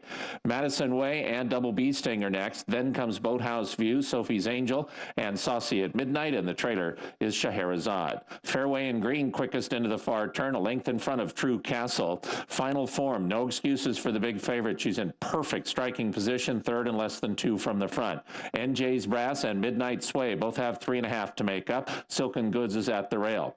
Boathouse View splits horses, and she's running on in the yellow blinkers. Here's Boathouse View, could be heard from late. Madison Way is next. Scheherazade moves through at the rail, top of the stretch. True Castle, Fairway and Green, and Final Form. These 3 across the track. True Castle's ahead in front. Final Form is cruising up on the outside, and True Castle and Final Form go headlong into the final furlong. Final Form outside, True Castle inside, and Final Form is being hand-ridden, and now she leads by a neck. True Castle is second, Scheherazade third. Final Form and True Castle. Final Form in front. A measured neck at the wire for Final Form. True Castle second, Scheherazade third. Boathouse View finished 4th. Final Form handled pretty confidently around this racetrack today by David Cohen. I mean, right from the start, she broke sharp, and David Cohen took a hold of her and was like, just rest easy, girl. Everyone else was riding along, even down the lane right here. You see the 4 getting some encouragement from Ricardo Santana, and David Cohen is just sitting chilly, just asking her a little bit with his hands. A measured half-length victory or so, but they are much clearer of the field, and I felt like he always was very confident in what she was going to do. Jeremiah Engelhardt, David Cohen, and Final Form. She has come back as a 5-year-old mare now, Tom, and put together back-to-back wins here at Oaklawn. She sure has. And that was David Cohen's first time to ride the 5 Final Form, whose form looks like she wants to be up front early. Cohen was so pleased with how she broke and what he felt underneath him, he didn't feel the need to do that. So he changed her form and style a little bit in this race, laid off the pace, had plenty left at the end. I think this win was a lot easier than it looked. Final Form, went off a 10-month layoff, now goes back-to-back 2 for 2 in her career here at Oakland. The question remains now, will she stay in the Jeremiah Engelhardt barn? Ooh, that's a good question, Greg. Even money in the end. 5, 4, 12, 11. Prices when we come back, and we'll look to the Bachelor Stakes when we return. It's been a very, very long weekend for trainer Tom Amoss, and that is a good thing. What a duel yesterday in the Bachelor Stakes. We'll talk all about it when we come back.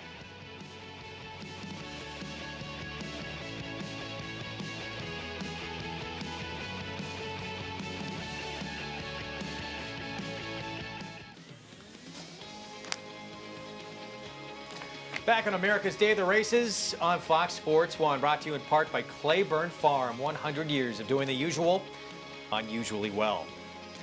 Back in the 7th at Oakland, final form. She just keeps winning. Back-to-back victories since coming back as a 5-year-old. She's now 5 for 10 in her career. Much the best here today, and very kind for David Cohen to set off the pace. She rated. She was just waiting for him to say, go ahead, girl, and do your best. And down the lane, he's just going to encourage her with his hands a little bit, and she is going to pull away to be a measured winner. Now, she's not going to dig deep and really powerhouse far in front, but she didn't need to. She just needs to win the race.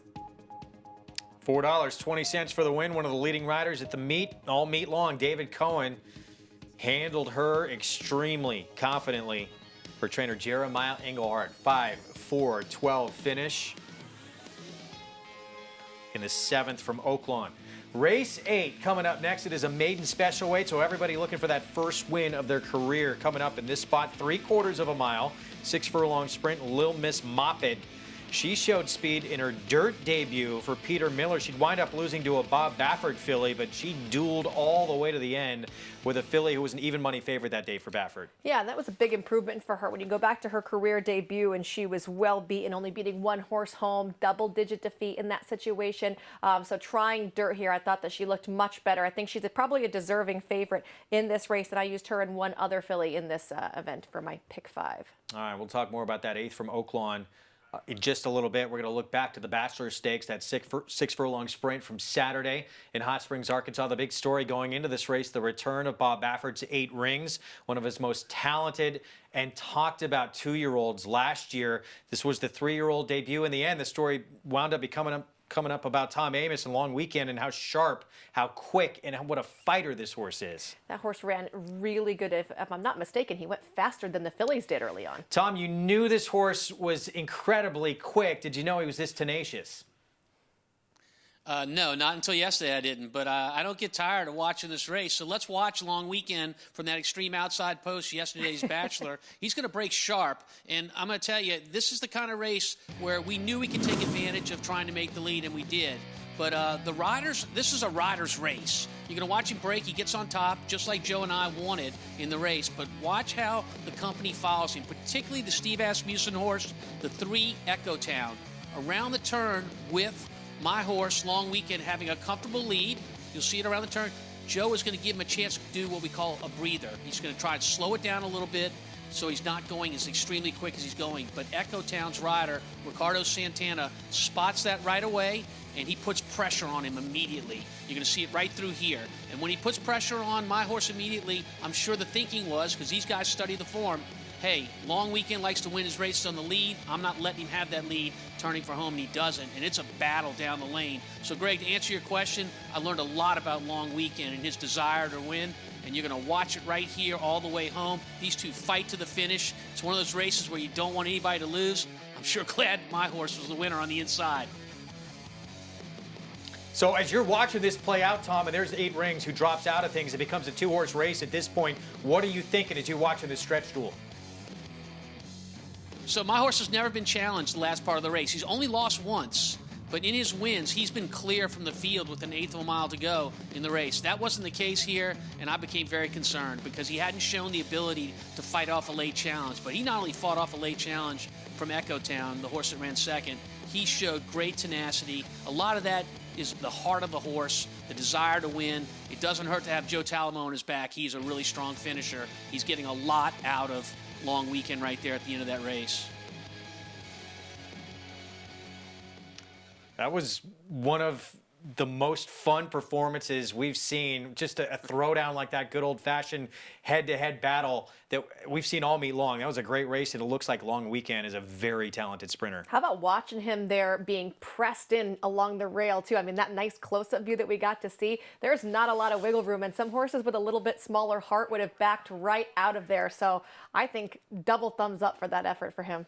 Tom, pretty good weekend for you. You had another very talented sprinter who you tried in much tougher company, but got a very good win sprinting as well on Friday, and no parole. Yeah, no, he ran great on Friday. And when you watch him in a sprint race, and they're both 3-year-olds, you know, the question that seems to be on everybody's mind is which one's better and how do you keep them apart in races? Well, look, here's the bottom line.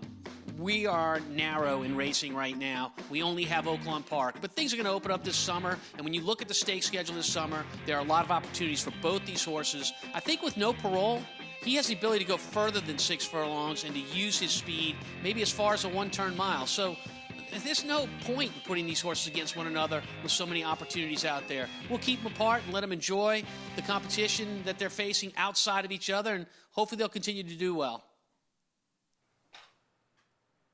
Well, congratulations on the success of both those two runners. Look like two very talented sprinters. Both horses possess a ton of speed. It was really fun to watch that battle yesterday. Meanwhile, for the fillies and mares battling yesterday, that was in the Carousel. It was our ABR race of the week. We had multiple Grade 1 winners. Bellafina, Mia Mischief going head-to-head in here. Didn't work out for Bellafina. She didn't get out of the gate all that cleanly. For Mia Mischief, though, I don't know if it would have mattered. Yeah, I don't think it would have mattered. I think Bellafina could have broke perfectly, and I still think Mia Mischief was the best horse yesterday. She had racing recency. Bellafina has proven to not be the best when she ships out of town. So I think that a lot of things going against her.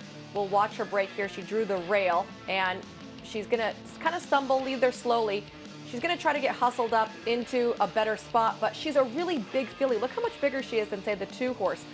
She isn't able to get herself rolling, and then she has to alter path, and she ends up on the outside. Yeah, checks up on heels, too, of Midnight Fantasy. Joe Talamo, her pilot, he was worried about the 1-hole, said she always tends to break a step slow. She did again, and it really cost her. Unfortunately, you know, I think that he did the right move, putting her on the outside where she could be in the clear and she doesn't have to worry about having to check again because she is so big with such a monster stride. You don't want to put her into that situation where if someone's slowing down in front of you, you can't keep her going. She isn't like a Ferrari. She doesn't, you know, she can't stop and then start going the same speed. But a lot of things didn't go her way. But like I said, I don't think it would have mattered. Mia Mischief, she's on the yellow cap on the outside right now, and she is just going to be breathtaking in this victory. She has been an extremely consistent performer. She's an older filly. She's 5 years old, and, you know, Bellafina just turned 4. This is her first start versus real older horses outside of the Breeders' Cup. So I feel like, you know, we're looking at that kind of a situation, too, where age makes a difference. And Mia Mischief at age 5 is really in the prime of her racing career. Connections with her passed on the Breeders' Cup last year. The goal this year will be Breeders' Cup Filly and Mare Sprint. Steve Asmussen says, I think she's better now than she has ever been. Tom, tough going, though, for Bellafina. Yeah, it was. Look, got no help at the draw, which is a random post position pick that happens about 4 or 5 days before the race. When she drew the 1-hole, and with her ability not to leave the gate well, you knew that she might be stuck behind horses. What you didn't know is that she was going to compound the problem by having a horse in front of her move over to the rail and shut her off. But that's what happens in horse racing. You've got a big-time favorite on the inside, and you can do something to cause that horse to have less chance to win. That's a jockey's job, as long as you're doing it legally, and everything that was performed in that race down the backside was indeed legally. So what does she do after that? She moves to the outside. I don't know how much of it was horse, how much of it was jockey, but you know, you just can't try to make up that kind of ground that quickly. Hey, Greg, you know this. You go to the driving range and you hit the ball well and you make a double bogey on the first hole of your 18-hole. You can't get it all back in the next hole. You take your time. You wait for your opportunities to make a birdie and try to get those holes back that you made a double bogey on. Look, she made a double bogey out of the gate, and then he moved her to the outside and he tried to get it all back. That's a snowman there. That's an 8. A lot of those on my card this past summer at Saratoga, as Tom could attest to, as we hit the golf course a couple of times. Yeah, she had a lot to overcome that afternoon. Mia Mischief, though, obviously that Grade 1 win, the Humana Distaff, she beat Marley's Freedom last year. That's probably the best performance of her career. This might be the second best performance of her career. The thing is, Steve has done such a good job with her. You know, she had a little stakes race that she was much the best. She came in off the bench in that allowance race where she was much the best. So not only is she coming into a peak season in peak form, but her heart is huge because she's had 2 very easy races. Here, she sat right off of it. She got kind of a dream trip, and she capitalized on that feel-good feeling. You know, if you're really confident, you can do things that are impressive just like that. Yeah, she had a comeback race as well to start her season, and it was a win on this racetrack. That didn't hurt either, but she backed it up big time against very good company. We're going to take a break. More to come. We talked one of the divisions of the Arkansas Derby from next weekend that you'll see here on Fox Sports 1. What about Division 1 and the most talked about 3-year-old in the country making his graded stakes debut, Charlatan for Bob Baffert? Stick with us.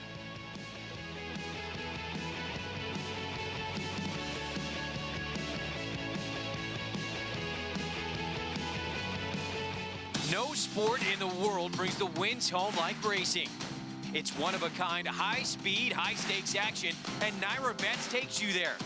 Place your bets and watch the races live from anywhere. With Naira Bets, make easy, secure deposits and promotions every day to earn reward points or cash. Download the Naira Bets app or visit nairabets.com.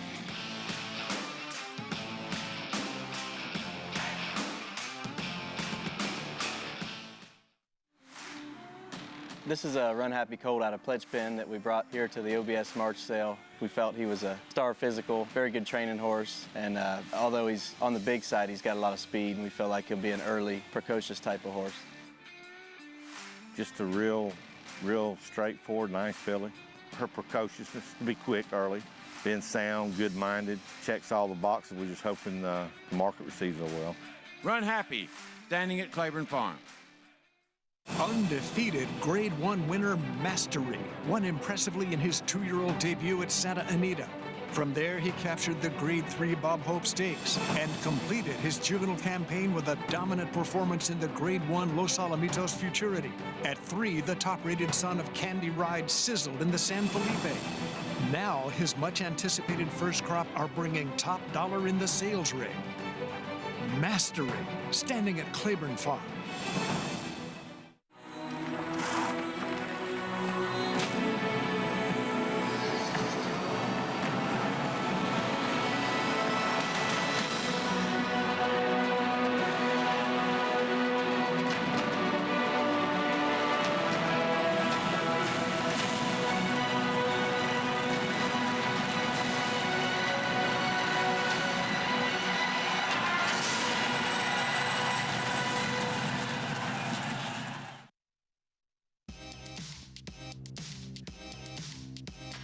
Live horse racing coverage continues on this Sunday afternoon here on Fox Sports 1.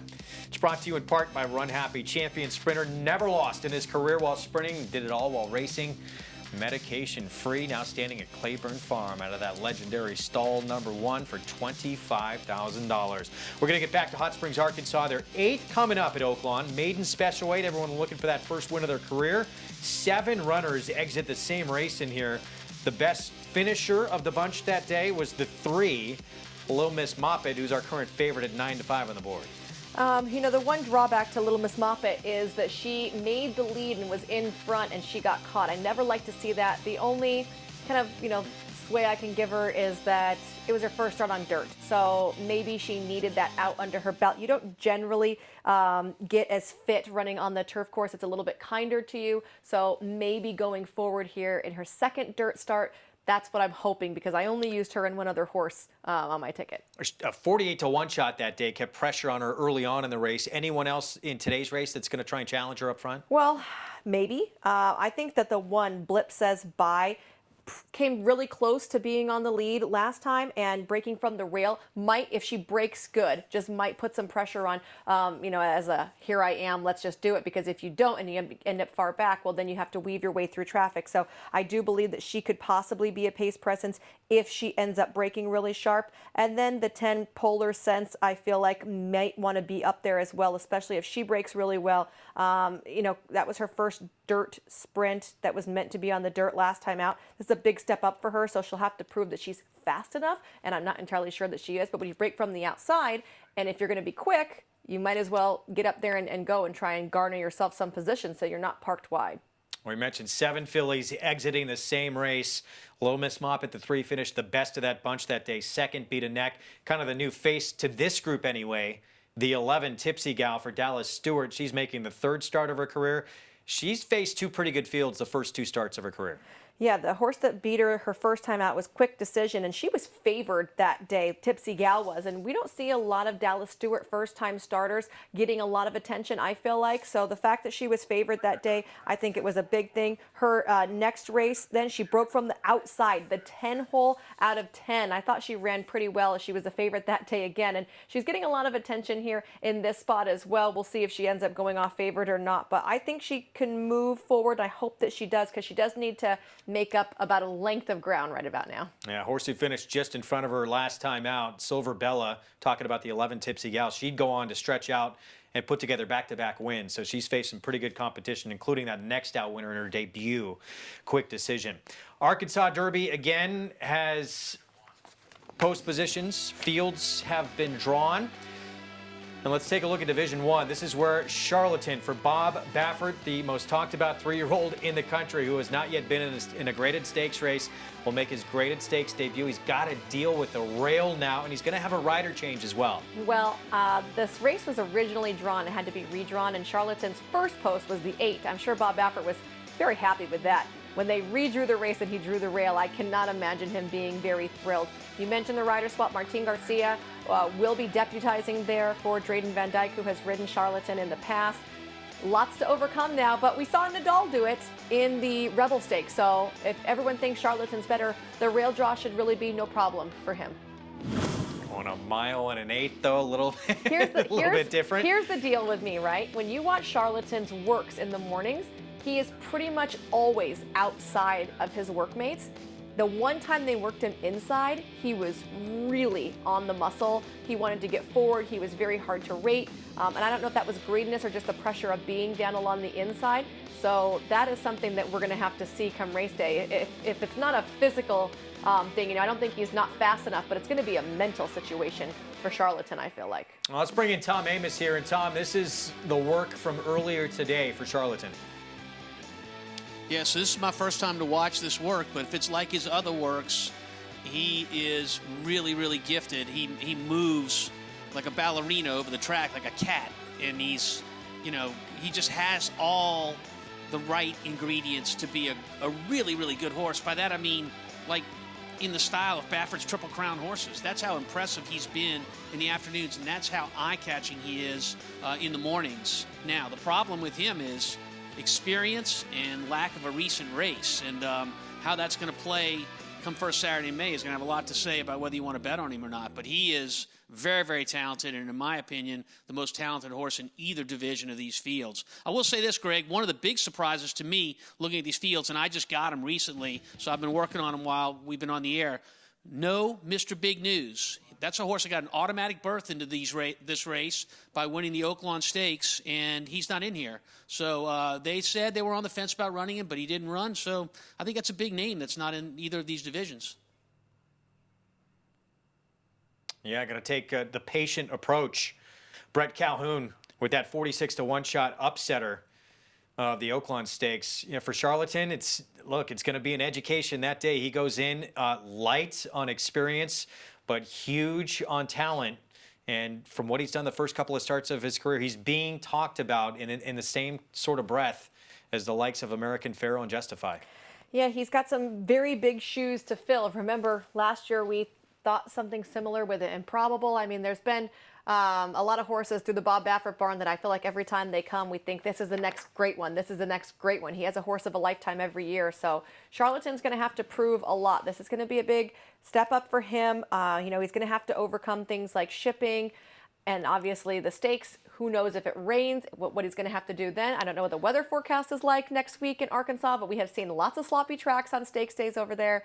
And I think for him, the biggest test is really going to be mental, because even in that work, you can see he kind of keeps his head angled to the outside. And I don't know if he's looking at something or if he's just that naturally talented where he doesn't have to focus all on running, or if his rider's holding him there. I'm not sure why he does it, but there's some little quirkiness and some greediness to him still. So he's going to have to overcome that. We're going to have to see him mentally mature. Yeah, and the good news for him, too, obviously the best news is that he gets into this race here with split divisions, but also that the Kentucky Derby's not going to be till September, so he is light on experience.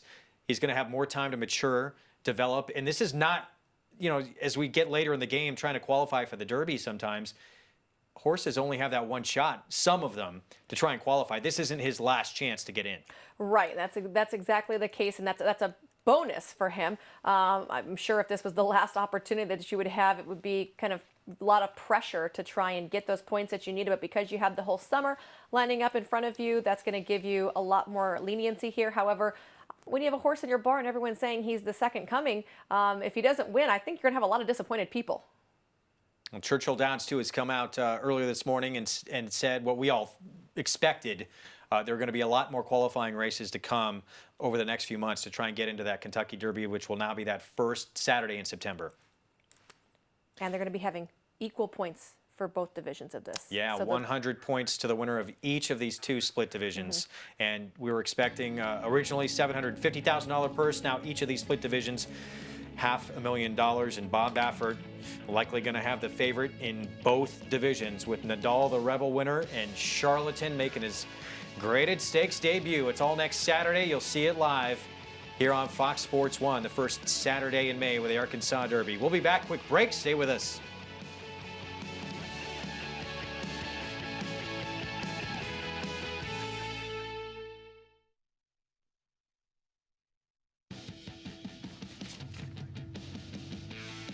Back on America's Day at the Races here on Fox Sports 1. It's brought to you in part by America's Best Racing. For the love of the race, visit americasbestracing.net today. Post-break coming up for the 8th at Oakland Park in this maiden race at 3/4 of a mile. We're going to kick things off with a big long shot down on the inside. Blip Says Bye. Blip Says Bye came out of that same race as Little Miss Moppet and Trapped in My Mind last time, but was not very close to them at the finish.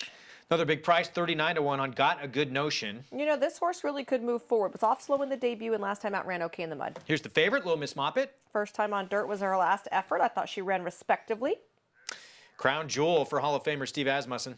This filly's swishing her tail around a little bit. She has the second race excitement going on right now. It's her 4-year-old debut. She debuted at Keeneland. Trapped in My Mind, the 5. This horse is interesting in here. Ran third in the Little Miss Moppet race off of the layoff. In for trainer Jason Barkley, who's 50% second off the break. Freedom Passage had back-to-back seconds at this level. What happened last start? I'm not sure. Maybe coming into Oakland on a fast main track was just not what she wanted. 83-1 on the 7 and Isles has been off since March of 2018. And here's the 8 Tipazar. This horse has been very inconsistent. Sometimes she runs an okay race, and sometimes she runs an absolute clunker. Dixie Nation, 72-1. Her last 2 outs have been double-digit defeats, barely beating some horses home, although she does get a lot of traffic. Polar Sense, she showed speed against Easier, is a big step up in class. Yeah, big step up, so I don't know if she's going to be as quick as these, but if she breaks sharp and on top, that's going to be her best bet to try and finish. Morning line favorite and current co-favorite, here's Tipsy Gal. She needs to show some improvement. That last time out, she didn't really show anything different than she showed first time. Maybe she was just hindered by the wide draw, but here she is again, stuck on the outside. And Slime Queen going to be cutting back in distance. Blinkers coming off. And this horse probably needs the cutback. I feel like even though she's routed in all her races, that race was not great. Breaking from the outside here is not going to be an excellent spot for her either. Co-favorites in the 3, Little Miss Moppet, the 11, Tipsy Gal. Let's get Tom Amos' thoughts here on this 8th from Oakland. Tom? Yeah, 2 logical horses in the 3-horse Little Miss Moppet, as well as Tipsy Gal, the 11-horse. Look, I'm going to team a long shot with a couple of these favorites. So I like the 2-horse, Got a Good Notion. We saw this play out in the last race last night at Oakland Park with the same trainer. Basically a very good debut start for the horse. Didn't break well, ran a good race. You'd expect more from the second start. You didn't see it happen in Got a Good Notion second start, but it was a muddy track. Could have been any number of reasons, and people overlook horses like that for form recency. But when you look at the form in total, the 2, Got a Good Notion, could jump in there and take a piece of this. So I got a little money in my pocket. We've had a good day so far. I think Tipsy Gal is the horse to beat the 11. I'm going to play an exacta, which means I have to pick the exact order of the 1st and 2nd horse. Tipsy Gal, the 11 over the 2, Got a Good Notion, and I'm going to go the other way too. The 2 got a good notion over Tipsy Gal. We call that a box. A box that exacta. It's a $2 bet. Costs a total of $4 for me to make that bet. If I don't hit it, I'm going to be okay. I had a good day so far, but if I do hit it, I might make a tender offer for this racetrack, Oakland Park. Yeah, you're going to have a nice little return. I'm going to ride on the coattails. Yeah, so 2-11 or 11-2, it can come in either order with Tom boxing that exacta in here as we take a look at one of our current favorites, Tipsy Gal, who Tom's using in there. Michelle, where are you going to wind up? Well, I did use the 3 and the 11, so I went chalk on my pick 5 ticket, so I really need to depend on those two. If I was going to play a hedge, I think Tom's on a good horse there and got a good notion. The career debut was off slow, had a wide trip. I felt like could improve, but then got in the mud last time out. So I think, she still ran okay. I think she can definitely improve. And I liked the 5. 10-1 right now for Trapped in My Mind. Was 3rd off of a layoff. And, they had been training her up at Pimlico. So obviously with no racing going on in Maryland, they just tried to find a spot. Brought her down here to Oakland. She ran okay, I thought. She wasn't close enough to get to that Bob Baffert horse or Little Miss Moppet, but that was her first time over the track, first start off a break. I feel like she has a lot of chances to be able to move forward here. Post time approaching. There's a look at Trapped in My Mind for Jason Barkley. And she's just standing there with her pony, so we didn't get to see if she had a vigorous warm-up or not. I'm okay as long as she stands there nicely. She's getting a little fidgety, so if maybe they walked her a touch, that would work out in her favor. See, she's kind of swishing her tail and kicking out at the fence behind her. So there we go. Now they're getting her moving. I don't mind a horse when they're going to stand and be quiet, and that's working in their favor. But in this instance, where she's visibly agitated, I would much rather them even just walk her around. She doesn't have to do a lot of moving. She doesn't have to be jogging or galloping back there. But I would rather see her doing something than continuously be kicking out her tail or swishing it around. 9-1 on Trapped in My Mind. Meanwhile, Steve Asmussen, the Hall of Famer, another tremendous meeting here at Oakland Park, and he has a 4-year-old filly. She's made only one start in her career. Came near the end of her 3-year-old season at Keeneland when she was about 13-1. She showed a little bit of talent early on in the race before she kind of checked out of it. And that was all the way back in October. Now sort of a long time to make her 4-year-old debut here in 2020. And she's been pretty worked up the entire time. We got to see a good bit of her in the post parade where she was jig-jogging around. This is horses making their second starts. I feel like this is the time that they can either really blow their race in the post parade or they're going to, focus on. But because they now know what's going to happen in a horse's first start, they don't know what's going to happen. They've never raced before. So they're going out there just thinking that's their everyday bit of exercise like they generally do in the mornings. When you're talking about second start, well, now they know, oh my gosh, I get to go really fast right now. I get to run. I get to do all kinds of things that I did last time I was in this situation. So a lot of those horses really get on the muscle, we call it here, or on their toes in the post parade. And that she's been one of them that really has, from a physical standpoint, watching her, gotten a little bit on the worked up side. Hopefully that's all good energy and not too much nervous energy, which can be wasteful energy. She is swishing her tail a bit, which I don't love. From a pedigree standpoint, I really thought that she would want to go 2 turns here. So this could also just be a leaping off point for Crown Jewel. Loading up, 9-5 favorite by a very, very slim margin over the 11, Tipsy Gal. It's the 3. Little Miss Moppet, second start of her career. It was her dirt debut. She made the lead. She just missed against an even money favorite for Bob Baffert, a ghost sapper filly. She hung in there, though, and she was well clear of the third-place finisher that day. Trapped in My Mind, the 5 filly today. We're set for the 8th from Oakland Park. Vic Stauffer with the call. Polar Sense. Trapped in My Mind.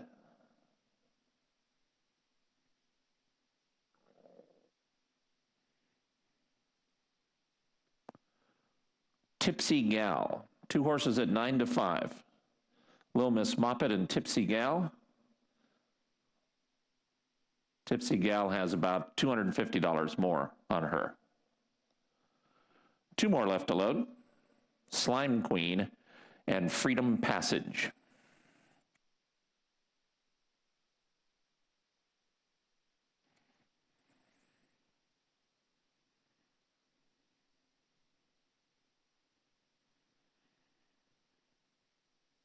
They're at the post.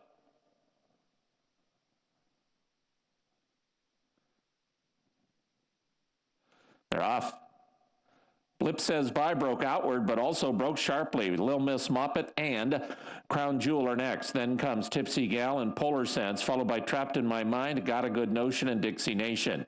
Tip Bazaar and Slime Queen are next. Then comes And Isles, and the trailer up the backstretch is Freedom Passage. To the half-mile pole, Blip Says Bye just in front of Lil Miss Moppet. Blip Says Bye a neck. Lil Miss Moppet is second a length to Crown Jewel and a 3-wide Tipsy Gal. These four have sprinted 3 lengths clear of Trapped in My Mind. Fifth now and 4 from the front. Polar Sense has 5 lengths to make up. Got a Good Notion and Tipazar are 8 from the front.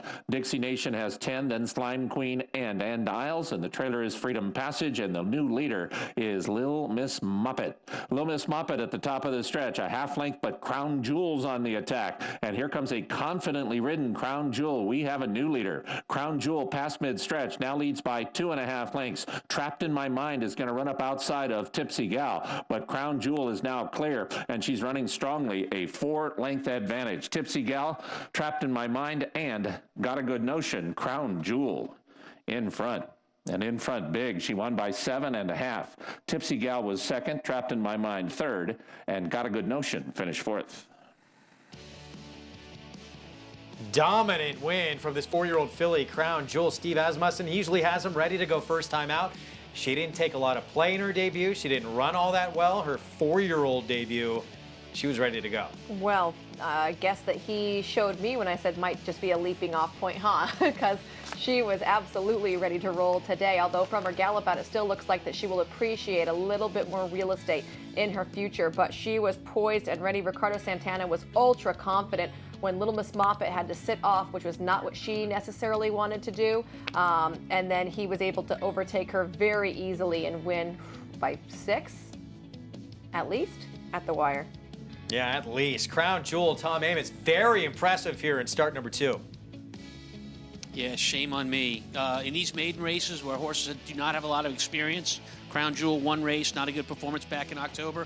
Always look at the board. Always look at the odds board. Crown Jewel was 8-1 morning line, but final odds, I believe, around 7-2. That's unusual for that kind of past performance. We call that smart money. When the form doesn't add up to what the odds are, it means the connections know what they got. And they certainly did, and this horse ran big today. She did indeed. 7-2, right on it in the end. So 4-11, 5-2. The disappointment in this race was Lil Miss Moppet, who does not hit the board. Well, you know, when they saw the one horse broke sharp, Blip Says Bye at long odds and gun for the lead, I think Orlando Mojica was just thinking, I'll just rate off of her. But Little Miss Moppet has not appreciated being rated in the past. She's one of those free-running types. And with her having to do that, while she sat there and looked like she was full of run, she either was just a little resentful or wasn't ready to fire when she had to try and catch somebody. She didn't want to play that game. Tom brings up a great point, though. You let the tote board, especially in maiden races with first-time starters or horses, you know, on the comeback trail, lightly raced, let the board be your friend. Yes, let the odds be dictated. Well, the odds will be ever in your favor, right? That's what we can say. Unfortunately, if you're playing a multi-race wager, that doesn't help you very much, but a nice win there for Crown Jewel, and the smart money was right on. Crown Jewel, second time out in her 4-year-old debut. She breaks her maiden for Steve Asmussen. Ricardo Santana Jr. meets leading rider. Give him another one here. I'm just going to increase that lead he's got over, I think, Talamo and Martin Garcia are sitting right behind him in second as we watch Crown Jewel again there. The 4-horse, just power away late. I thought there was going to be a little bit better of a race for second, but nope, they were pretty clear. Yeah, 4, the 11 clear, 5 checks in third there, Trapped in My Mind. $9 for the win, and that kind of performance to improve like that, your second time out, just blow that field away. Maybe a filly you want to keep your eye on next time out. She's a homebred for Peter Bloom, who is her owner right now. Steve Asmussen, your winning conditioner, a 4-year-old daughter here of Medaglia d'Oro. 8th in the books, featured 9th race. Coming up next, we're going to step aside for a short timeout. We'll keep our eyes on those jockey standings. And Ricardo Santana Jr. He just added another. Is he going to seal the deal in Hot Springs?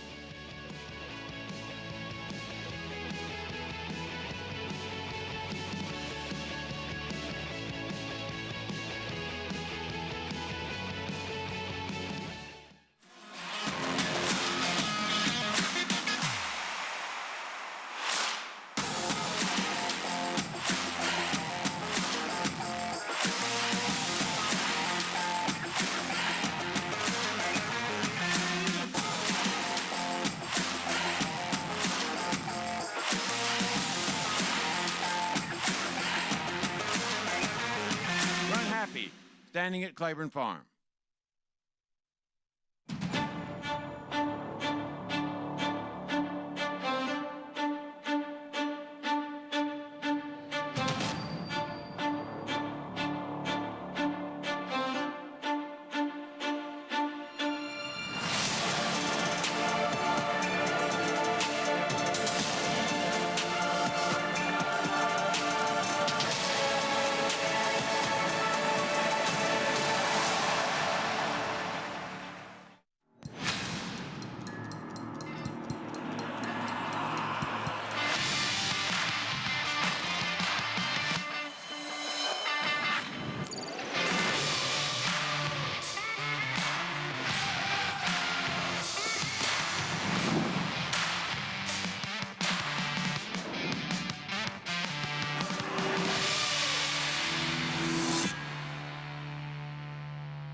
Since 1913, the Petaluma Creamery has believed that the best dairy products come from happy cows. It's why owner Larry Peter insists that every cow we milk is born and raised naturally to produce the finest non-GMO organic cheese and butter, like our delicious Spring Hill cheese, produced and shipped from here in California to anywhere you are. Visit springhillcheese.com and use promo code 10OFF to get $10 off your first order and enter to win free cheese for a year. Petaluma Creamery, the best dairy comes from the happiest cows.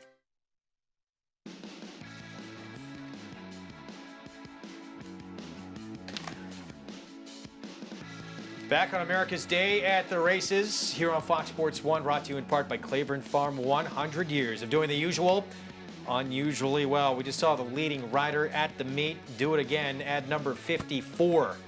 Ricardo Santana Jr. He had a streak of 6 consecutive years winning the jockey title, and he is in prime position to collect number 7. We want to welcome as well a brand new sponsor to the show, Petaluma Creamery, makers of Spring Hill cheese, offering a wide variety of 100% organic, non-GMO cheeses, delicious butter too. Go to springhillcheese.com.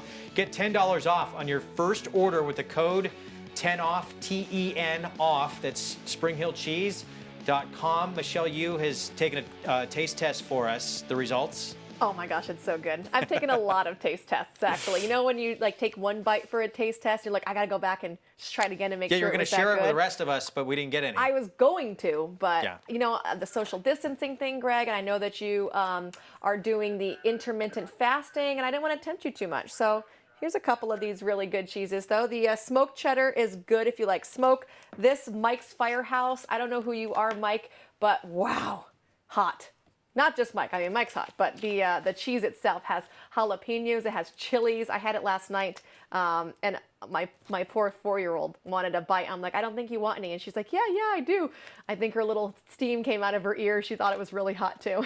Yeah, again, Larry Peter owns this company, doing what he can too to help during this time of need. He shipped cheese to the chaplaincy in New York with the New York Racing Association to help Backstretch workers, providing them meals as well. And, a company that helps provide for local dairy farmers also. So we welcome them as a brand new sponsor to our show.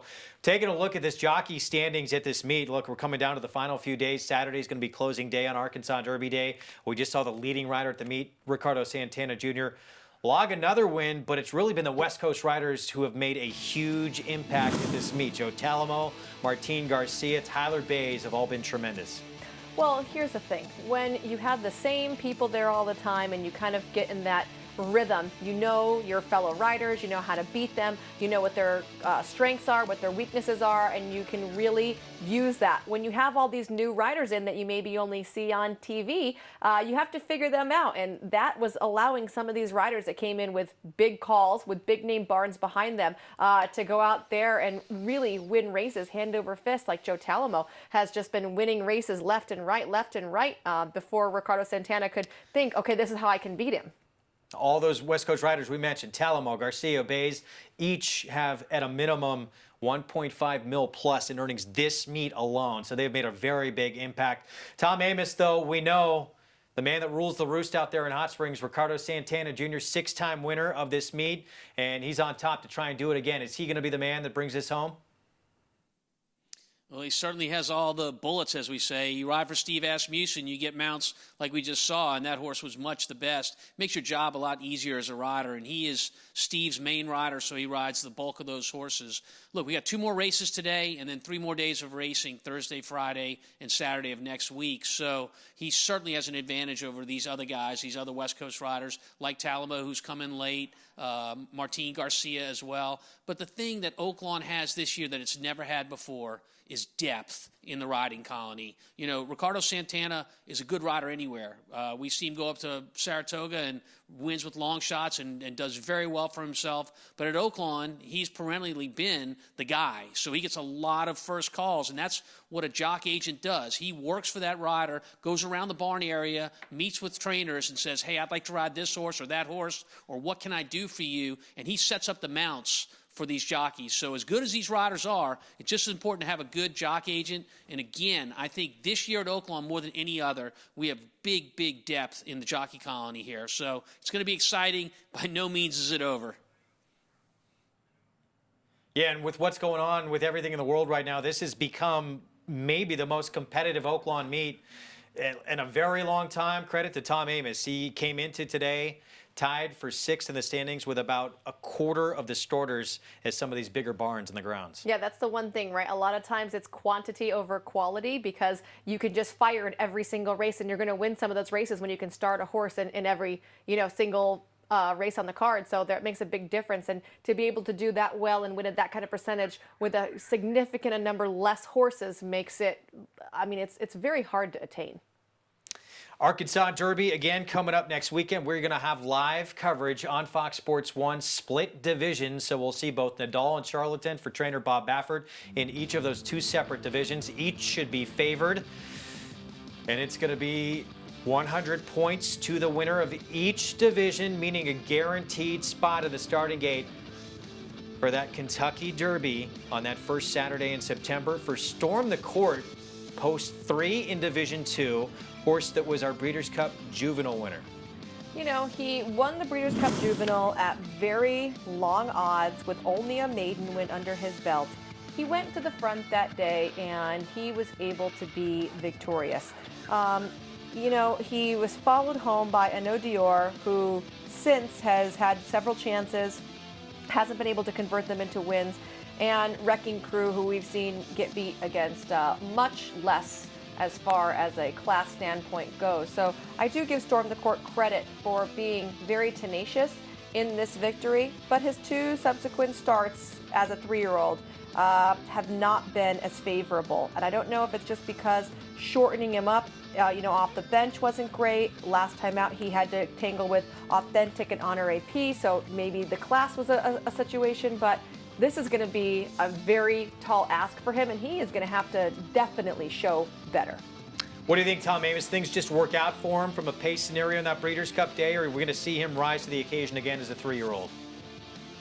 Well, we can go back to that Breeders' Cup and say, how important was speed that day at Santa Anita. It seems like on the big days of Breeders' Cup, not only at Santa Anita but at other tracks as well, the track is definitely souped up for speed and the rail, and I think it helped Storm the Court that day. He's got to show that he can be a little bit more versatile. He hasn't done that in his 2 races this year. 3rd start coming up in here. We'll see what he does, but to me, he's a speed factor in the 2nd division. I don't know if he's a win factor in the 2nd division. Meanwhile, King Guillermo, 49-1, huge upset winner in the Tampa Bay Derby. Did it all the way outside from post 11. Great start for him out of the gate. He was able to settle in, get good position 2nd early on in that race. And then in the stretch, it was no contest. Yeah, he looked really great in the stretch. He actually scrambled out of the gate just a little bit, but he was clear that what he wanted to do was go on to the front. And that's the one kind of concern for me, is he did his best running really up near the lead, and we know there's going to be some serious horses really close, if not on the front end in the Arkansas Derby. So he is going to have to show that he can be a little bit more patient. I feel like, though, he's a horse with a lot of upside because he's been training really forwardly after this race. His trainer said he's actually doing better now than he was before the Tampa Bay Derby. Sammy Camacho also rode him in this race, and he is a Tampa specialist. He is going to shift in to ride him in the Arkansas Derby, but he's not an Oakland specialist, and I think that could maybe detract from him doing as well. Tom, that was a crowded winner's circle, of course, owned by six-time Major League All-Star Victor Martinez. 49-1, not a lot of people expected it. Connections, though, felt he had a ton of talent coming in. Yeah, going back to March the 7th for that race, and he'll be racing almost 2 months later now. If this was the Kentucky Derby, there'd be headlines everywhere saying no one's ever done that before, as we got in the past. But, you know, look, we'll see what happens with King Guillermo. I'm going to pay really close attention to his workouts and his preparation, because I'm not so sure. Was it that he went back to the dirt and showed he was a good horse, or was it just the right dirt track that day? Because he'd been on the turf before that, and his one dirt start previous to that was no good. So if you go to XBTV, you can watch workouts of all these horses. Just put their name in, and I'm paying close attention to King Guillermo before next Saturday's race. I want to watch his workouts. Well, it was his workouts that decided for Connections, we got to give this horse another try on the dirt, because he had been working sensational on the dirt. They said, we're going to give him one more chance. That one more chance winds up being a race that's going to get him into the Kentucky Derby. Well, I think that the career debut, the race that Tom's referring to, going short, it was going 5.5 furlongs. He obviously wants to go 2 turns. So I think that you could maybe chalk it up not to him disliking the surface, but to him not being able to be good at the distance. And you mentioned the works. His last work at Gulfstream Park is available on XBTV. It's a very good work. He has his ears up and a massive gallop out from him. He looks like a horse that's coming in doing the right thing. Trainer has a horse win the Breeders' Cup Juvenile, and could it be it winds up being a horse we didn't even know about that time of year? It winds up being his Derby horse. Right. Oof. Shooters Shoot. He's put together back-to-back wins at a mile after a second-place finish to Charlatan here in Southern California. You know, I think looking back on that race, too, he was only beaten 5 by Charlatan. And when you see what Charlatan went on to do in his next start, you had to think Shooters Shoot could be legitimate. Unfortunately for him, we already know that he is not as good as Charlatan, and he ends up against Charlatan again.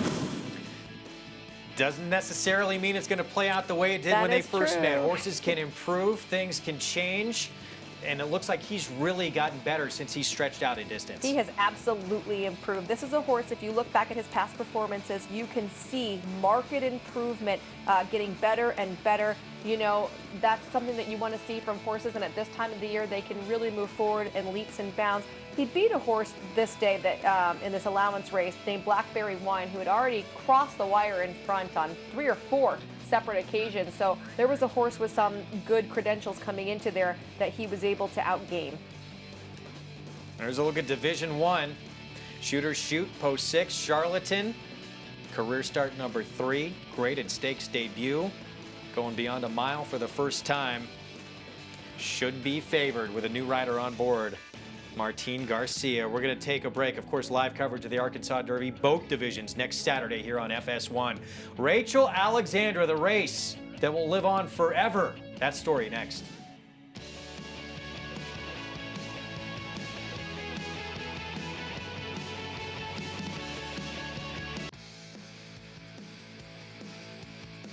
You're watching America's Day of the Races on Fox Sports 1, brought to you in part by America's Best Racing. For the love of the race, visit americasbestracing.net today. Feature race coming up from Hot Springs, Arkansas, race 9 at Oakland Park. 3-year-old fillies going 3/4 of a mile, so 6 furlong event in this allowance optional claiming field. 3 to 5 on the filly who we basically opened up the show talking about in here, Edgeway, who's shown a ton of talent early in her career. Her debut race, when she broke her maiden, she put up one of the best Beyer speed figures that any 3-year-old filly has put up this year. Yeah, she ran really well in that outing. Took them gate to wire. When she broke from the rail, you know, her next start, they tried Stakes Company. She got the slop. She had some company up front. I still think she ran really well. She got beat by a horse with a lot more foundation and a lot of back class to lean on, but I don't think she lost anything in defeat because she was ultra game and gutty. So she's a deserving favorite, but oof, 3 to 5. That's a rough price. That's how her reputation precedes her coming in. It tells the whole story right there on the board at 3 to 5. We know she wants to go to the lead. It looks like outside Sassy Seneca wants to show some pace as well, who by the way, is 9-2 morning line. She's 45-1 right now. Here's Wasabi Girl. She comes out of a race against the ultra-talented Kamari, who's Group 1 place for Wesley Ward. Yeah, she's taking a class drop down from that Purple Martin, where Edgeway is coming out of as well. Sakani's won 2 of her last 3. You know, I think she's interesting in here, but her best races, or all her races that are good, have been against state breds, so we'll have to see her try open company. Misty Blue's a multiple winner at Oakland. A 3-time winner total, too, which means that she's on the high side as far as wins go, and she ran second at this condition last out.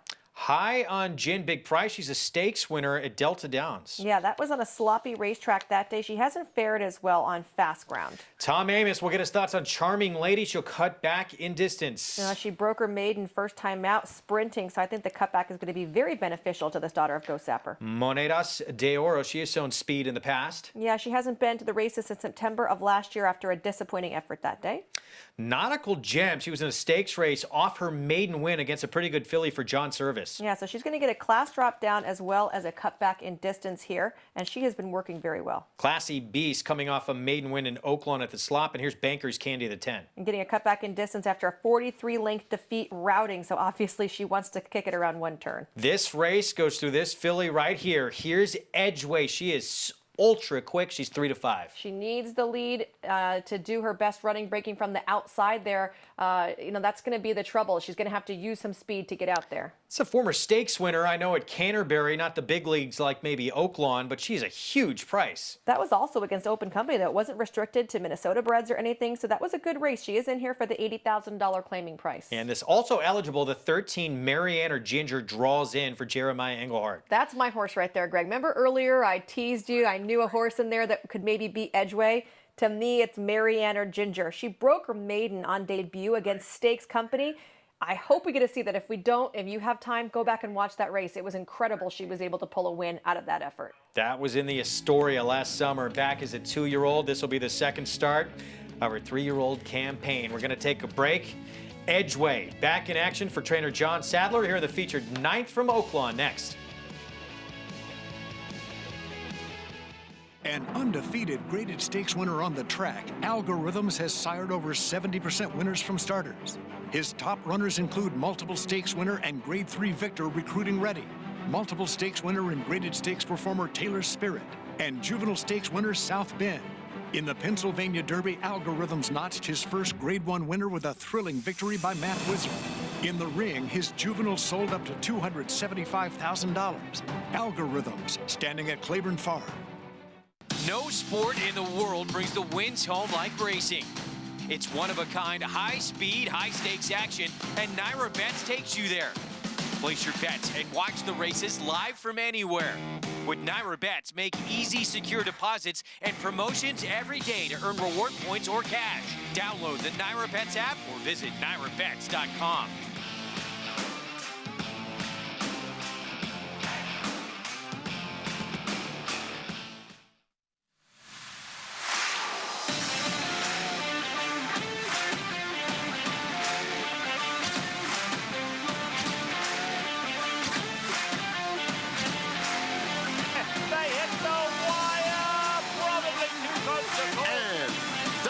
In the Run Happy Malibu. Nucky has won the Run Happy Del Mar Venturity Clear. Run Happy, standing at Claiborne Farm. Racetrack Television Network brings you every race, from every track, on every screen, every day. With monthly packages starting as low as $5, RTN gives you great value and access to more live HD streaming and race replays than anyone. Visit RTN.tv today to sign up and watch on almost any device, including Roku and Amazon Fire. Use promo code TRYRTN for a 5-day free trial.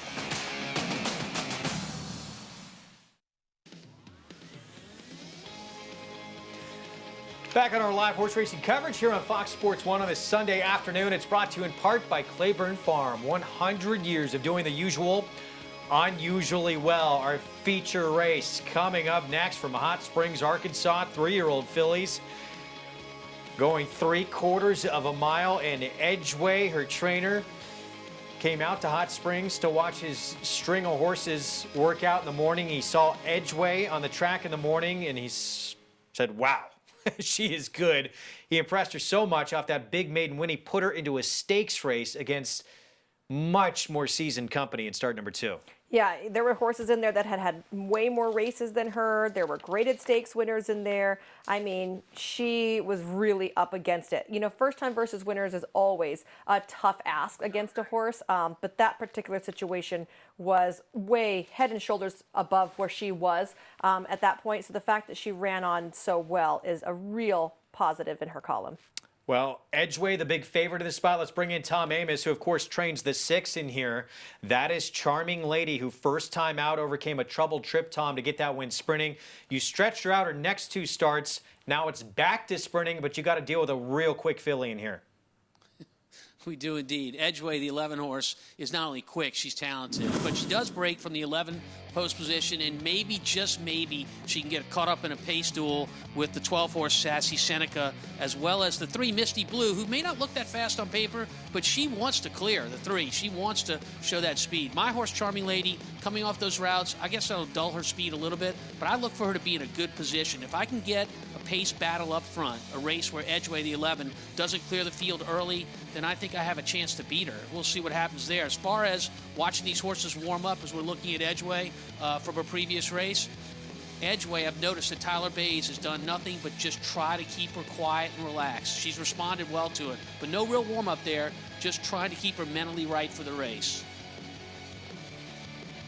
Yeah, we're actually taking a look, Tom, at your filly. This was her debut when she broke slow, then she had to go 5 wide, somehow able to overcome all that and still win going away by 3+ lengths. How do you try and solve that? Is that an issue even anymore for her, getting out of the gate clean?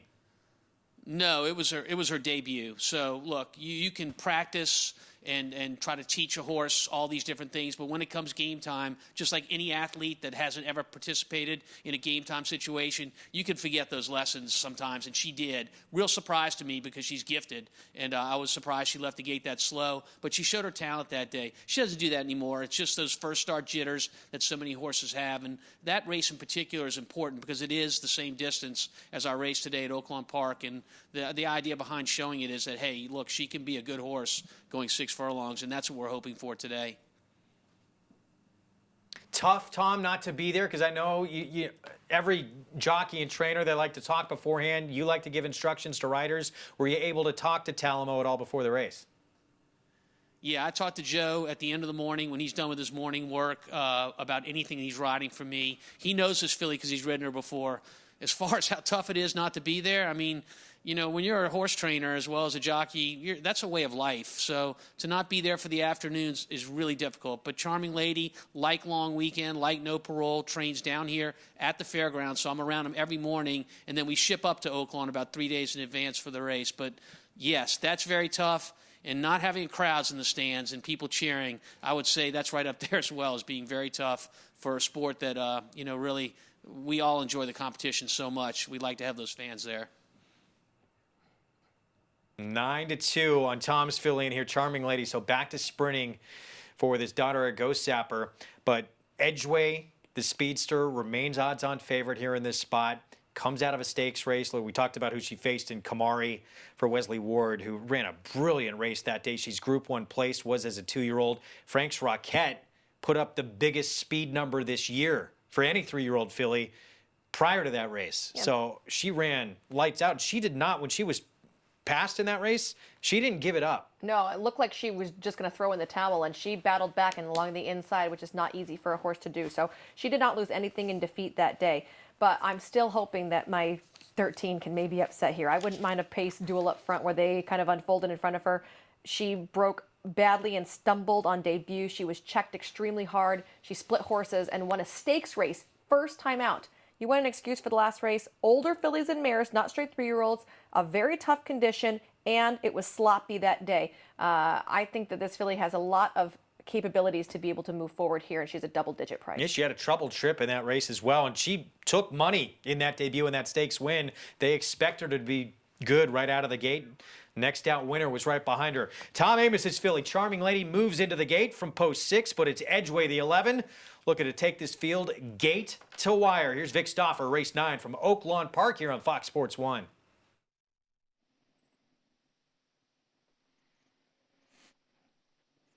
They're at the post. They're off. Sassy Seneca broke well. Edgeway was a slightly slow into stride, but she's close up. So is Sakani.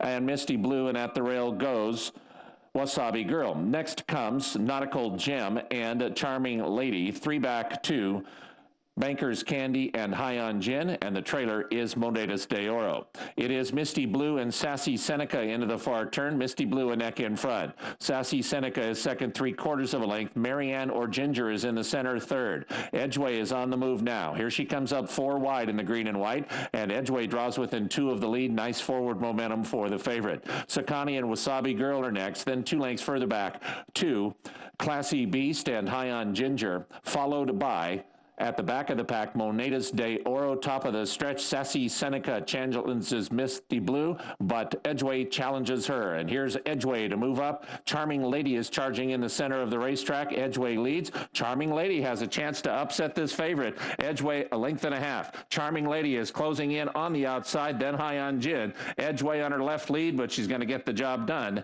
Edgeway in front.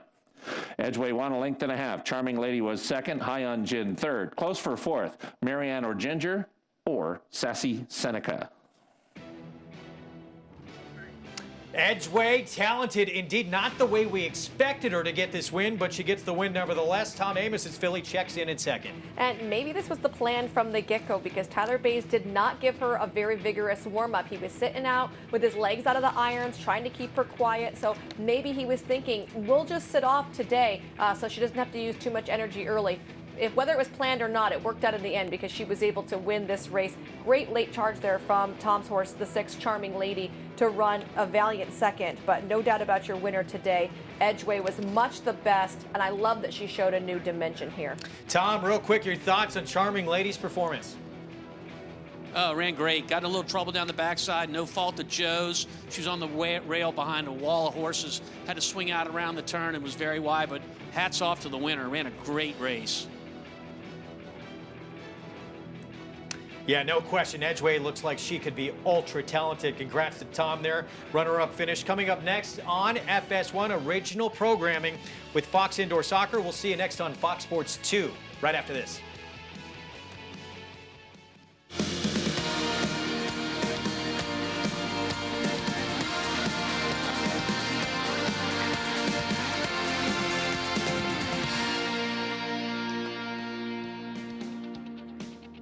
Welcome to continuing live horse racing coverage here on Fox Sports 2. It's brought to you in part by America's Best Racing. For the love of the race, visit americasbestracing.net today. We just saw a very special performance from a talented 3-year-old filly by the name of Edgeway. She picks up the second win of her career in 3 starts.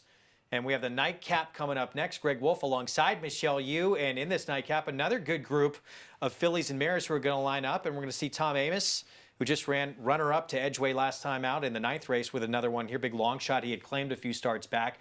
But one more coming up from Oakland. Of course, we'll preview the big Arkansas Derby next weekend. The 2 Arkansas Derbies. That's exactly. Split divisions. And we're going to get to see both Charlatan and Nadal. In separate divisions, which is key, right? Because Bob Baffert, I'm sure, did not want his 2 stable stars to face each other. Now he doesn't have to. They can each tangle with their own field of 11. Rail draw for Charlatan in that first division. Let's show you what happened in the 9th at Oakland. If you happen to be watching back on our coverage on Fox Sports 1, a lot of hype around this 3-year-old filly Edgeway, and she lived up to the billing, and she did really new tactics employed.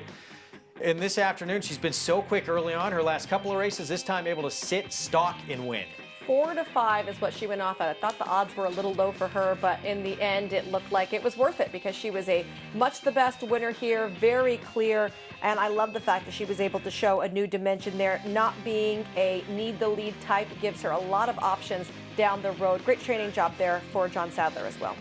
So Edgeway wins at 4 to 5. Charming Lady for trainer Tom Amoss. Checks in there in second, well clear of that third place finisher, that 51-1 shot. High-end gin. We're going to bring in trainer Tom Amoss right now for those of you just joining us here on Fox Sports 2.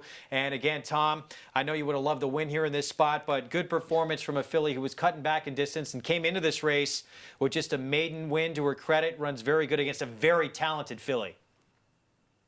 Yeah, look, I'm not disappointed in the least. I'm proud of my filly. You know, you mentioned cutting back in distance. So oftentimes when you do that, horses are so conditioned out of the starting gate to go a slower pace because that's what those route races are. They're slower from start to finish in each section of the race. So she doesn't leave as well as I would have liked her to, and she gets stuck behind a lot of horses. She's along the rail down the backside, has to swing out all the way around the turn. Definitely has Edgeway in her sights, but Edgeway is a really, really good filly, and we just can't get to her. We're well clear of the rest of the field. I'm really proud of my girl, and I think she's got big things ahead of her. Certainly seems like, yeah, sky's the limit with that kind of performance. Of course, for Edgeway, you look at this performance from her, and what do you start thinking down the line? Well, you got to start thinking stakes company, right? I mean, they thought that originally right after she broke her maiden, they put her in a stakes race there. We have something special at Oakland where you can run in these allowance type races, and because of that, they're not risk for a tag, but it's not exactly stakes company. So it's a really good spot that's a stepping stone for horses to be able to move on to stakes and really develop horses. And you can see as she's gotten a little bit better with each start. I mean, this was a big development for her coming from off the pace, overcoming a wide post position draw. So there was so much learning going on, and she still has room to grow. She was on her wrong lead down the stretch. That's the legs that the horses are running with in the front, although lead is from the back. You can visibly see it from the front. And so that's something that can be changed and improved upon as well. Yeah, we talked a little bit earlier when we were on Fox Sports 1 coverage about this jockey's title and the impact of these West Coast riders. West Coast riders here in this featured race. First, second. 1 and 2, yeah, with Tyler Bays getting the win. Joe Talamo there in second, teaming up with Tom Amoss for that second place finish on Charming Lady. Still have the nightcap again coming up. Money earned allowance here at 6 furlongs for fillies and mares. We'll set the stage for that race in just a moment. It's the 5 in the Mr. Biz, favored on the morning line. And we'll talk about Rachel Alexandra and her best moment of a campaign for the ages when we return here on Fox Sports 2.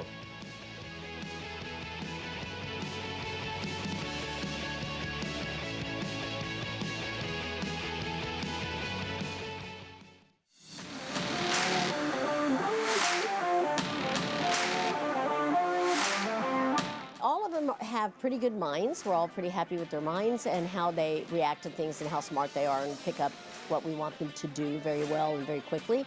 And, you know, most of them have very good temperaments like he did, and, you know, most of them are showing some speed, so we're pretty happy with the way they all are. Run Happy, standing at Claiborne Farm. No sport in the world brings the wins home like racing. It's one-of-a-kind, high-speed, high-stakes action, and Naira Bets takes you there. Place your bets and watch the races live from anywhere.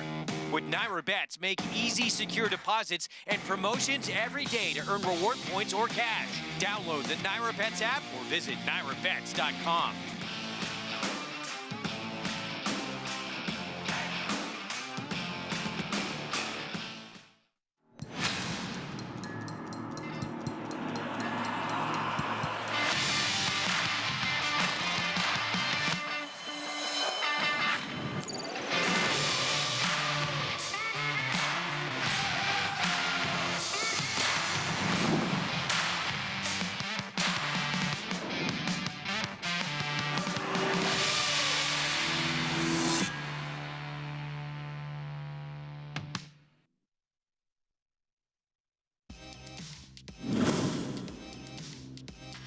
Rachel Alexandra, the leader. Bon Jovi Girl at the rail. On the outside, here's Just Genda now making her move. But it is Rachel Alexandra and Calvin Burrell sitting just chilly as can be. Rachel Alexandra, one of the greatest fillies ever to race at Oakland, is giving us a spectacular performance in the fantasy as she draws clear by 7 lengths. Rachel Alexandra, a great filly, winning the fantasy by 8 lengths.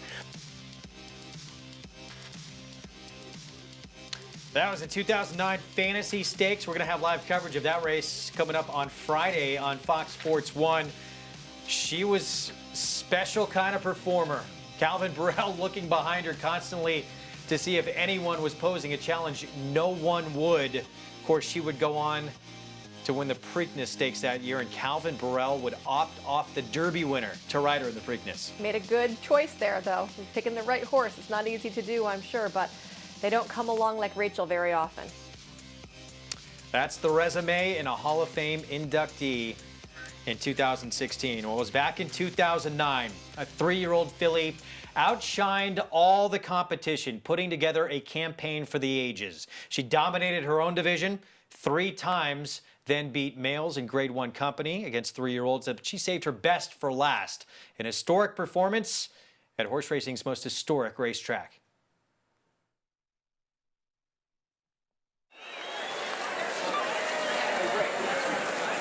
Walking over for the race, she really had a race day feel about her.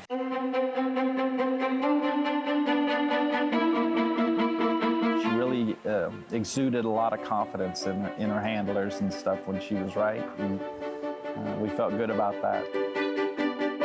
It hit us pretty much in the paddock, seeing all the other very accomplished colts that she was going to go up against, and seeing the mass of people. Everybody loved Rachel, you know, no matter where she went. She was popular, you know, but when you come into a race like this, you know, you fixing to hook the old horses, and, you know, they had a little pressure on you. They had decided to pass on the Travers because they had nothing to prove against 3-year-old colts. She won the Preakness, and she won the Haskell. There was certainly nothing left for her to prove with members of her own sex and generation. The only thing left was for her to go against older males. And they're off. Steve told me, he said, you know, just go ahead and let her run away from there, and she'll carry you, you know, and she did, you know, because we went fast. Oh, the first quarter was 22 4/5 seconds. There'll be no free ride for Rachel Alexandra. They're making her work for every step today. Durkin's amazing call, that when he shouted out the fractions, I mean, you got a little weak. 46 2 was the half mile. Calvin Borel was able to slow that pace down just a little bit. When I said a bit of a breather, you know, it was just a bit of a breather. She was still going too fast. And Macho again is firing. From the 3/8 pole to the quarter pole, I give her a little breathing. I'll never forget it. I give her a good breathing there. And then when I asked her again, you know, she got away. So I said, well, we're fine now. And Calvin Borel imploring his filly for more. And Rachel Alexandra holds on to the lead. About 40 yards from the wire. It looked like he was going to get by her, you know, but she kept digging in, digging in. Rachel Alexandra, Macho again. They're coming down to the finish. It's going to be desperately close. Here's the wire. Rachel won. She is indeed Rachel Alexandra the Great. For a 3-year-old filly to beat older males in a Grade 1 on the dirt here at Saratoga, knowing it's happened, seems far-fetched. Rachel Alexandra raises the rafters here at the Spa. And when I stood up, you know, and I looked at Robbie, I said, I don't care if we'd have won another round, you would have never got by her, you know. That's the type of horse she was. I mean, it was thunderous. The whole grandstand was shaking. All those people in the grandstand screaming their lungs out, all of that air into wooden beams that are 100 years old. And it literally hits them with such force that it made them move. And that's what I felt, literally, in my feet. And that's why I said she raised the rafters at Saratoga. Afterwards, with a great sense of relief, and watching her leave the winner's circle and walk the length of the racetrack to the test barn with the fans 10, 15 deep. They kind of bubbled as she walked. It was very special.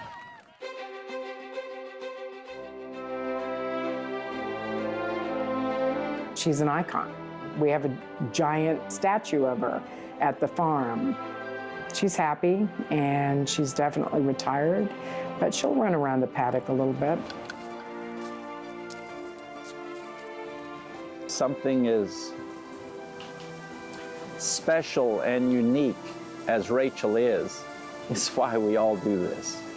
And be able to relive it, you know, that how blessed we've been to be in her presence and what a horse like Rachel can do for us that we've never been able to do for ourselves.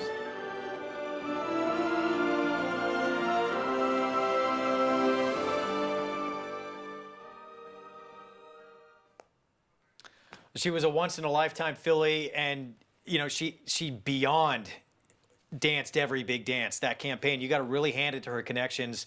They had no reason to even run against older males in Grade 1 company. No, well, because she had done everything that she needed to do against her own sex and then against her own age, against males. I mean, it was just such an ambitious thing. You hear us even talking about in allowance races, ooh, a 3-year-old versus a 4-year-old, and we're talking same sex. You know, for her to step outside and take on older males at age 3 is just, I mean, that whole thing gave me goosebumps.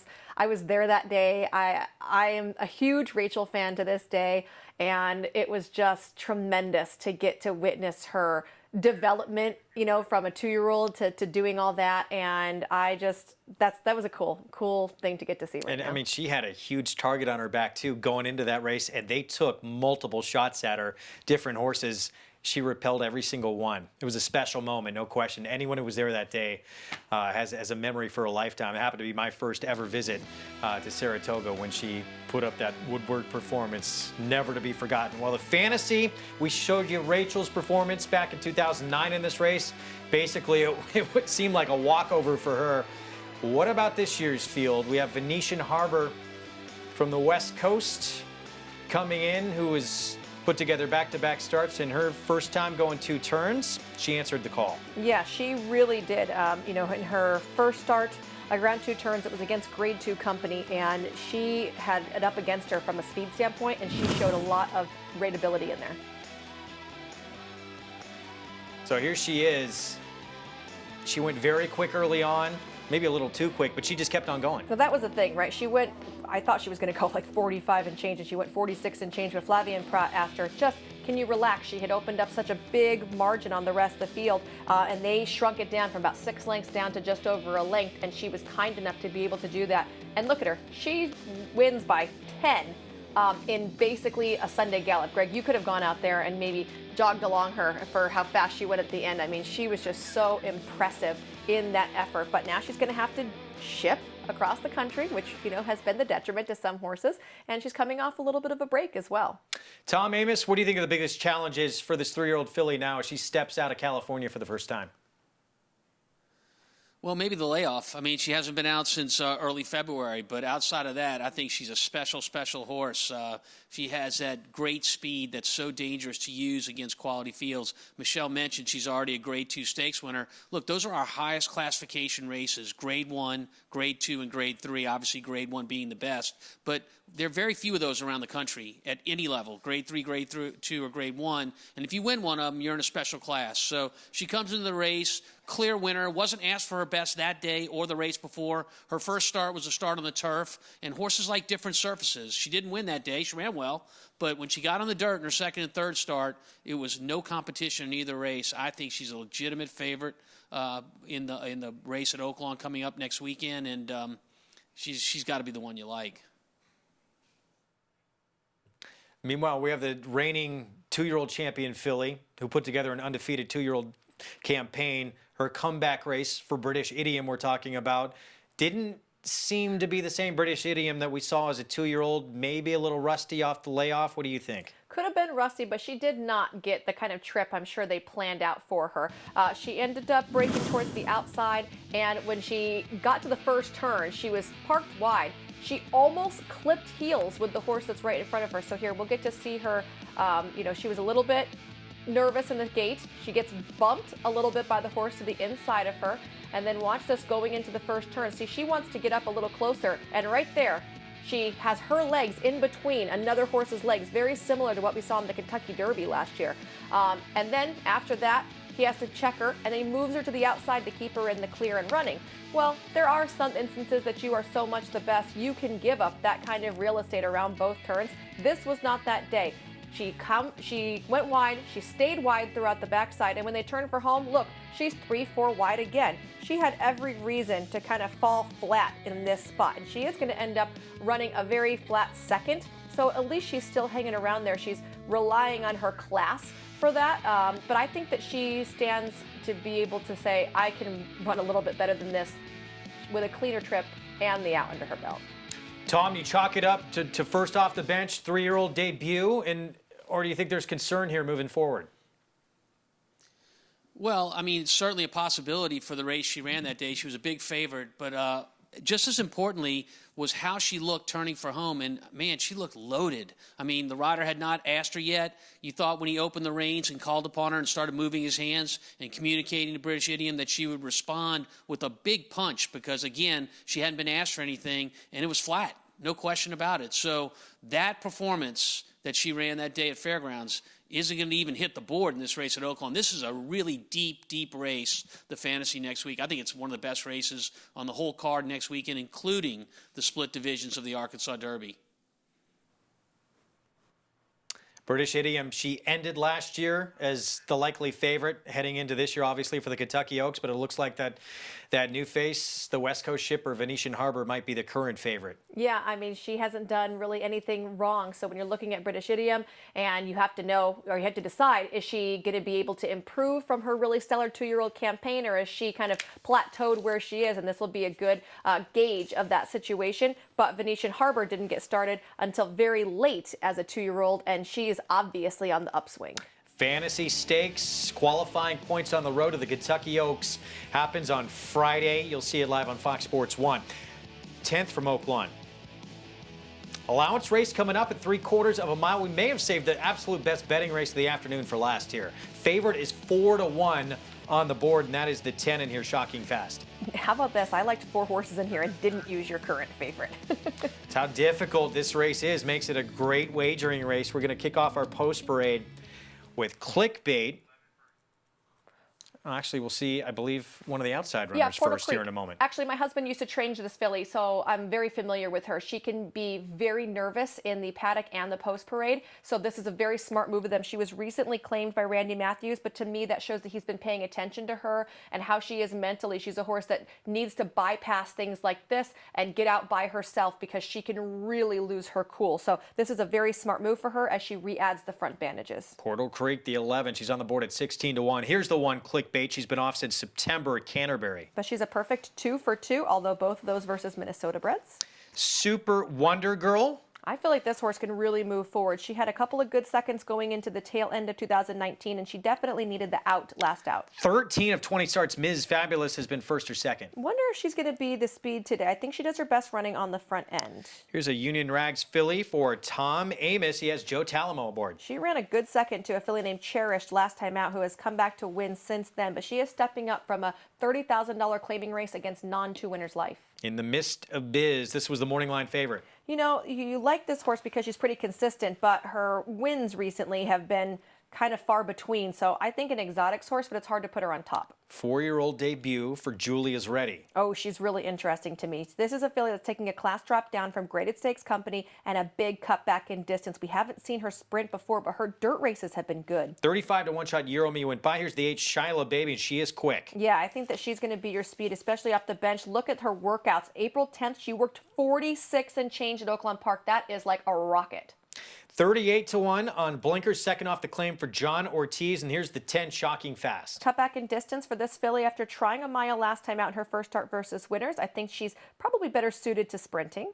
And Gold Credit, the 12, Fernando de la Cruz, coming off a third-place finish against Allowance Company. Yeah, her lone win was her maiden-breaking score at Keeneland, going 7 furlongs. They've kind of tried her in all kinds of different spots since then, and she has yet to cross the wire in front since her maiden breaker. All right, so 3 minutes to post here. We're taking a look at Tom Amos's filly in here. Tom, I'm ashamed of you. An LSU man claiming Between the Hedges. What were you thinking? Well, we've been down there to Georgia a number of times, and we walk away with a win every time. So why not? You know, I want to show them a little bit of love. They are in the SEC. But as far as the horse Between the Hedges goes, look, this is a claim, just like you said. So at the beginning of the meet back at Oakland on January 26th, Joel Politi and I claimed Between the Hedges for $25,000. We've run her twice.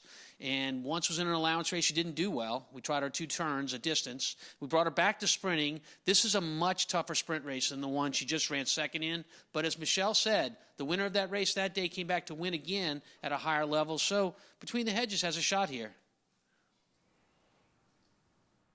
And what about outside? We have Gold Credit, who actually was favored in a similar condition last time out. That was at a mile. She's going to cut back in distance today.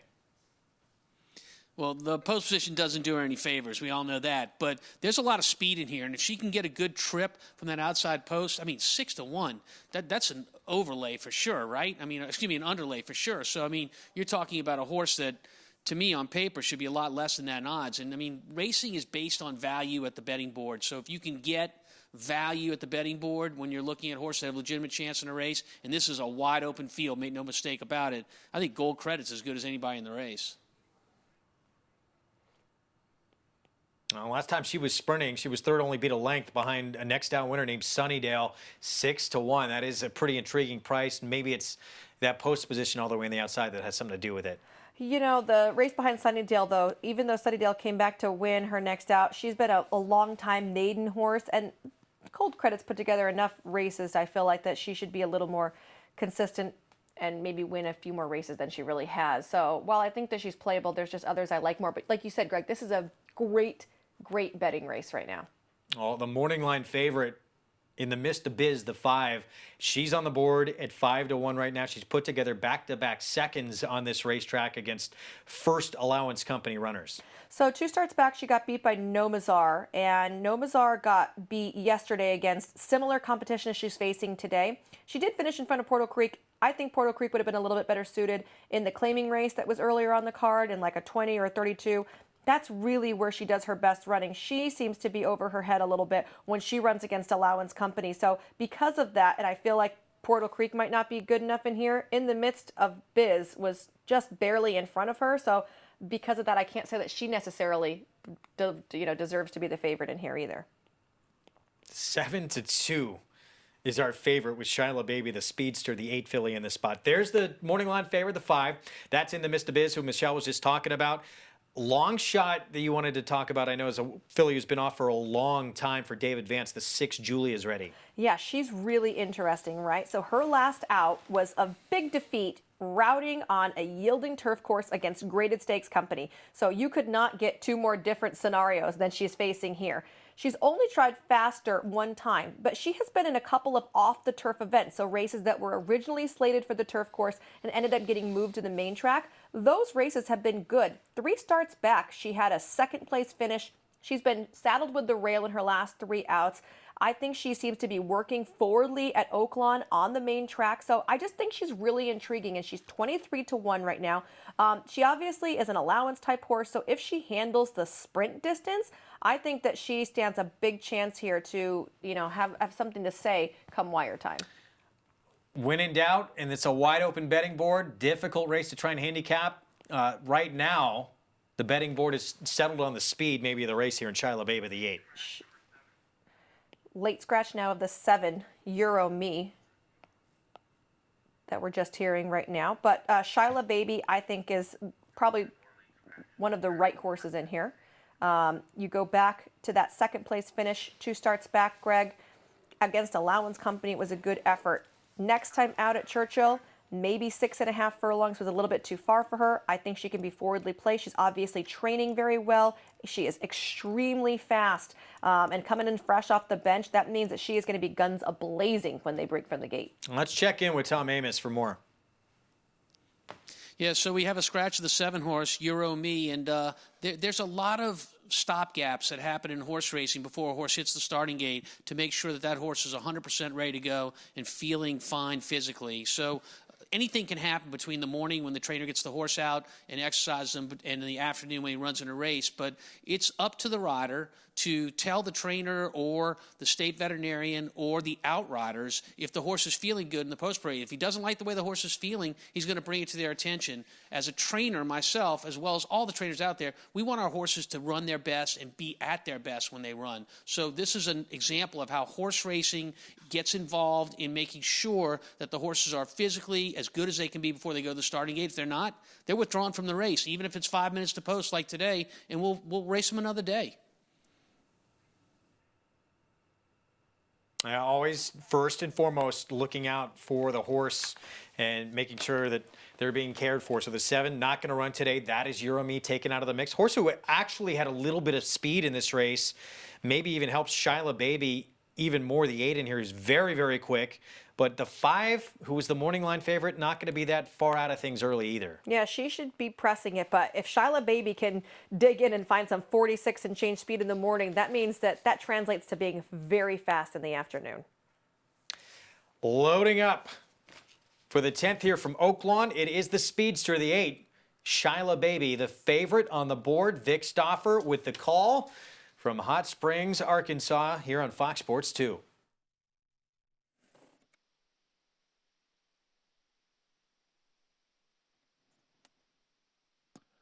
They're at the post.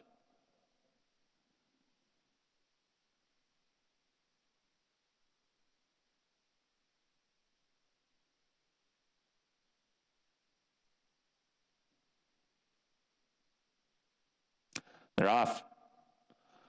Between the Hedges and Julia's Ready broke slow. Shocking Fast broke very quickly. Shocking Fast from In the Midst of Biz and Clickbait, these 3 across the track, Shyla Baby and Portal Creek with Gold Credit to the outside. Then comes Ms. Fabulous between horses and Super Wonder Girl tightly at the rail.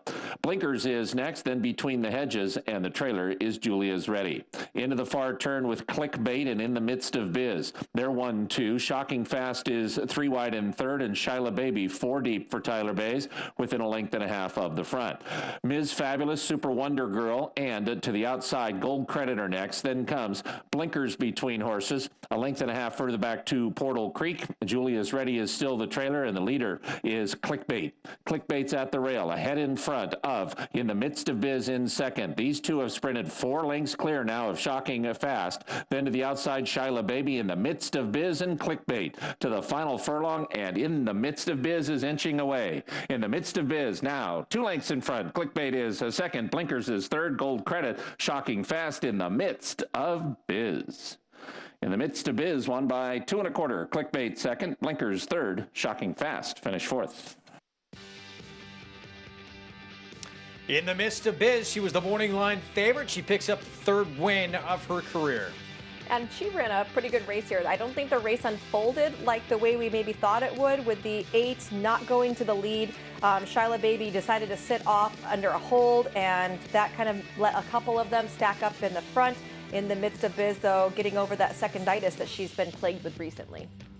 Did wind up going off the favorite in the end at 3-1. Clickbait, long layoff. Nice performance to wind up second in there. But no stopping In the Midst of Biz. 3 wins from 9 career starts. Especially considering Clickbait had only run against Minnesota breds previously. That was an excellent effort from her as well. Yeah, watch for her maybe next time out. Second off the bench, she could be real dangerous. In the Midst of Biz, Walter De La Cruz with the win for Cipriano Contreras.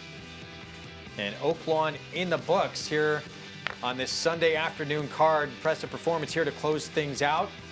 Of course, next weekend, live coverage, Grade 1 Fantasy for 3-year-old fillies. That's on Friday, and split divisions of the Arkansas Derby. That'll be on FS1 Saturday afternoon. Charlatan making his graded stakes debut for Bob Baffert. He's also going to ship across the country, and unfortunately, he does draw the rail, which is not an ideal position to be in. I did get the weather report, Greg. It looks to be nice and sunny in Arkansas for Arkansas Derby Day. All right. Did you decide what you're going to wear yet?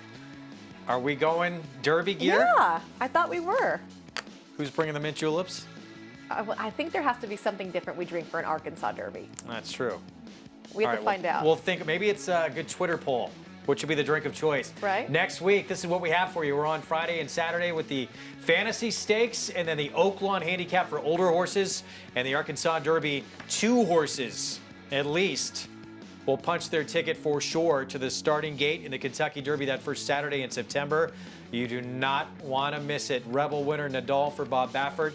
Charlatan, most talked about 3-year-old this year.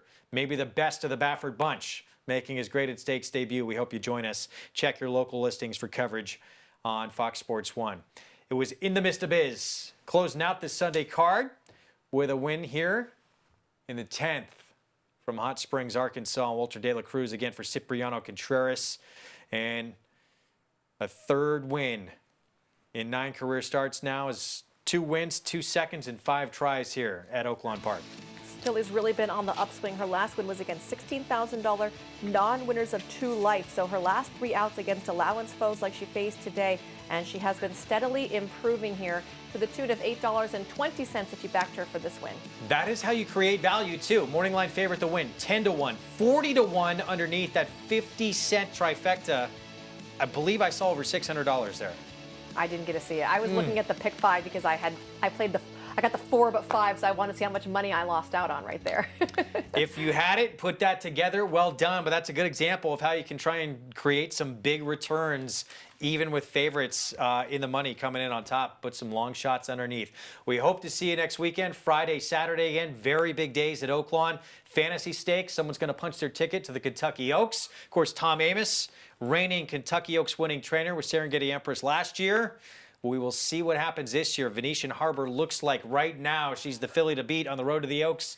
Nadal and Charlatan, the favorites in those split divisions of the Arkansas Derby. We will see you on Friday and on Saturday. More great action from Oakland. Check again local listings to see when you can catch us on Fox Sports 1.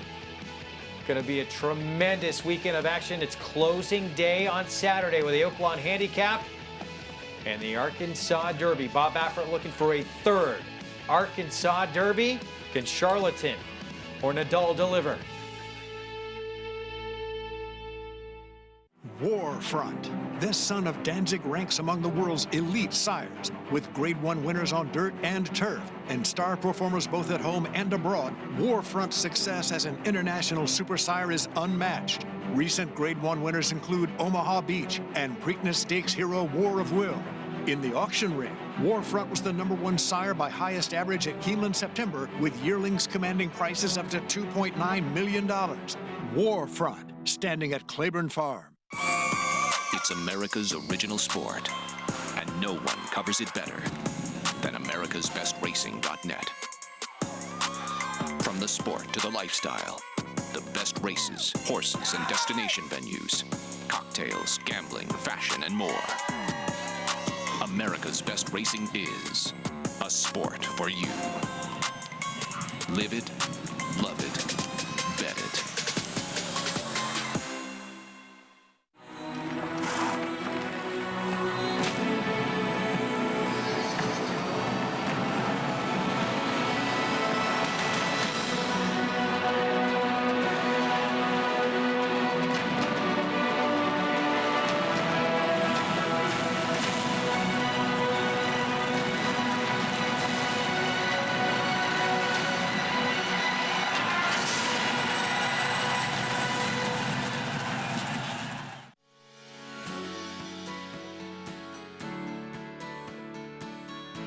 Run Happy was a really nice racehorse. The biggest attribute that I see about him is the way he stamps his foals.